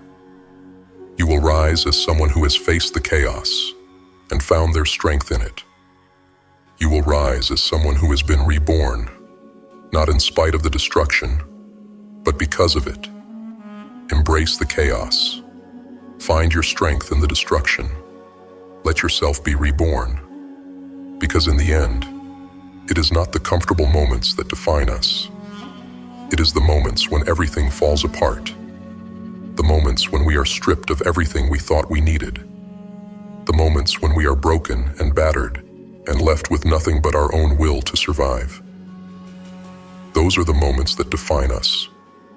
Those are the moments that shape who we are. And it is in those moments that we have the chance to become something greater, something stronger, something unstoppable. So let the world break you. Let it strip you of everything you thought you needed. Let it take away the things that are holding you back. Let it reduce you to nothing, so that you can rise as everything. Embrace the chaos, embrace the destruction, and find your strength in it. Because it is there, in the midst of the storm, that you will find who you truly are. It is there, in the midst of the chaos, that you will find the strength to rise again. And when you do, you will be reborn, not as the person you were, but as the person you were always meant to be. Embrace the chaos. Find your strength in destruction. Let yourself be reborn.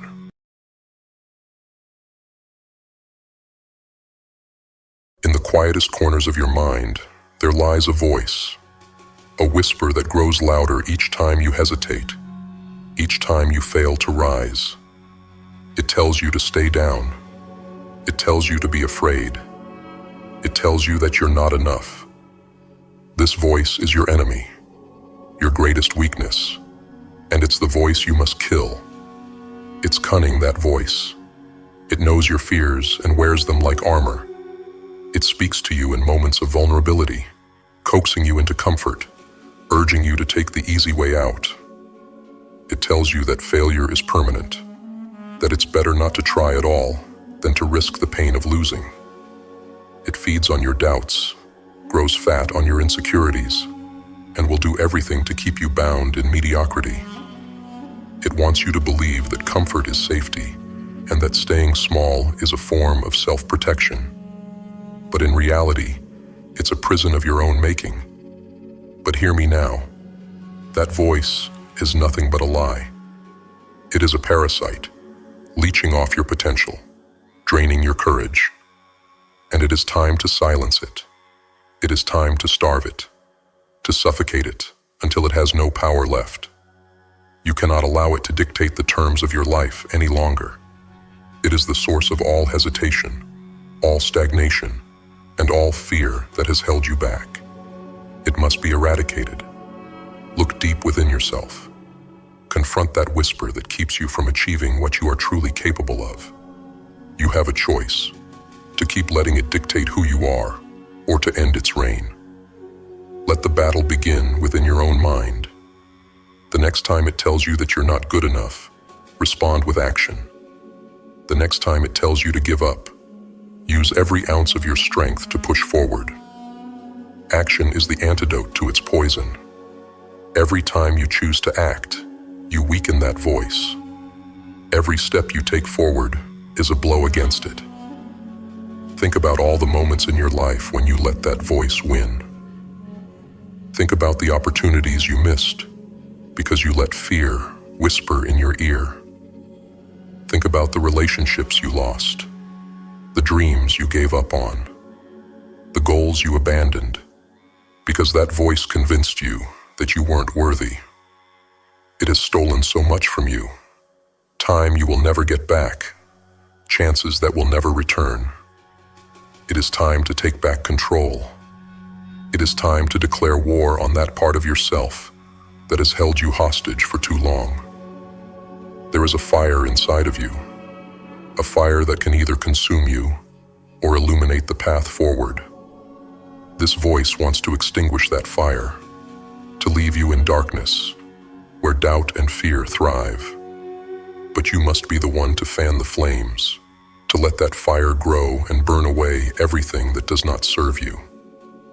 Understand this. Every great transformation begins with the destruction of what holds you back. You must destroy that voice to create space for your potential. To kill that voice, you must embrace discomfort. You must do the hard things that your weakness wants you to avoid. You must train yourself to thrive in adversity, to stare down fear and keep moving. Comfort is the breeding ground of weakness. Every time you choose comfort over challenge, that voice grows stronger. It is in the struggle, in the moments when you push yourself beyond what you thought possible, that you begin to starve that voice. You must become comfortable with being uncomfortable. You must train yourself to see adversity not as something to avoid, but as the crucible in which your true self is forged. The voice tells you to stop when the going gets tough. But the truth is, the moments when you feel like giving up are the moments that matter most. These are the moments when you grow, when you prove to yourself that you are stronger than the obstacles in your way. The voice will scream at you to stop, but you must keep moving. One more step, one more challenge, one more refusal to quit. That is how you kill the weakness. It's not enough to ignore the voice. Ignoring it means allowing it to linger. You must actively crush it. Every day, every moment that voice appears, challenge it. Make it your mission to prove it wrong. When it tells you that you can't, show it that you can. When it tells you that you're weak, demonstrate your strength. When it tells you that you're alone, remember that you have yourself, and that is enough. The voice is nothing. It's powerless without your consent. It only has the power you give it, and you must take that power back. The battle against this voice is not a one-time event. It is a daily struggle, a relentless war that requires vigilance and determination. There will be days when the voice seems louder, when it feels like it's winning. But those are the days when you must fight the hardest. Those are the days when you must dig deep, tap into the well of strength that lies within you, and keep moving forward. Every time you rise, every time you push back against the voice, you weaken it. You strip it of its power, bit by bit, until one day it is nothing but a faint echo, an echo that no longer controls you. The voice of weakness has held you down for too long. It's kept you small, contained, afraid of your own power. But you are done with that. You are ready to rise, to reclaim your strength. You are ready to become the person you were always meant to be. You are ready to unleash the warrior within. And make no mistake, you are a warrior. You have faced battles before, and you have survived. You have endured pain, loss, and failure, and you are still here. That is proof of your strength. That is proof that you are capable of more than you ever imagined. Your power is rooted in your choices. The choice to rise when you fall. The choice to fight when you are tired. The choice to believe in yourself when everything around you tries to break you down. You have an untapped reservoir of potential within you, waiting for the moment you decide that enough is enough. It is time to tap into that power, to use it as fuel to drive you forward. Every decision you make is an opportunity to silence the voice, to kill the doubts, to step into your greatness. In the silence that follows, when the weakness has been crushed and the doubts have been killed, you will hear something else. Your true voice, the one that believes in you without question, the one that knows your power. This voice is quiet at first, a whisper beneath the noise of doubt and fear. But as you silence the weakness, as you kill the doubts, this voice will grow louder. It will speak to you in moments of challenge, urging you forward when everything else seems lost. It will remind you of who you are, of what you are capable of. It will be the voice that pushes you to keep going when the world tries to break you. And in those moments of triumph, when you rise above the doubt and silence the voice, you will feel something change within you. You will feel the chains that have bound you fall away. You will feel the weight of your own limitations lift as you step fully into your power. You will understand that the voice of weakness was never real. It was only a reflection of your fear. And when you choose courage over fear, when you choose action over hesitation, that reflection shatters, leaving only the truth of who you are. Silence the weakness. Kill the doubts. Become the warrior you were always meant to be. Embrace the struggle, for it is in the struggle that you find your true self. Embrace the pain, for it is in the pain that you find your power. Every scar, every wound, every moment of hardship is a testament to your strength. You are not defined by the voice of weakness. You are defined by your ability to overcome it. When you feel the urge to give in, to let that voice win, remember this. You have survived every battle you have faced up until now. You have endured every hardship, every setback, every loss. You are still here, still standing, still fighting. That is proof that you are stronger than the voice that tells you to quit. That is proof that you are capable of greatness. The voice of weakness is nothing compared to the strength that lies within you. You have the power to shape your destiny. You have the power to become who you were always meant to be. But to do that, you must first silence the voice of weakness. You must first kill the doubts that hold you back.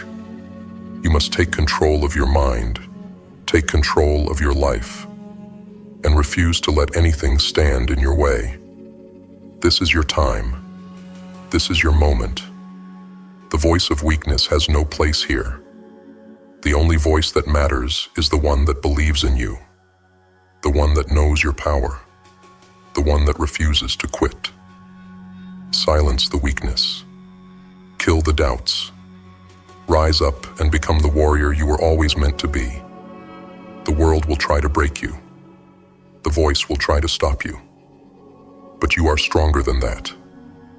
You are a force to be reckoned with. You are unstoppable. And when the dust settles, when the battle is over, you will stand victorious. Not because the world made it easy, but because you refused to give in. Because you silenced the weakness. Because you killed the doubts. Because you became the warrior you were destined to be. Remember, the voice will always try to return. It will find new ways to sneak back in, to whisper in the moments when you are weary or unsure. But now, you know its tricks. You know how to fight it. You know that your strength is greater than any lie it can tell you. Each time it returns, you will be ready. Each time it whispers, you will crush it without hesitation. This is your fight. This is your life. Take it back. Silence the voice. Kill the weakness. And never, ever stop. Become relentless in your pursuit of greatness. Let your fire burn bright, and let it consume every doubt, every fear, every lie that tries to stand in your way. You are powerful. You are unstoppable. And the only voice that matters is the one that believes in you without question. Take a deep breath. Stand tall. Face the world with the knowledge that you are stronger than you ever imagined. Silence the weakness, kill the doubts, and step boldly into the life you were always meant to live. The warrior within you is ready. It's time to rise.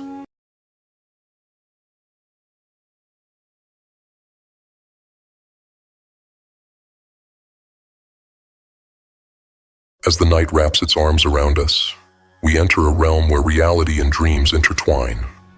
A sacred space where our mind is untethered, free from the weight of waking responsibilities.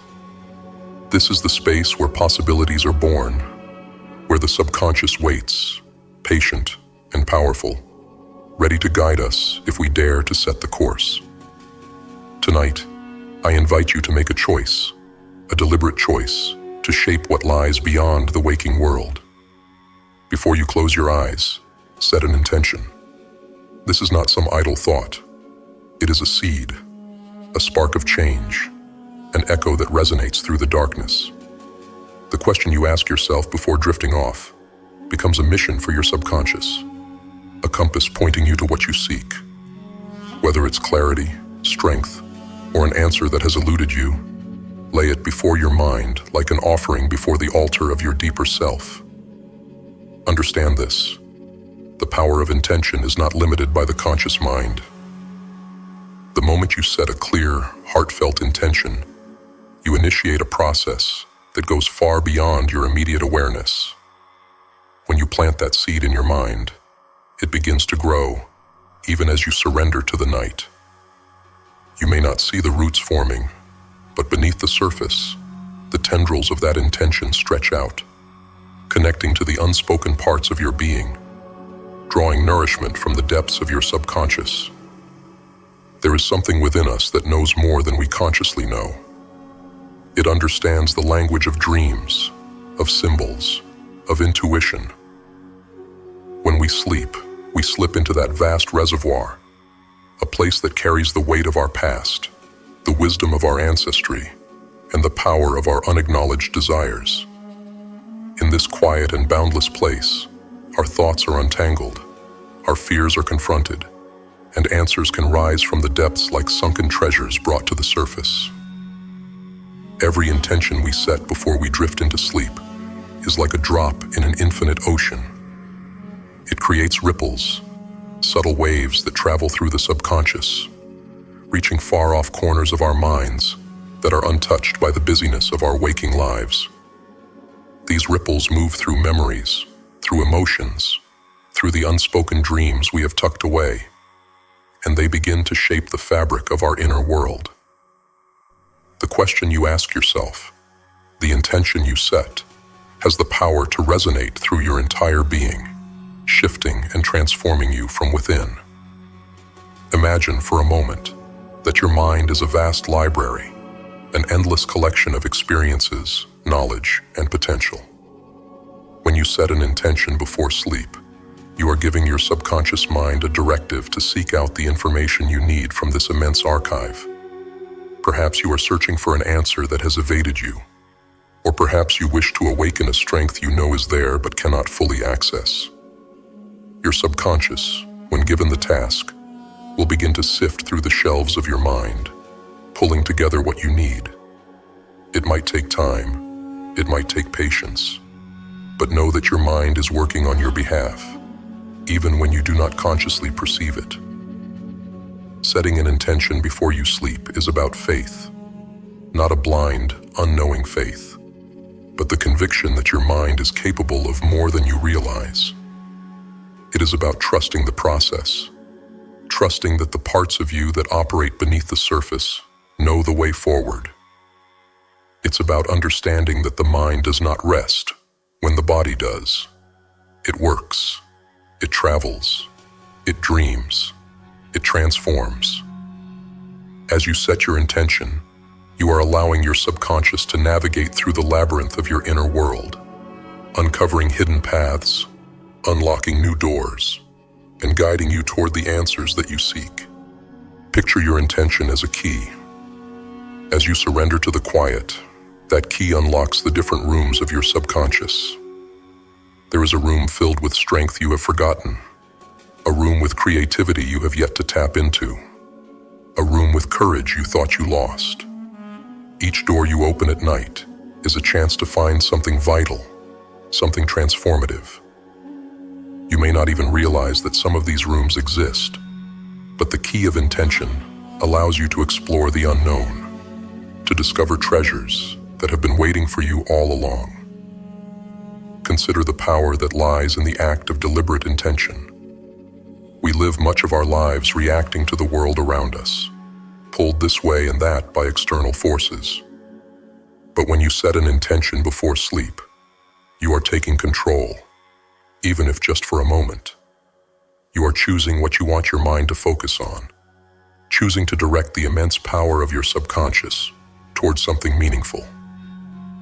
This act of deliberate choice is powerful because it places you in the driver's seat of your own mind, even as you drift into a state where conscious control is surrendered. Tonight, when the world is silent and the only thing you hear is your breath, remember this: you have the power to influence the unseen. Set your intention, whisper it into the dark, and let it drift into the depths.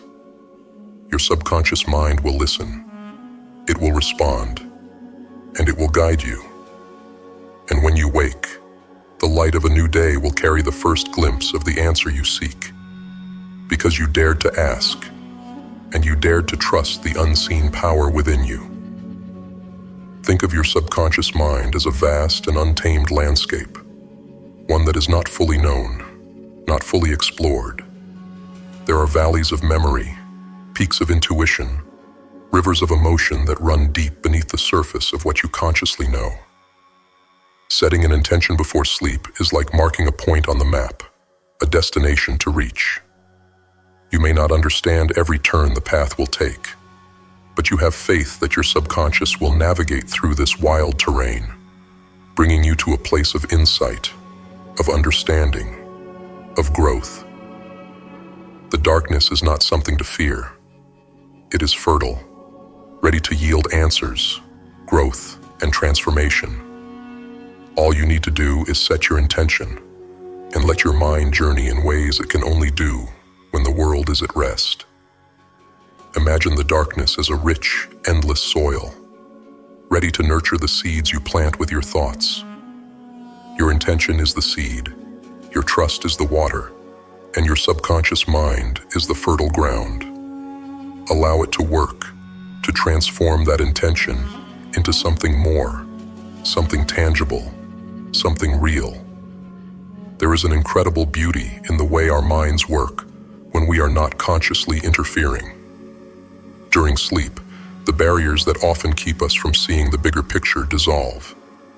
The ego loosens its grip, the noise of the day fades away, and what is left is pure potential. In this space, your intention becomes a guiding star, a beacon that lights up the path through the darkness. It might bring you dreams that speak in symbols. It might bring you feelings that linger in the morning, subtle hints that your subconscious is working, that it is leading you to what you seek. Tonight, let the darkness work for you. Tonight, unlock the secrets your own mind holds and emerge with new light come morning. Trust in the process, and you will find that the answers have always been within you, waiting to be discovered. Trust that every intention you set is heard, that every question you ask is considered, and that every seed you plant has the potential to grow. As you surrender to sleep, surrender also to the infinite intelligence within you, the intelligence that knows what you need, that knows how to heal, how to grow, how to transform. When you wake in the morning, take a moment to reflect. Even if the answer you seek has not yet fully revealed itself, know that the process has begun. Know that each night you set an intention, you are adding another layer to the foundation of your growth, another chapter to the story of your transformation. The answers will come, the strength will emerge, the path will become clear, because you have chosen to engage with the incredible power that lies within you. There is a reason that so many cultures throughout history have believed in the wisdom of dreams. There is a reason that so many great thinkers, artists, and leaders have spoken of the inspiration that comes in the quiet hours of the night. When we sleep, we are not passive. We are active participants in a journey that is as real and as important as anything we do during our waking hours.